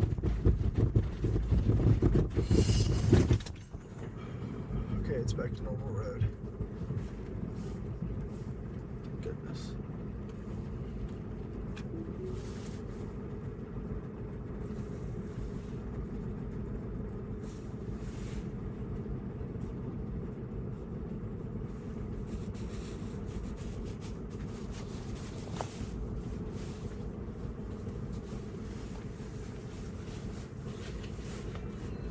Okay, there we go. Just wiping off the windshield.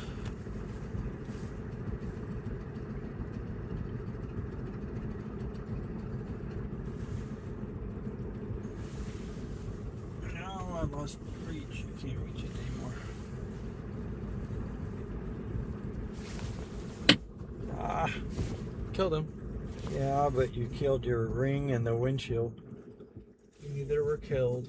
There was no rings nor glass harmed in the making of this video. Your ring is thinking that you're taking a beating.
This is getting better.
How about we use the fan with outside air, the We lowest can't. setting? We can't at all. We use Okay. any energy. There's a chance we don't make it. Okay, how about, well, except I don't want to find out if we're close. I want to stop at 10% so we have some buffer.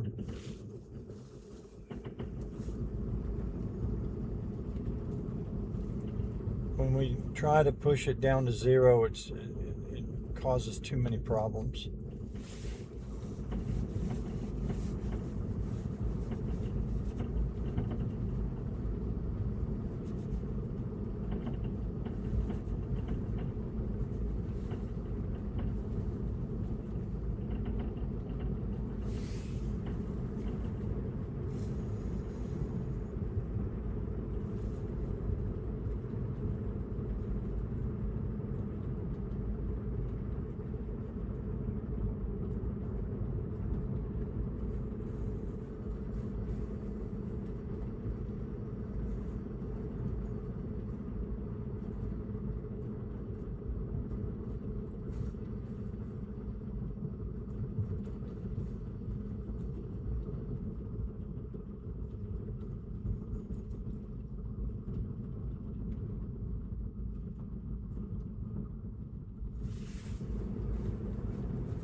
These zip ties suck.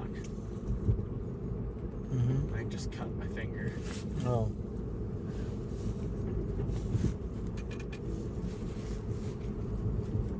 Okay, if we make it Fox. Fox in the city. Is that the city? Or is that just... No, we gotta let it load. No, Fox does not look like city. Hold on, go look at it more carefully.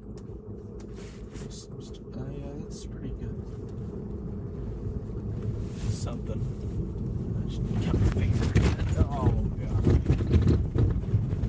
We need this open. It's too dangerous to have this fogged up like this. Yeah, this much. It's a little too much. It's what?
for buildings.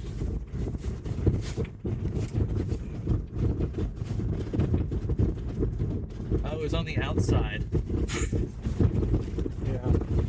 A lot of it was on the outside, and I couldn't see. I thought it was just fogging up on the Well, inside. on my side, it looks almost dangerous. I can see.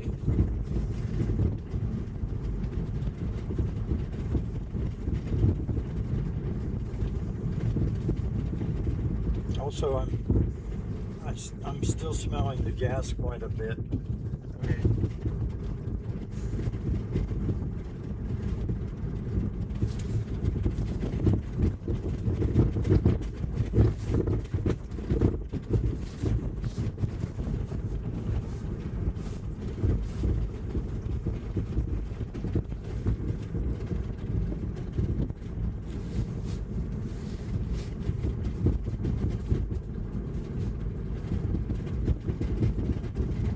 Yeah, most of this new fog is on the outside. Maybe we've hit the dew point with the temperature. I don't know.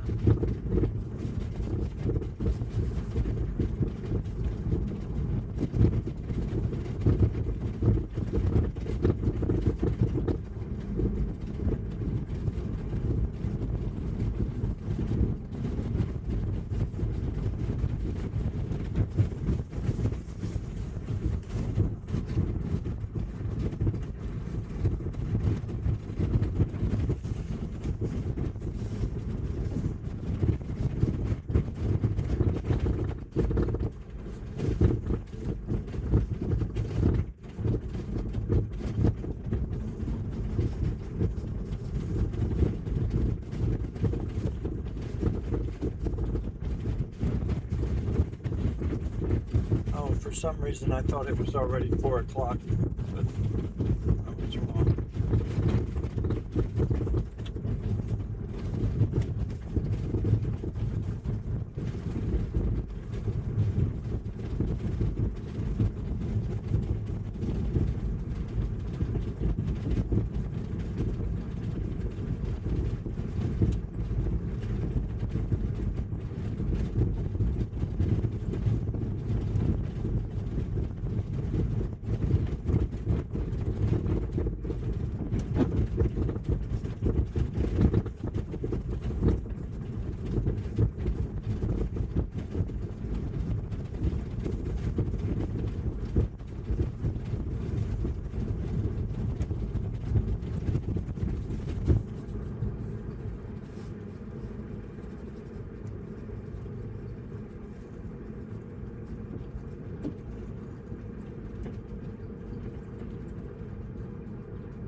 Right, right.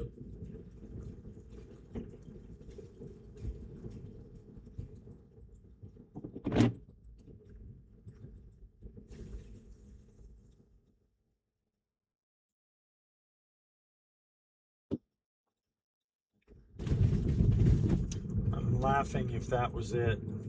I'm also laughing if that was pavement brake, and the entire Dalton Highway is I a know. pavement brake.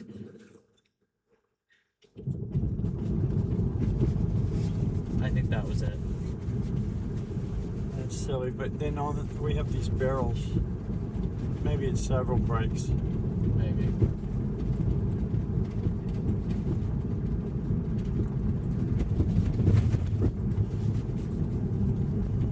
If that was it. That was scary.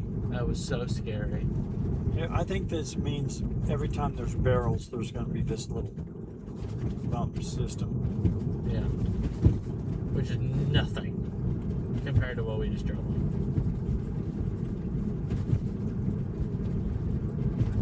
Dum.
Let me do what I want, car.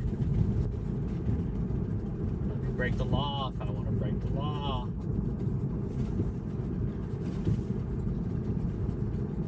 Want to drive in the middle of the road? Let me drive in the middle of the road.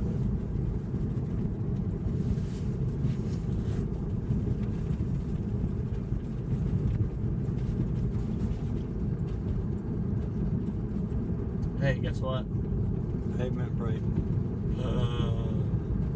Really?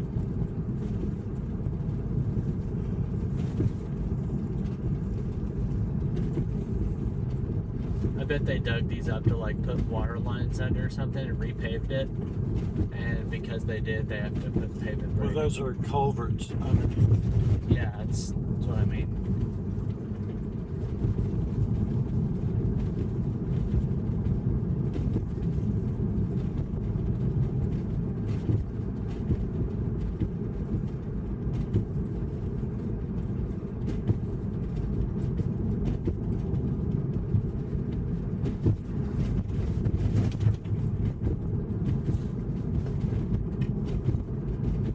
Oh, this is a pavement brake.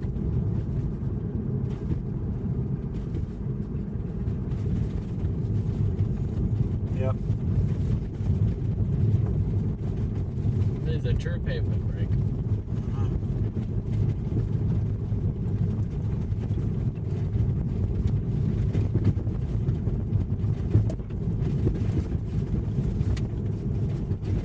Imagine we don't have a blowout on the entire Dalton Highway, and then we get to civilization for the first time with, Watch these. What?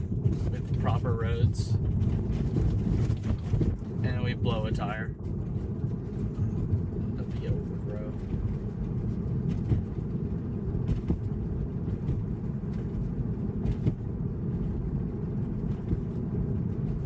I think they needed to get rid of these signs.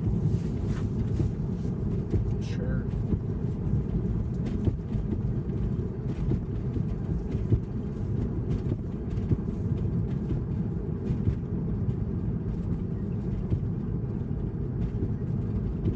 Oh, maybe not.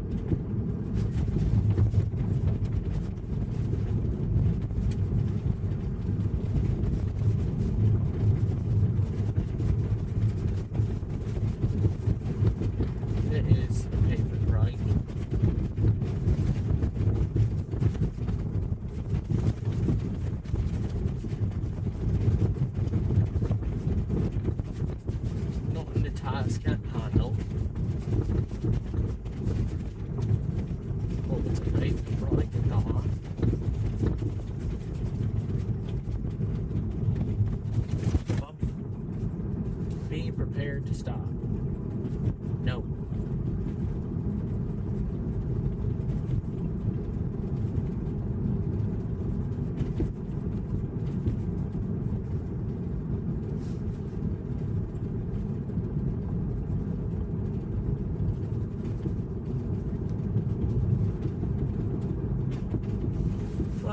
Or do you think there's gonna be a flagger? I don't see a flagger. I don't think there's gonna be a flagger. But on the other hand, There's the a flagger. What? There's a flagger at 3:47 in the morning. Mosquitoes. Yeah. I wonder if that's one of those electric ones. It is. How come she's not wearing? Is that a he or she is not wearing a mosquito head thing? She.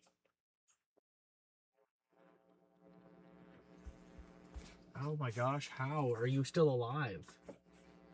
I like destroyed you. I saw your carcass. Okay. Still alive. No, it's not. Okay. Yeah, we need to roll up your window and we're still. Okay. It's cold. It's cold.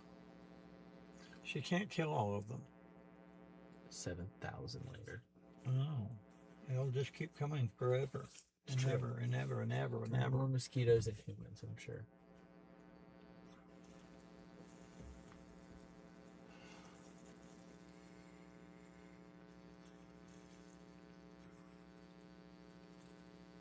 She has a little red Honda generator. She does? Well, I'm guessing. What's that look like over there? Yeah, that might be what that is. Doesn't show the arms waving around. Really?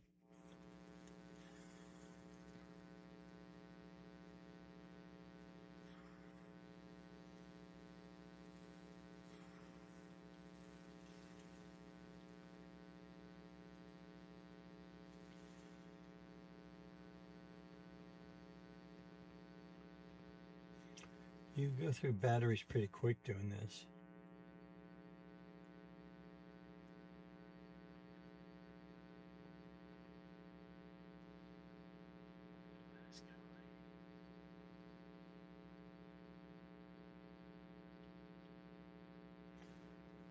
I wonder how long it is.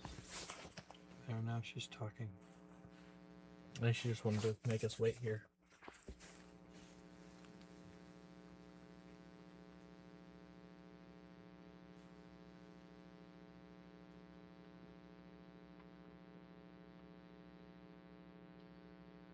Any second now.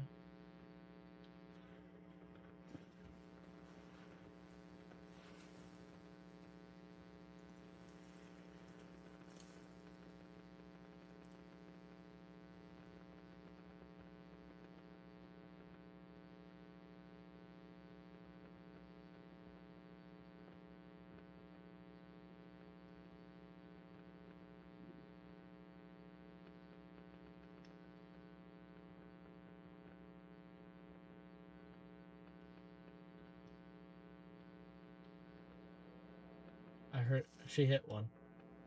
I've seen it spark a few times. Really? I heard that one. I saw it too. That wasn't a mosquito, that was like a big bug. Flying bat. Are you still alive? Hello? I just crushed you. Mosquitoes aren't real, y'all. I swear mosquitoes are not real. They're fake animals. They're fake.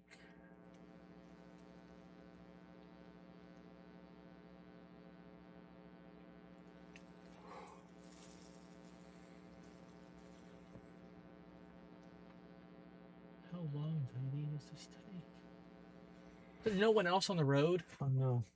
No one else on the road. Like, it's not like this is like 40 miles long. She's hitting her car with the racket.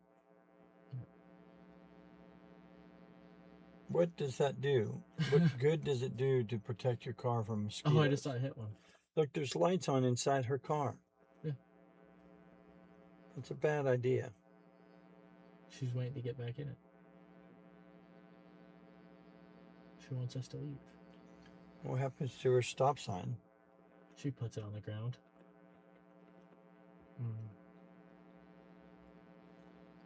Well, how distance long is it? I don't know.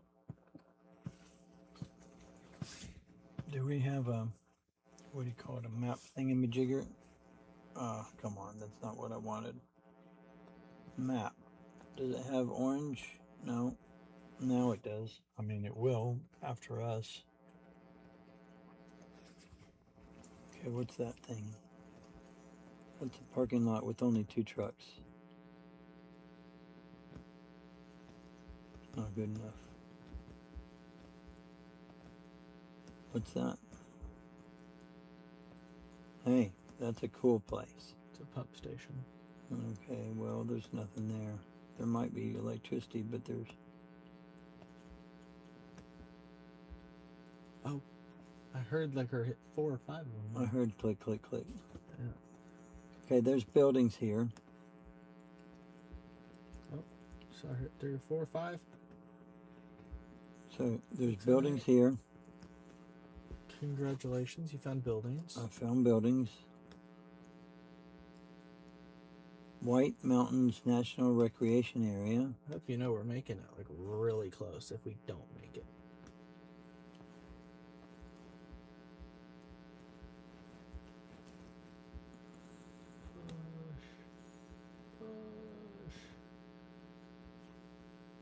I don't understand this.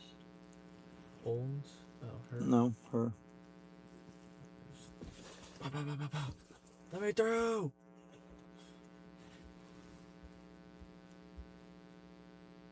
Oh, she just drank out of a flask. There's a kennel. Howling Bay Kennel. Did you hear me? She drank out of a flask. Yeah. Okay, well look. Like a whiskey flask or something.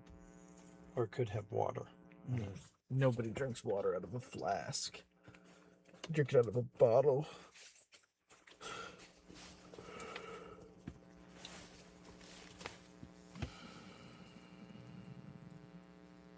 I swear she just stands out for fun. She's not even an employee of this place. Yeah.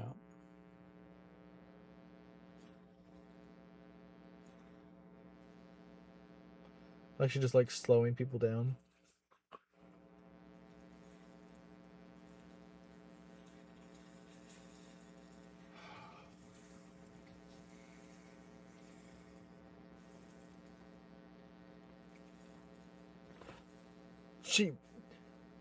Hello?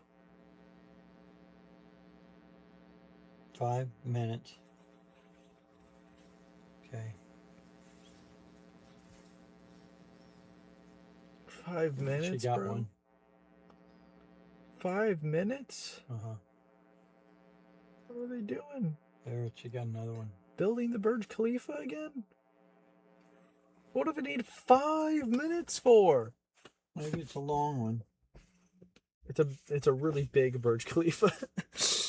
I mean, maybe it's a long construction zone. Don't like the sound of that.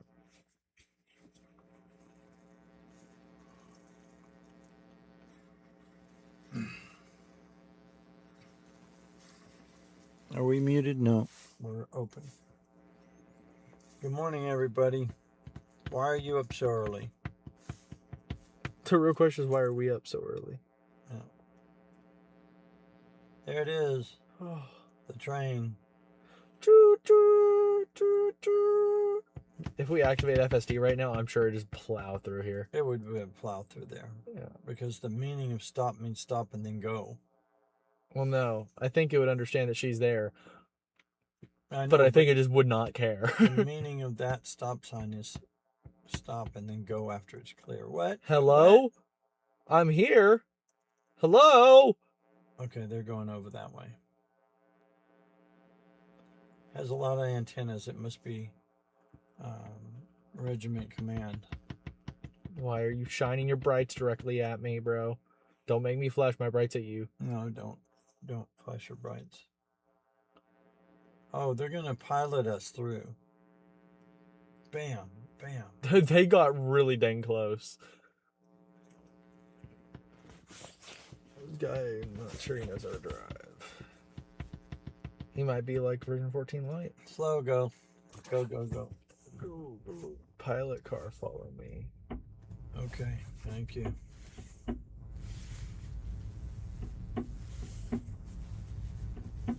She's pointing at something on the front tire. Maybe the sound. Yeah, probably.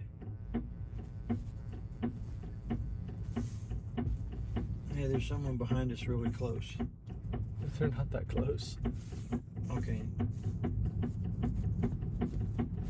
Maybe the wheel's falling off. Sounds like it.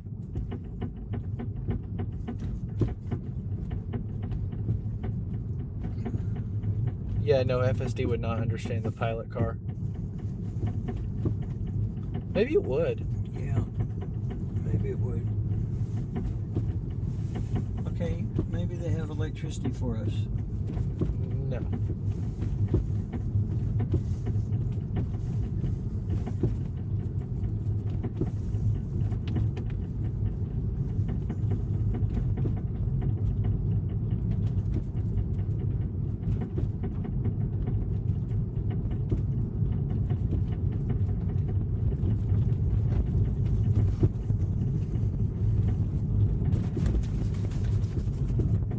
Should I draft the truck? Nope. Hey, it's a pilot car. It's exactly for that reason.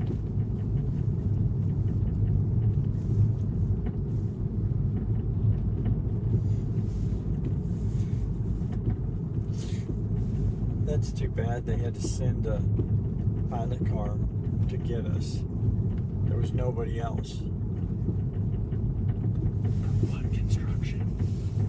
What construction? We have gone through no construction. At least have it closer to the construction.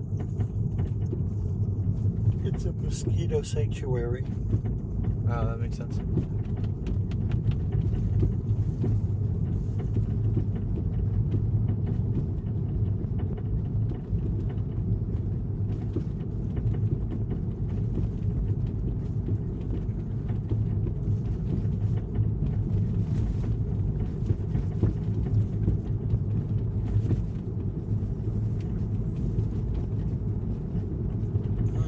This is strange. What? Why did they do this? It's a great question. I mean, there are some potholes But and there's some water on the road. we just drove the Dalton Highway. I know. We Maybe didn't. these people in this part of the world are not used to that. Maybe. Oh, here we go. Why didn't you just move it up over here, morons? I love that word, moron. Not even sure I know what it means. I just think it's dumb person.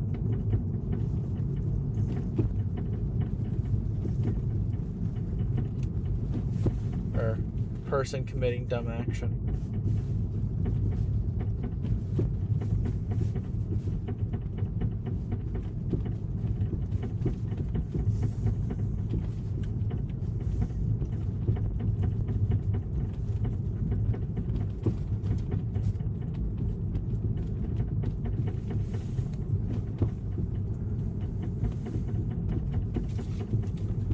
We needed a lead car for this, bro. We did? No. I don't think so. No, I was saying we need to like questioning it, like It's row. sort of obvious at the moment that where we should have gone. Yep. I mean, I don't think anybody's going to crash up that way. Nope.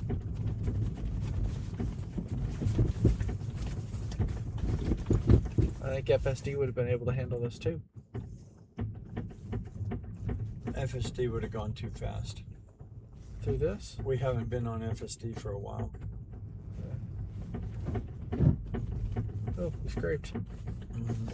Here comes another one.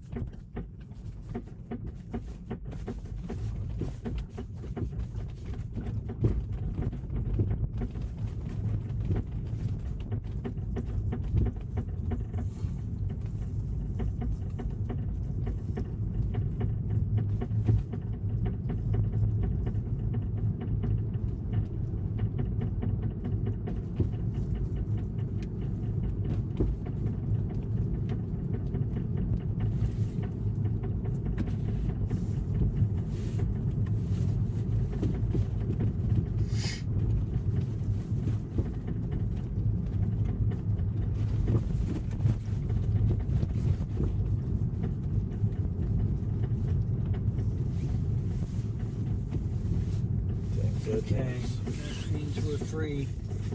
We're free to do what we want any old time.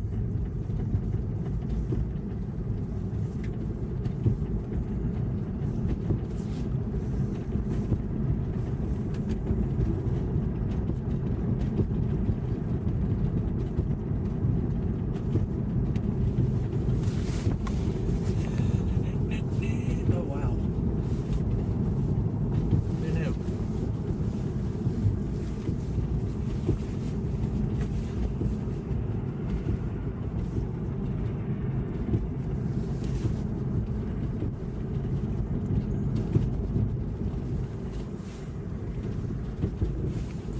We're making it! We're making it! We're doing the thing! We're doing it. We're doing it, y'all. What the heck? Deontay. If it break!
We need inside windshield wipers. They had at the Chandelar location, Yeah. they had these little packets that were called anti-fog, which I did not take any, Why not?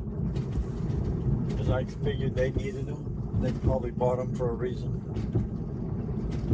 Fair.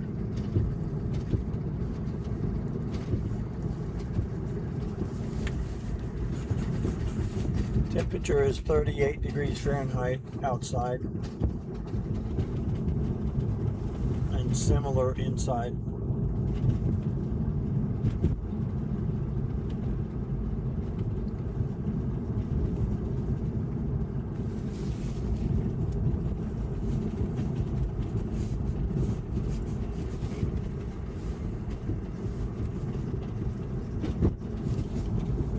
Hey, all of a sudden fogged up more. I see.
Really?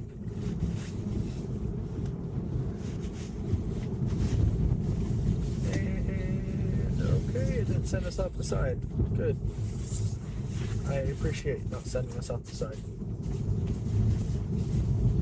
I sat on this forever and it got warm. Nice.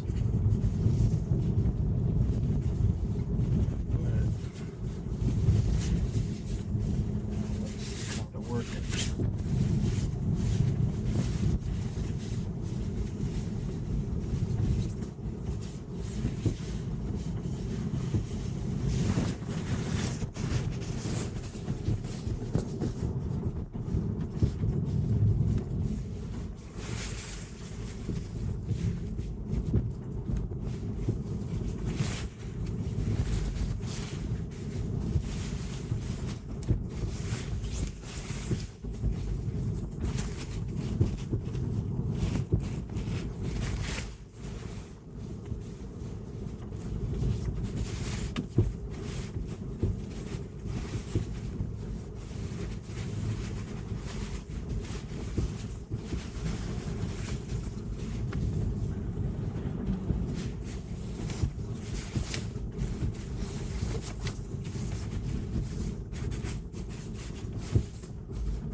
Okay. That worked.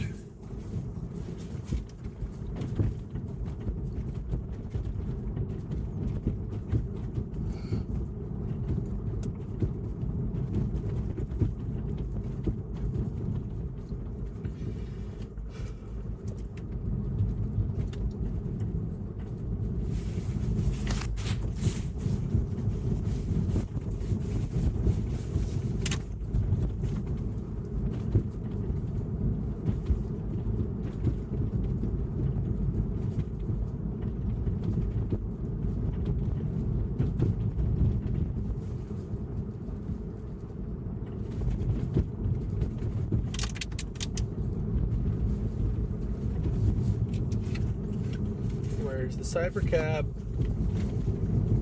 You've been promising it to me this whole trip. Is it gonna show up at my house when it's over?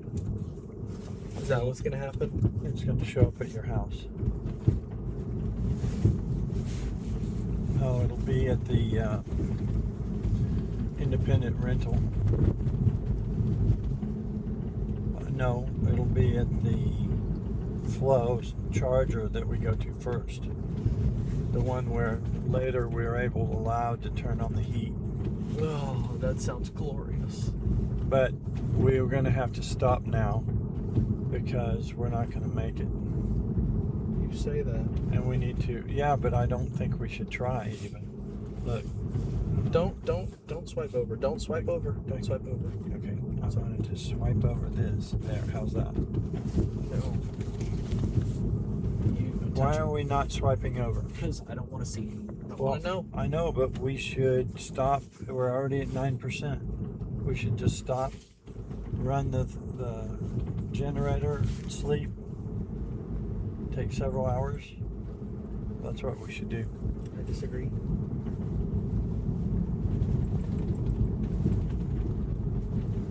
Well, we have no buffer.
up twice. What do you mean it went up twice?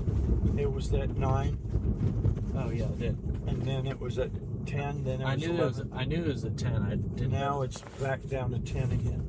Yeah. It might go back up to 11 again in a second. Or it might go to 3. I think it's gonna go to. Yep. There we go. There goes 10. Hello. It went back up to 10. No, it went from 11 to 10. Oh, did it? Yeah. Oh, okay. Let's see. It might go back up to 11. Come on. It's not gonna go back up to 11, I don't think. But it's okay.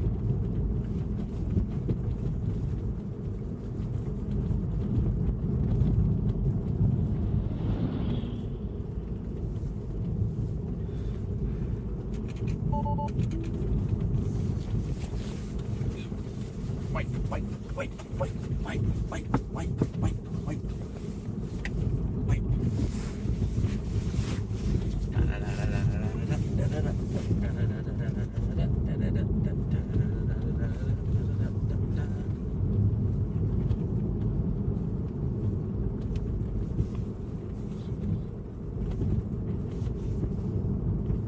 It's 4:20. AM. Stoners are not awake at 4:20 in the morning. Well, unless they stay up all night. Hey, you gotta be awake for 4:20 p.m. and 4:20 a.m. Peak schedule.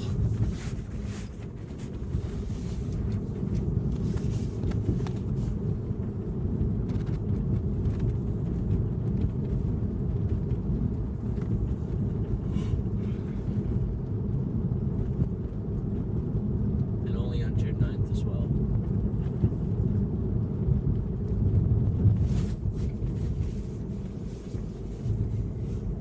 Okay, we should open up the window. Okay. Not all the way, just like how we've been doing it. But I don't think it'll have much of an effect. It stopped having an effect a while ago. I don't know why, but I think it didn't. I think we just built up more water and it took a few extra minutes. Watch, it'll get better. alright. I hope you're right. Also, it's good to get rid of the gas smell. I'm ready to get the generator out. Yeah.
It does well when there are lines up ahead.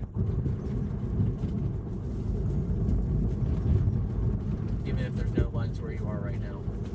I think it uses the zoom camera to look at that and say if there's not any lines here, just where's the center of the lane up there, and drive towards that.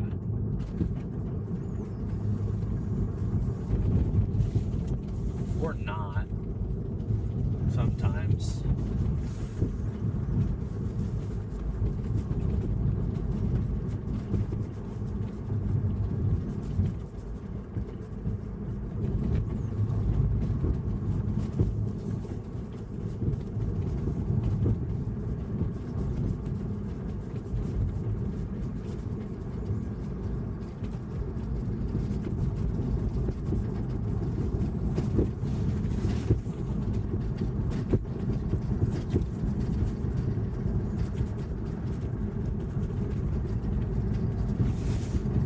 It's just getting worse.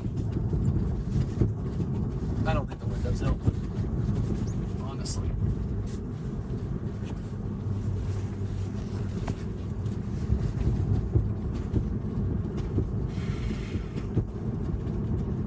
that fogged it up. You're not even wrong.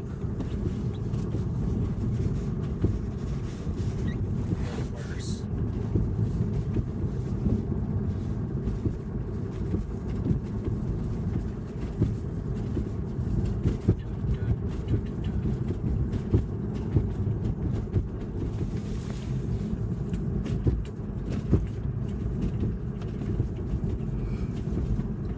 I wish we had a squeegee. Life would be much better.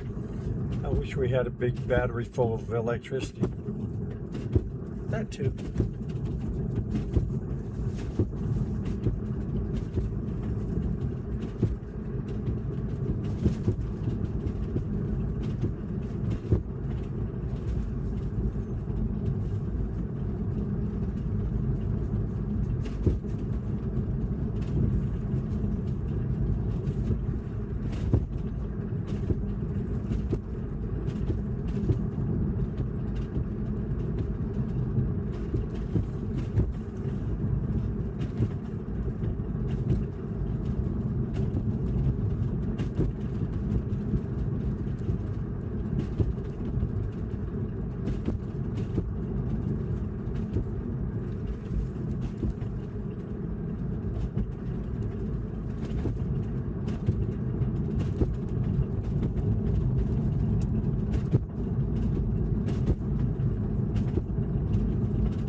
sometimes.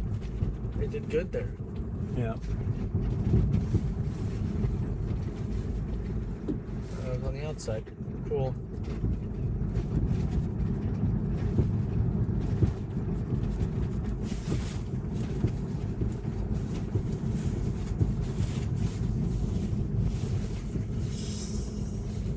Oh, yeah, no. Dang, the steering wheel is cold.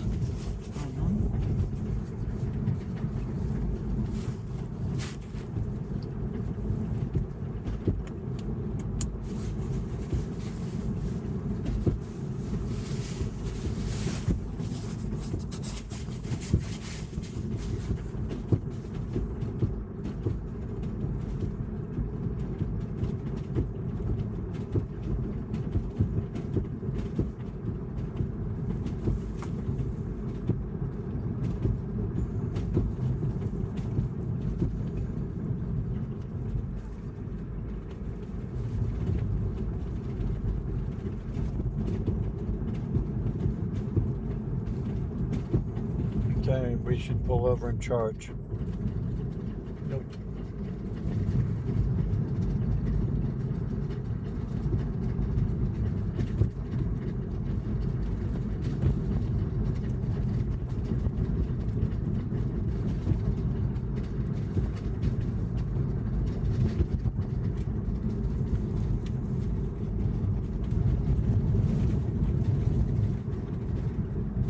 You're going to return this generator today. Yeah, we have lots and lots of time. We have 12 hours.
%.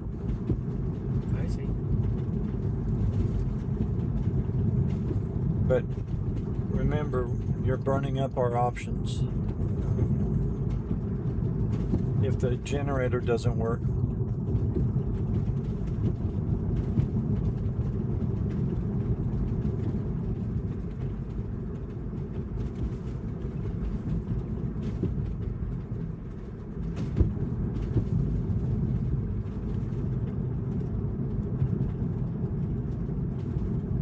Burn the boats.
perfect. No, perfect would be we should charge. Perfect is we're about to regen a lot. That's perfect.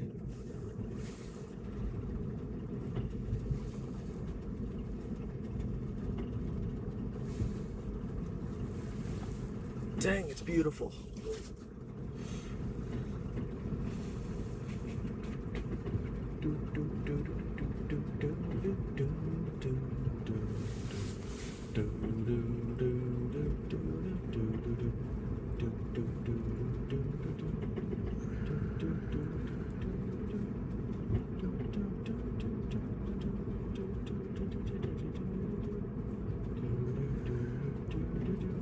What is that place?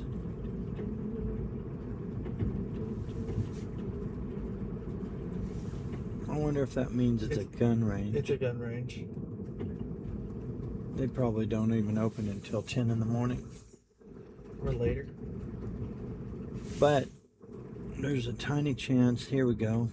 Brewing and bottling, Turtle Club. All of these may have 120. Guess who has 120 in their trunk? We do. What do you, yeah. Which we're not using. This is a restaurant, it says.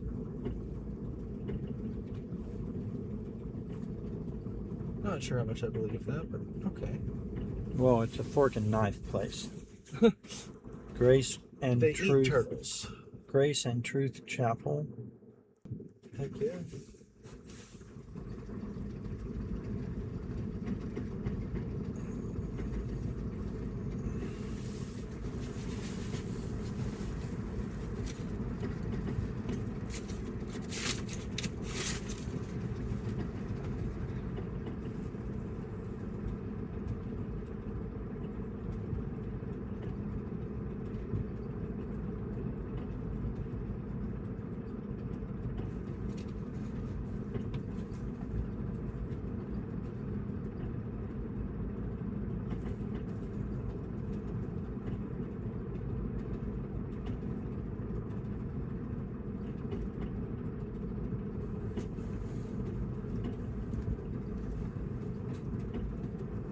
Look at all that data. Look at the 3 gray dots at the top. Look at all that data.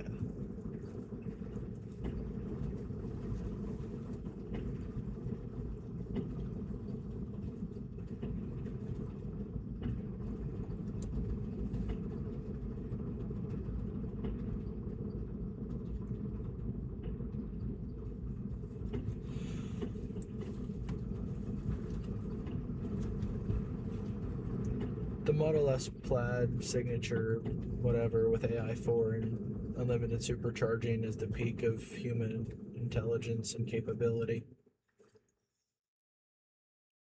It's all downhill from here.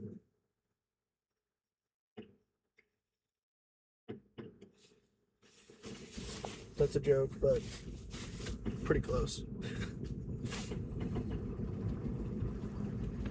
AI's taking everything else from us. So will we ever get anti-gravity? Oh, we'll probably get Or there. anti-momentum? Probably, but it'll be AI that figures it out, not us.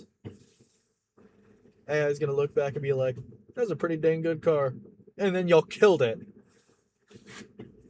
Y'all ruined it. So you know what we're gonna do? We're gonna ruin you next. Or it'll be like, "Hey, y'all did good. Y'all are just stupid. We'll keep you around. You're interesting." Or that.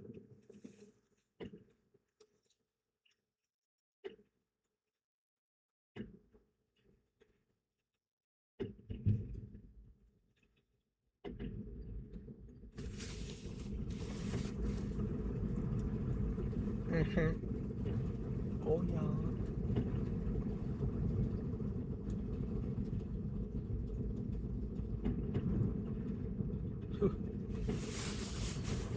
Let's see, what temperature is the battery currently at?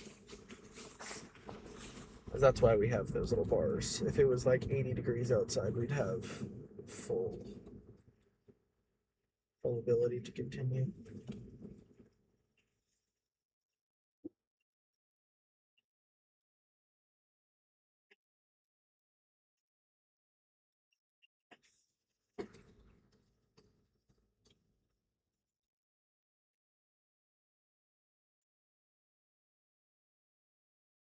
Oh, cool.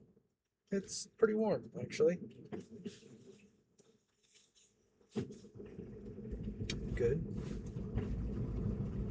Oh, it is.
As soon as I start wiping, it just all goes away. What the heck?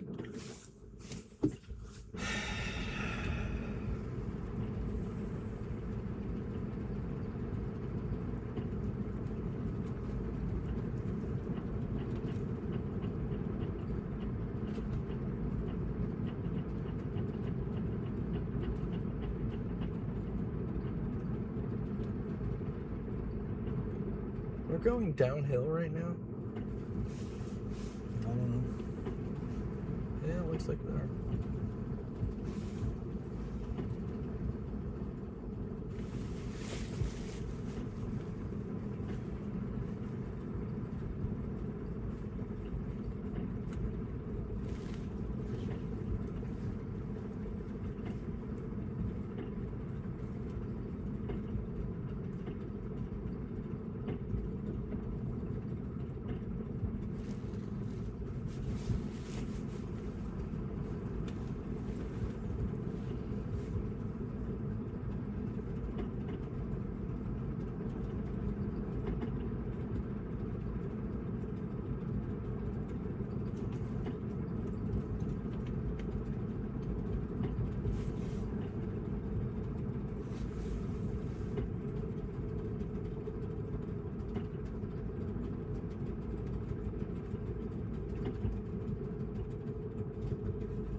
minute.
were muted? Oopsies. Sorry, guys.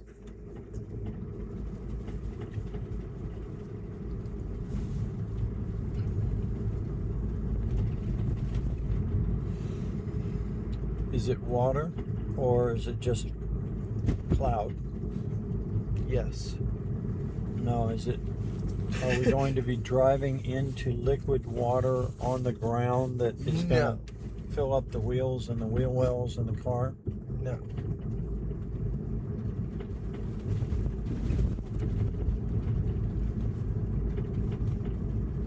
Is it flooded?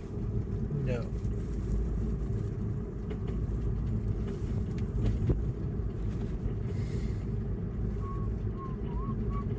I wonder how auto steer is going to handle this. Yeah, we'll see. Wow. That is some thick fog.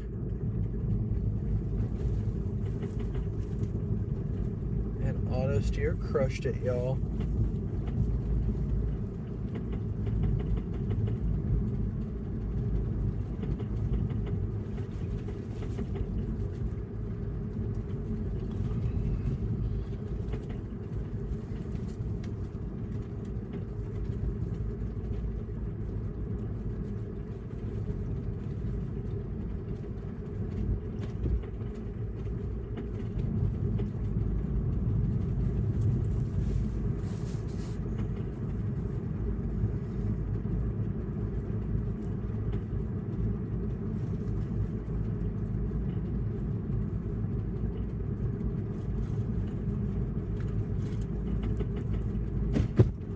Yeah. Oh.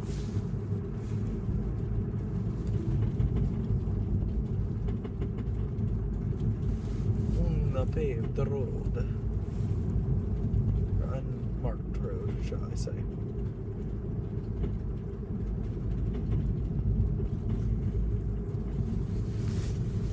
Okay, let's look at elevation.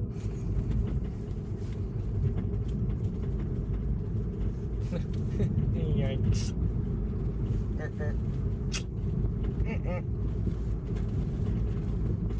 There's two big hills that we gotta climb. They're very large. I don't think we'll climb them. Finding the next safe space to pull over. That's what it says in the robo-taxis.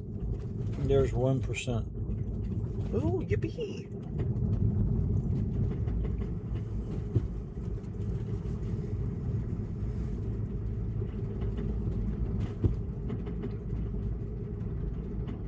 One is the longest number that you'll ever do.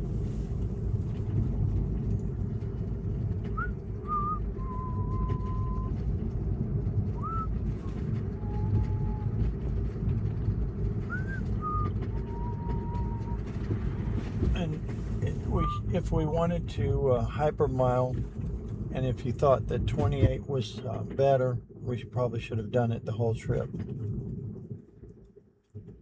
On 28 miles per hour. Probably.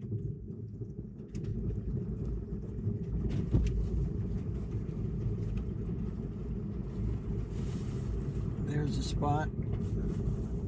No shooting.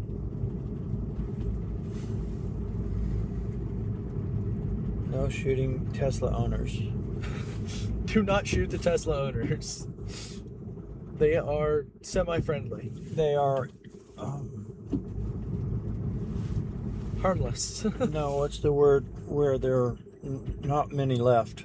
Oh, they're endangered species. Endangered species. Up here, probably.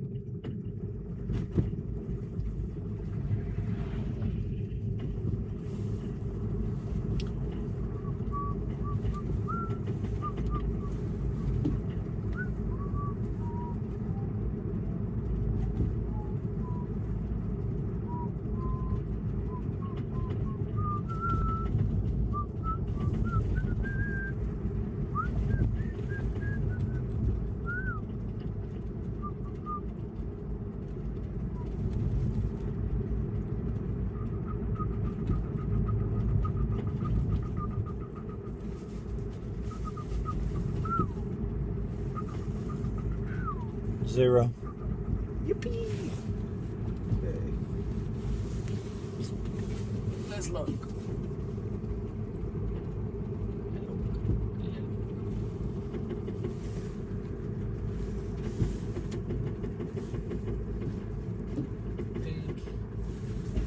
This area up here is relatively nice. We need a place to actually pull off the road, not just on the shoulder. Oh, okay. That's gonna be hard. Well, we could have done it 2% ago. That's fair. We don't want it to run down to where it says pull over immediately. Agreed. Wow. There's a lot of limitation of power. Power! More power! Yeah, it's got, what, about 9 dots. Maybe. I'm not good at counting.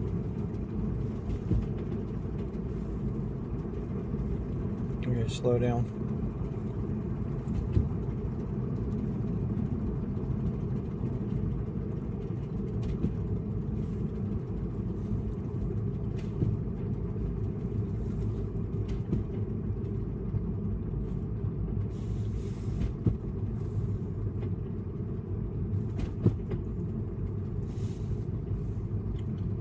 Point whenever feels necessary.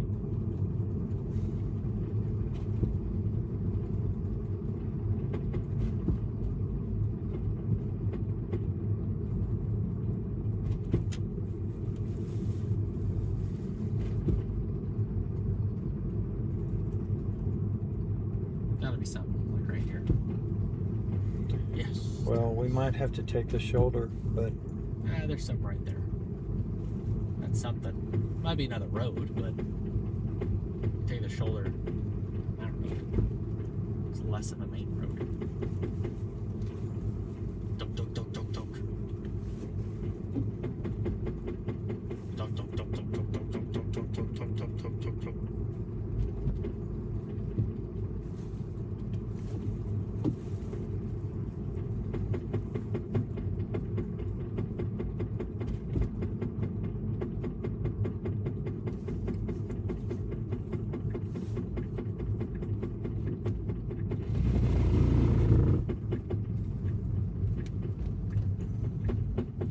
Oh, this is good.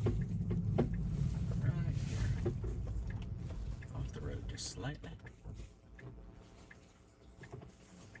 You might just fall off into a cliff if you get out. I'm gonna pop the front trunk. Okay. You can do that.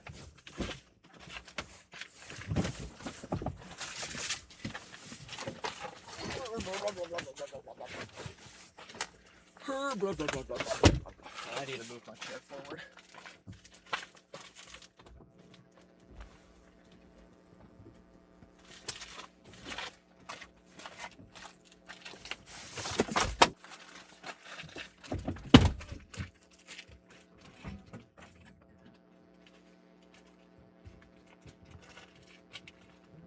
Where did you?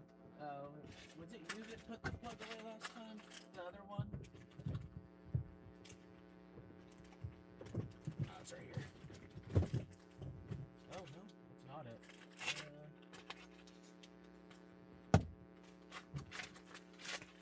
Do you know where it might be? No. Is this it? Yeah, this is it. I don't know why it's not there.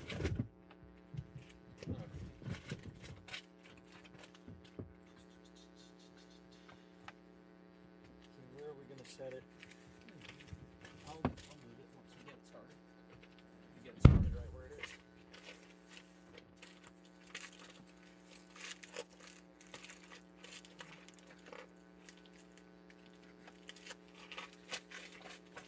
Did you try to?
Yes. Since we used so much gas last time, should we fill it up?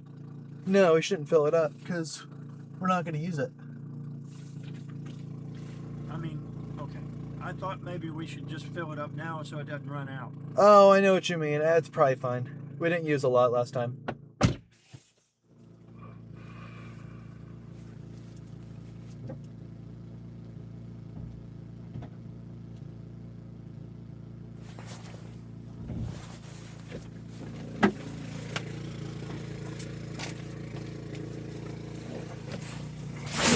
Uh-oh. What? Charging reduced. Unexpected voltage drop. That's weird. It's alright. Oh, why does it show the hood still open? I just opened it. I want to keep it open. Okay, why? It's also a little cold out, I think. That's the reason it's stuttering. No, I mean, why is the front trunk open? Oh, I just like to keep it open so that we can get the 12 volt. If we need to jump it. Oh, I don't think we will, but you know. Actually, I'm gonna go. okay.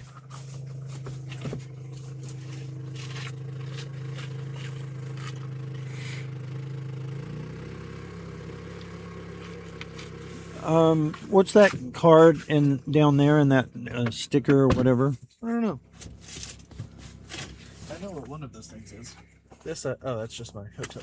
It's fine.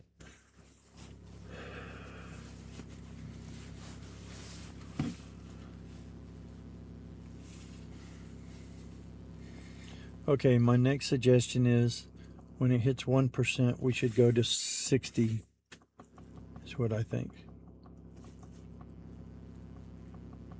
60 degrees Fahrenheit. Or seat heat. Alright. I'll live with the seat heat.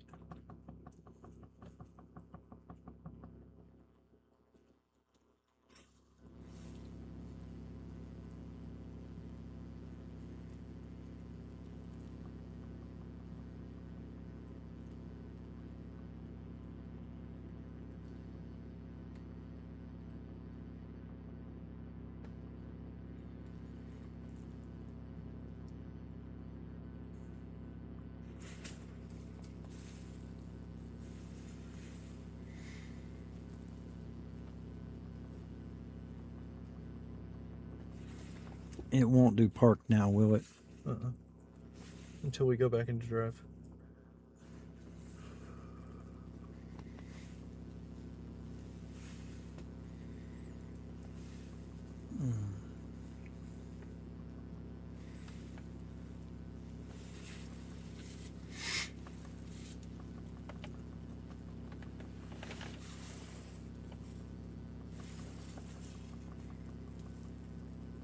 Okay. Try and take him out.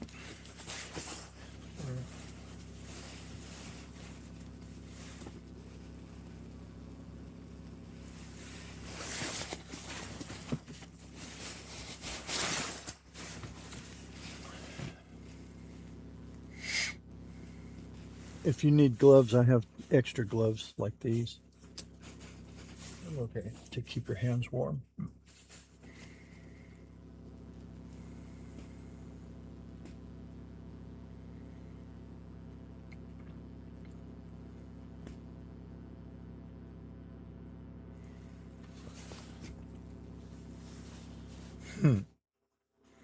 That's why I put it where I put it.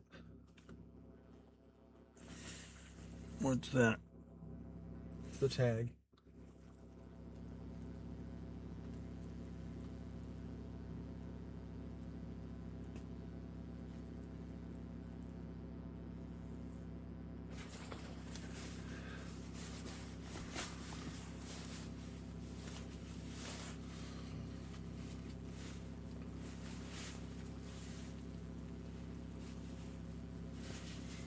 Okay, we're only getting 8 amps out of 12 amps.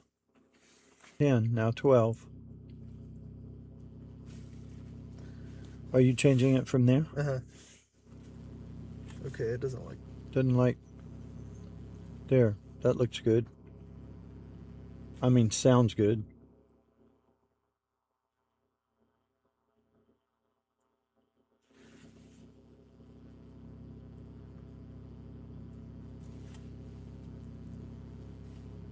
I know sometimes you see, let's say at a farmer's market, you'll see somebody with one of these. It'll run 5 or 6 hours in good weather.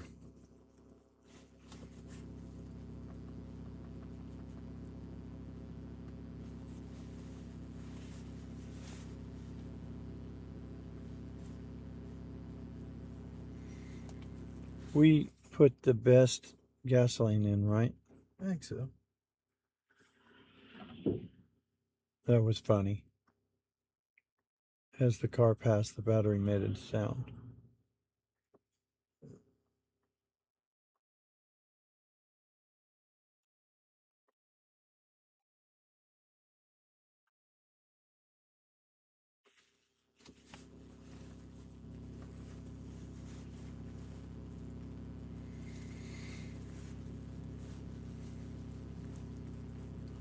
Tires unsafe Why does it say that? because more than 50 psi. It's Oh. 51 on the back rear. Back I rear. meant back right. Mm-hmm.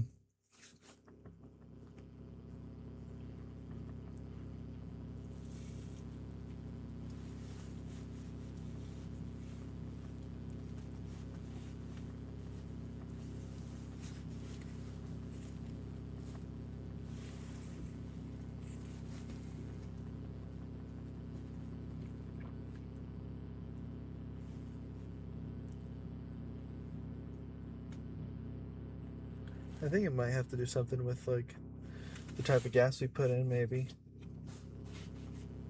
You think? The higher quality gas, the more smoothly it'll run, and the easier it'll run. It has 90 octane. That was the highest we could buy, if that's the one we bought. It had to reduce its amperage again. Oh, it's dropping. Yeah, I see. Go down to 9 maybe. It automatically does. It's quite No, I mean on the setting. Yeah, I see.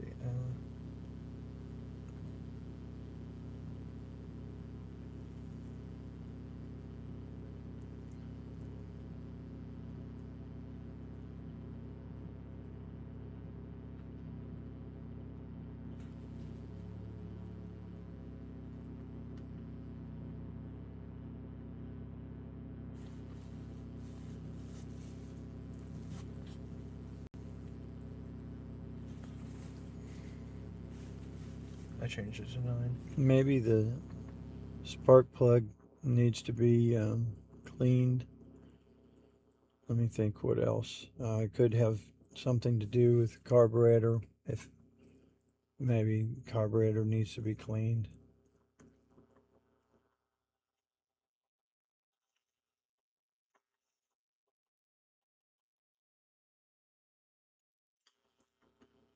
What else?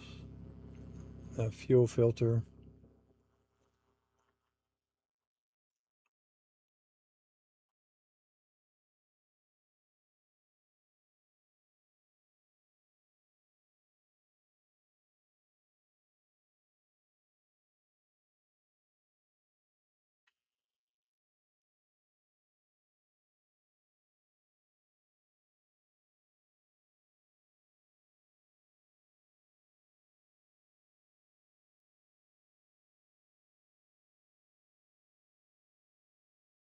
You know what we could do? You might not like this. We could leave. No, that's not what I was going to say. What?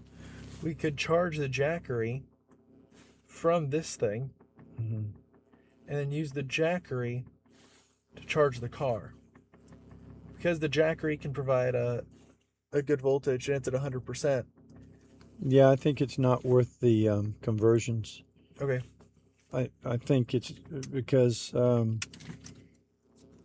just do cleaner power. well, and not so much cleaner power. This is the generator. Let me think.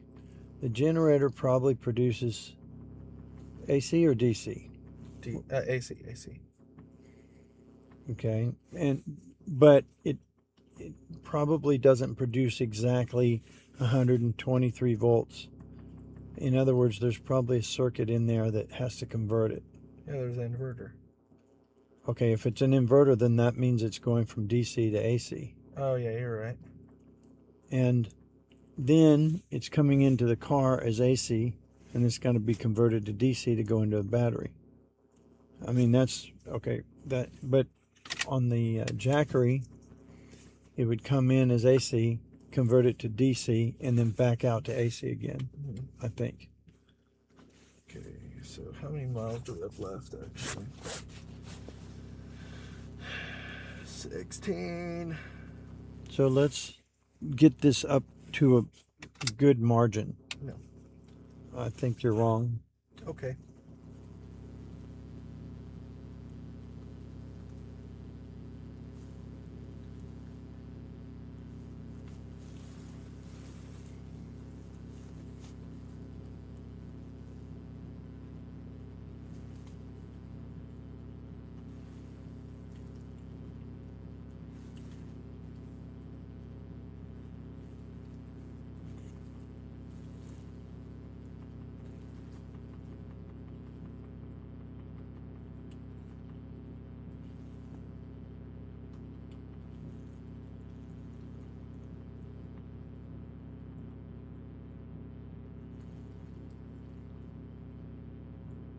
So it's fluctuating between 2 miles per hour and 3 miles per hour. Right.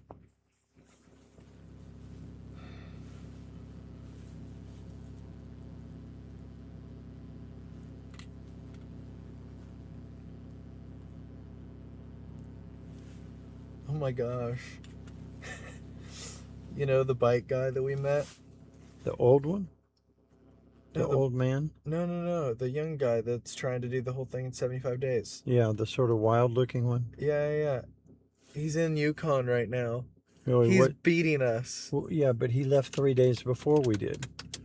What's his name or handle? Dirty Dan Bikes. Dirty Dan Bikes. Is that on X or what's it on YouTube? Instagram. Instagram.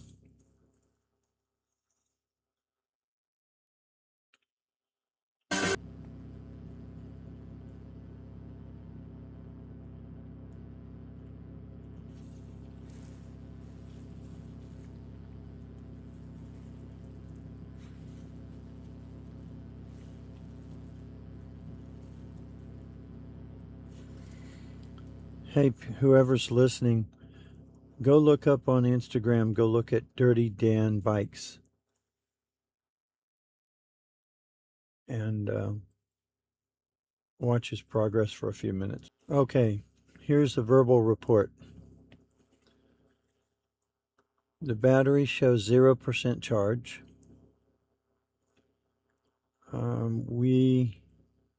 If we left now, we would arrive with negative 4% battery. We're charging at, you probably can't see these numbers, we're charging at 1 kilowatt, 2 to 3 miles per hour, 9 amps out of 12, and 123 volts. We're on Elliott Highway near Fairbanks, Alaska. But you can probably see we're way north of Fairbanks. Do we have somebody coming in? No. No? Okay. Temperature outside is 42 degrees Fahrenheit. And we have 11 hours to return the generator. But I'm guessing nobody's listening. There might be one. There are people listening. Oh, good.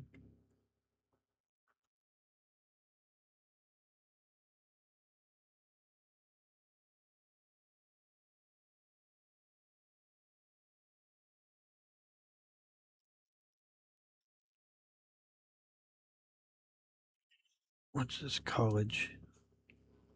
Is that the name of a town? I think so. University of Alaska Fairbanks.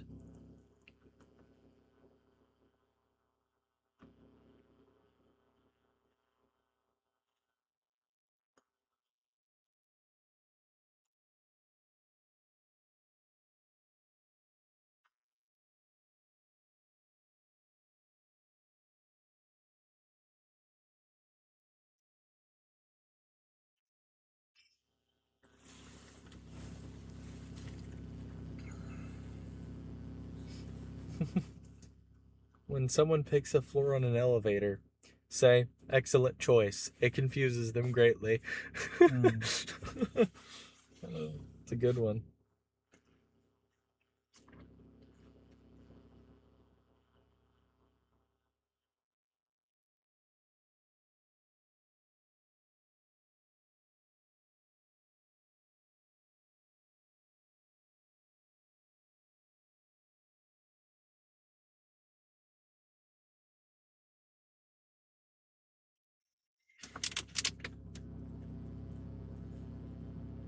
Well, I'm not sure, but I think my AAA would get us all the way into Fairbanks because, one, I think it'll work on any car I'm in, but I'm not sure.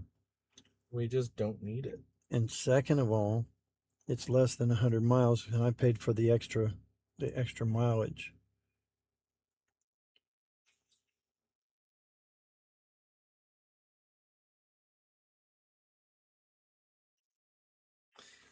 Have you seen? Here, this is a funny video. I don't know if you've seen this. Profiteert die zachtste motor.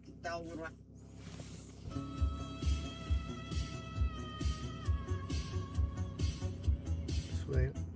British. It's the Weather Channels. Begrüßen euch da recht herzlich als Switzerland. Wetterprophet. Dich muss zugeben, der letzte Sommer Is that Benny Hill? profitiert No. It looks sort of like an old fat Benny Hill.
I crack myself up sometimes.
The sun has risen.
my stops in Ohio because they're right on the highway. The chargers are right there. You don't have to go a couple miles down the road like we had to do in some of the other states. So you're on a quest to see all of America. What do you think of Ohio so far? Lots of corn. Lots of corn, lots of farm. It's beautiful. I don't know why people say it doesn't exist, but it does. Beautiful day to be alive. Beautiful day to road trip. Who was that? Owen Sparks. The one we went to lunch with the other time. Mm-hmm. Or dinner, or whatever it was. And summoned our cars around the parking lot for 4 hours. Applebee's. Yeah. Applebee's was fun. I did. Charge rate reduced again. Now it's jumping around a little bit.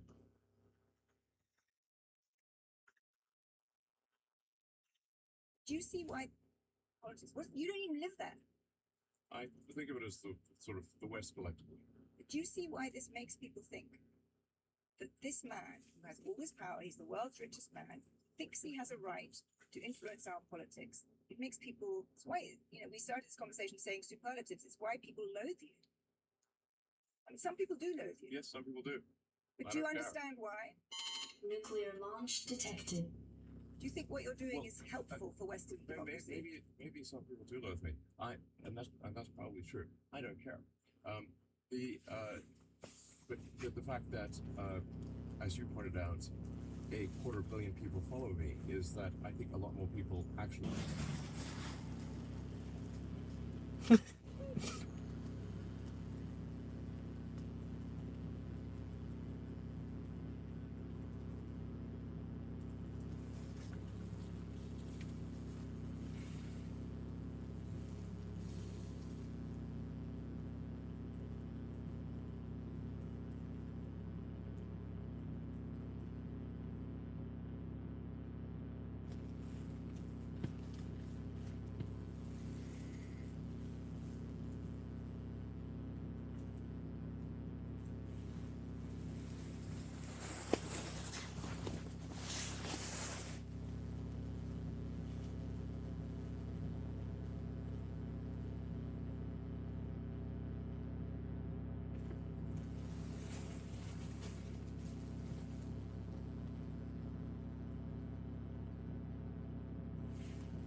David Moss, join with me with Spencer, Red Scott's Real 08. Hello from the Red Ball Garage, downtown Manhattan, New York City. I'm David Moss, join with me with Spencer, Red Scott's Real 08, and the legendary Owen Sparks behind us, right in Massachusetts. So we're going to attempt to drive all the way across our great nation, a little bit over 2,800 miles, completely nonstop. Try to do that fully autonomously using Tesla's Little numbers. self-driving supervised version 14.3.6. We come to you today from a 2025 Model 3 long range rear-wheel drive premium, the ultimate road tripping spec from Tesla, and we're proud to do this, proud to have some fun. It's going to be an adventure for a lifetime, and we really appreciate you tuning in along. So we have a major shout out. Number one, Alex Roy, the modern day hero of this, bringing it back on the scene. Main reason Spencer and I are here today. So we have we owe the world to you, Alex. And then number 2, Holmars. Thank you for all your telemetry data and your wonderful FSD database website. We're going to be using to track and verify this through Tesla's official API. So that's what we're going to do. That'll track exactly how much we used FSD for truly 100%, truly any other inputs whatsoever. We're excited to do this. Any last words before we head off, guys? I'm super excited. Let's do it, gents. So we're gonna wait till right on the 38. Right on the 38. On there. So be up to a minute of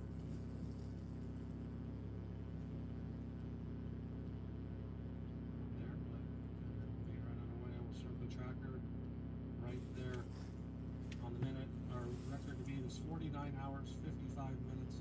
It was 38, right? Yeah. That's crazy. But so 49, 55, 57. We're going non-stop, no hotels, no nothing. Ready?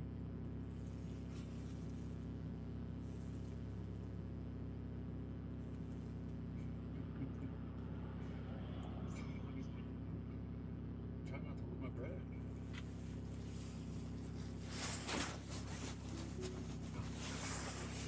Okay, and we're off. All right. We are off. What are you doing? Going to pee. Okay.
We're getting there. -3. Woo! So much better.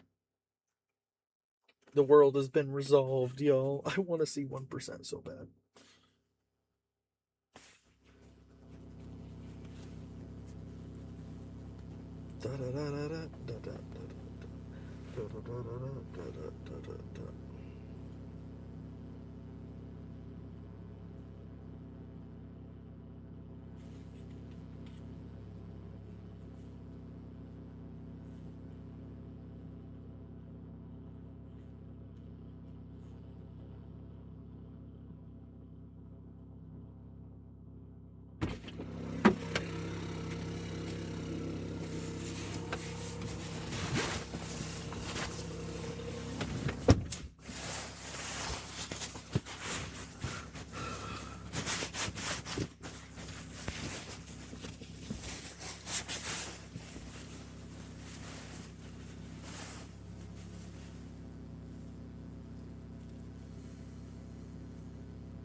It's jumping all over the place.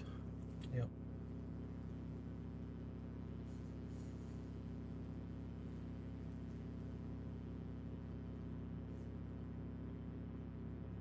You might want to go down to 8. See how it went down to 6. Yeah, it might be it. It's weird. It's like the longer it runs, the worse it gets. Yeah, there's all sorts of things that can clog up. Air filter.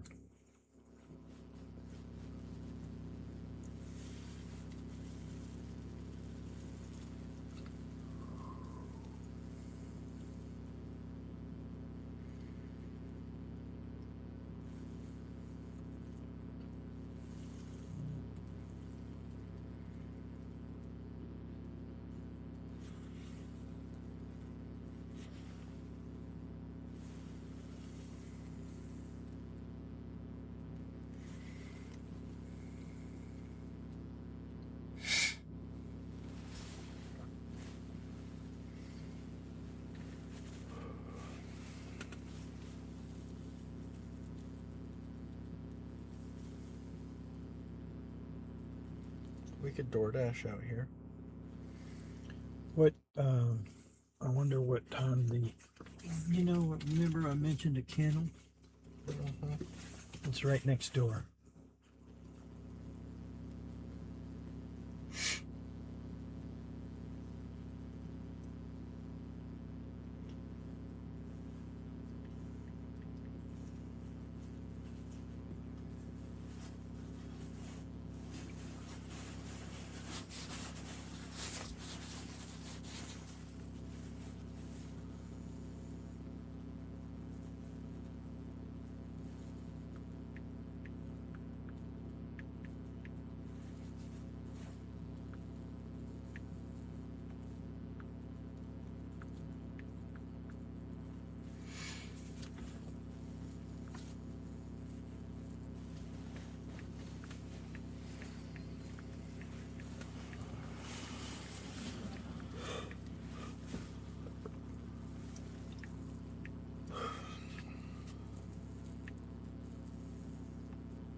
Let's go to the bathroom. I'll be right back.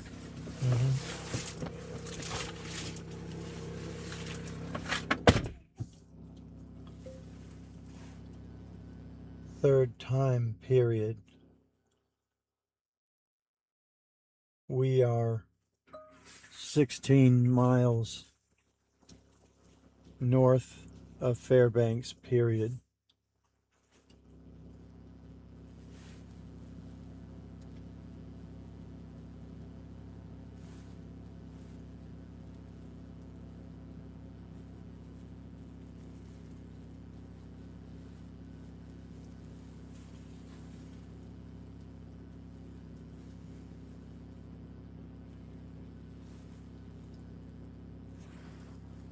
We are running the generator, but it is inconsistent and not smooth running, period.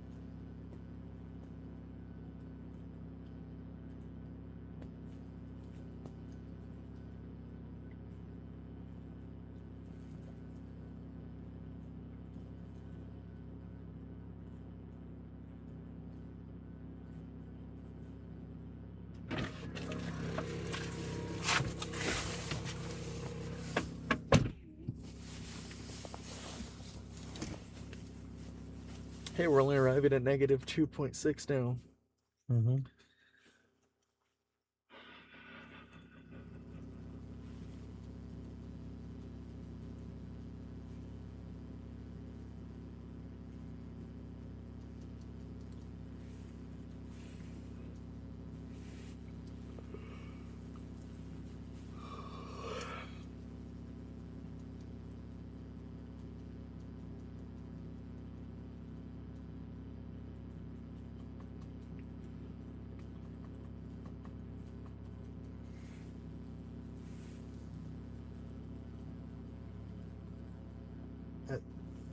At 8 amps, it's doing it too.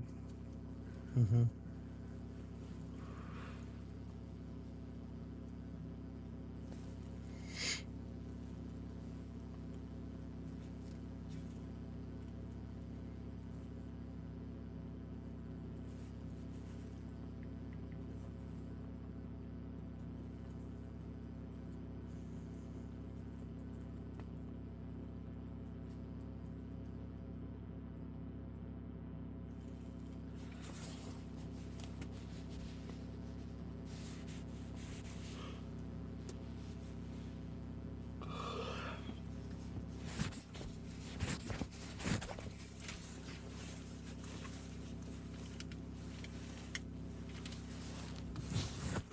To put this back.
Want one?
it dropped down to 0. Just give it a second. I gave it a long time. Already 2 minutes. No. Yeah, you can unplug it and plug it back in.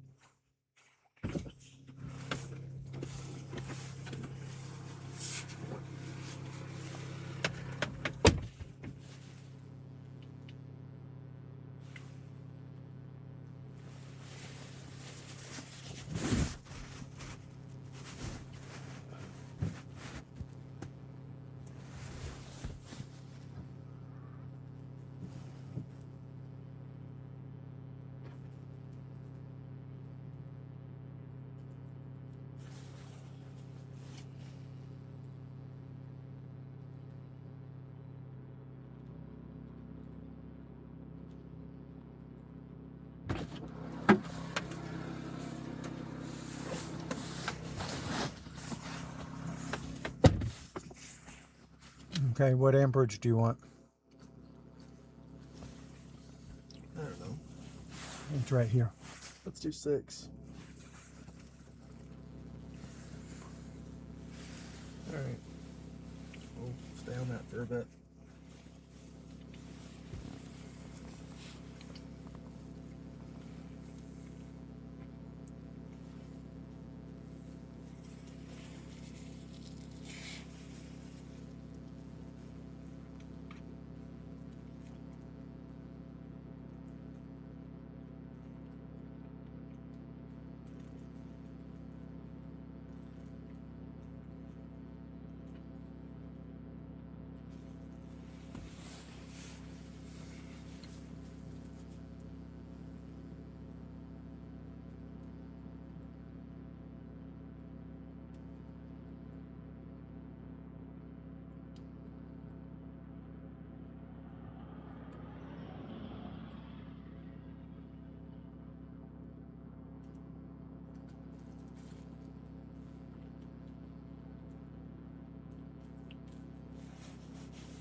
speaking out of context. People need some content. Niggas trying to keep up. Shit is not a contest. Whipping back. World. Yeah, I have to go into this again. It's weird.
That was fun.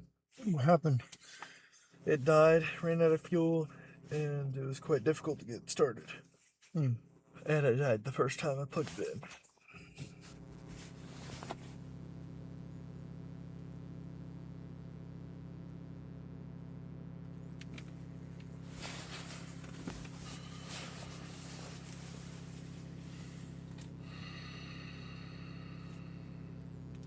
I am cold. Well, we're at 1%. Why don't you turn on the seat heat? That's probably a good idea. Before we do, though, let me go take a look at my data.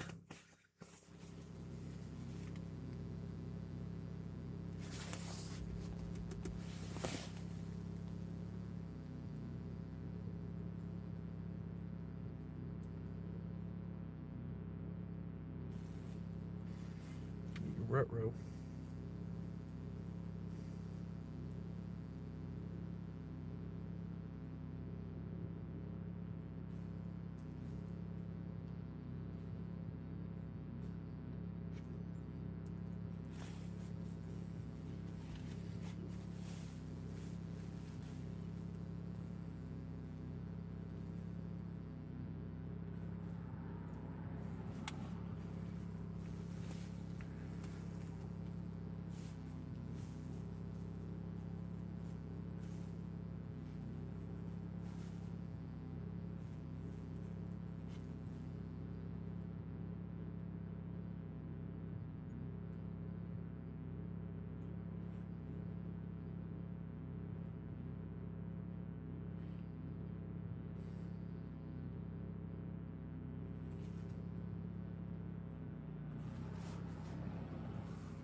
What happened?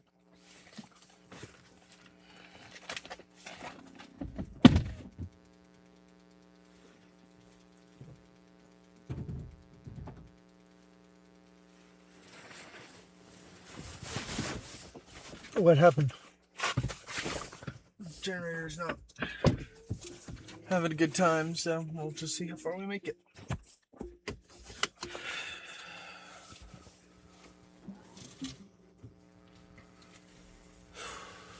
If you could put on your seatbelt.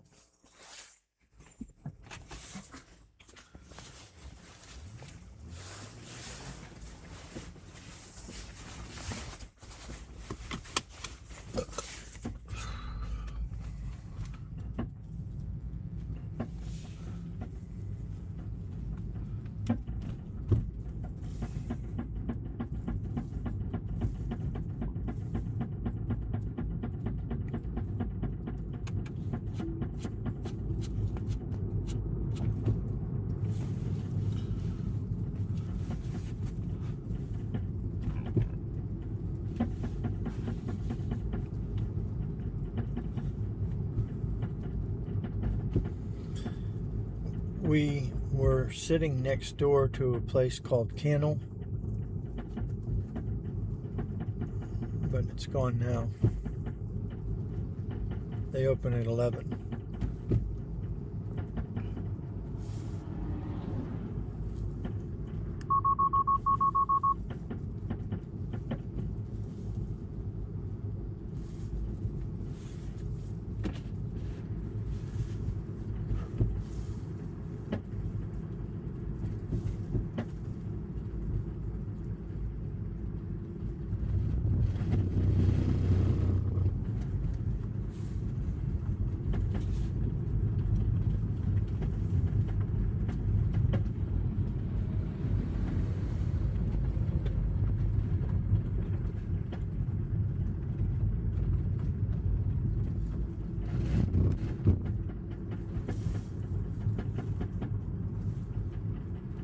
There's a gas station.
that trip.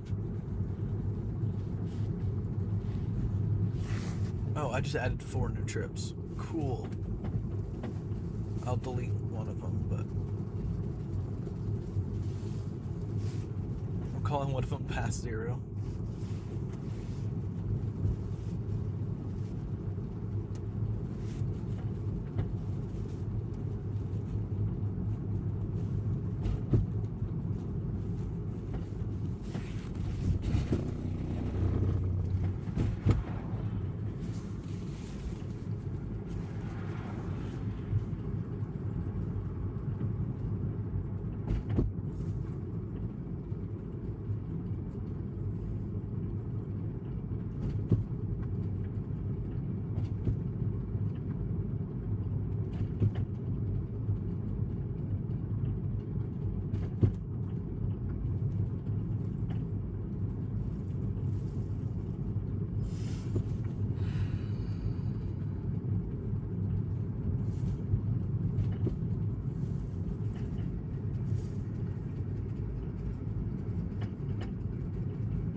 We're 1%.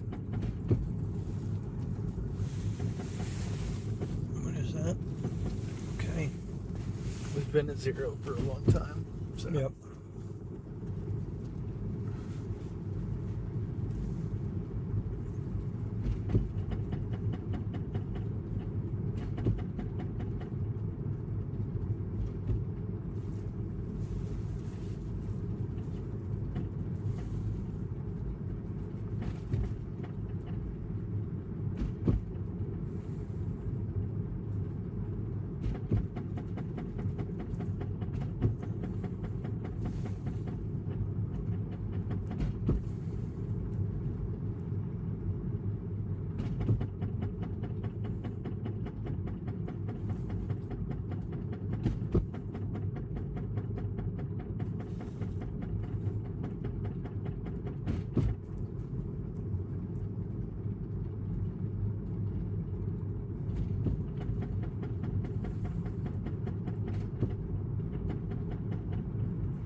RV park.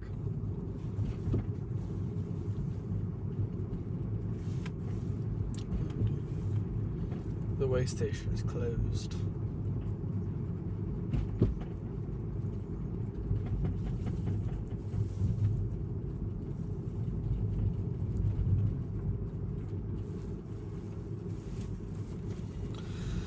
$89 watt hours per mile. Insane.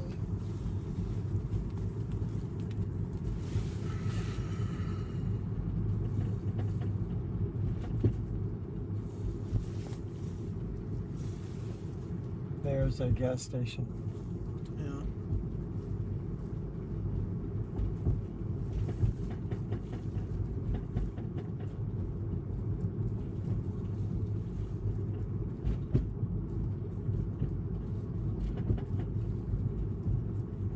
And they have plugs. They do, you're right. We can turn around. That just use more energy though.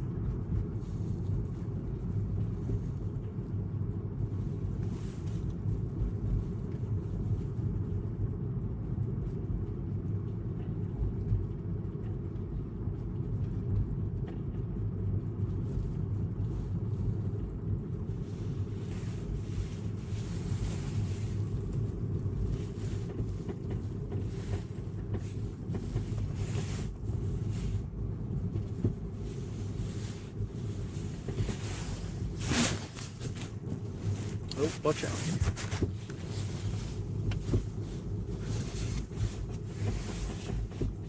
Hey, what's 8.5 divided by 23?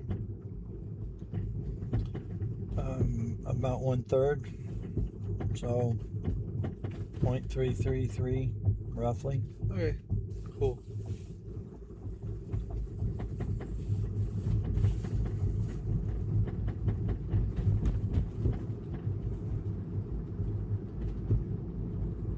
It's more than that. It's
So glad it's heated up.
0. Yeah.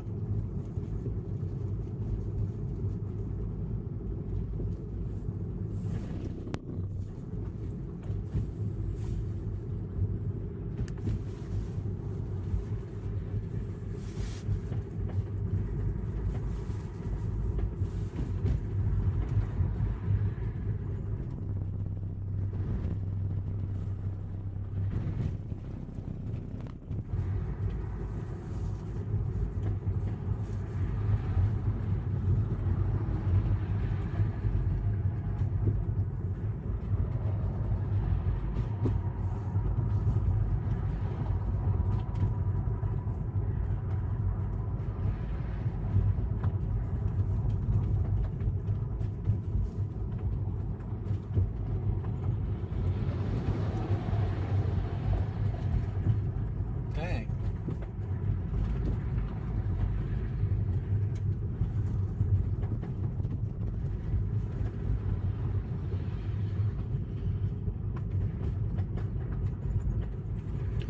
You should probably move off the shoulder because of this trash. Waiting for that car to pass. We're good now.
This is what we have to do right now. If we can make it up to the top of that, we'll make it. Well, I need to go pee. Right now? Well, you didn't say anything about getting started. You jumped in and ran, and it was a wrong decision. And even if we make it, it was the wrong decision. I entirely disagree with you, but that's okay. Because we can have different opinions. But it's also damaging the battery, and it's a safety issue.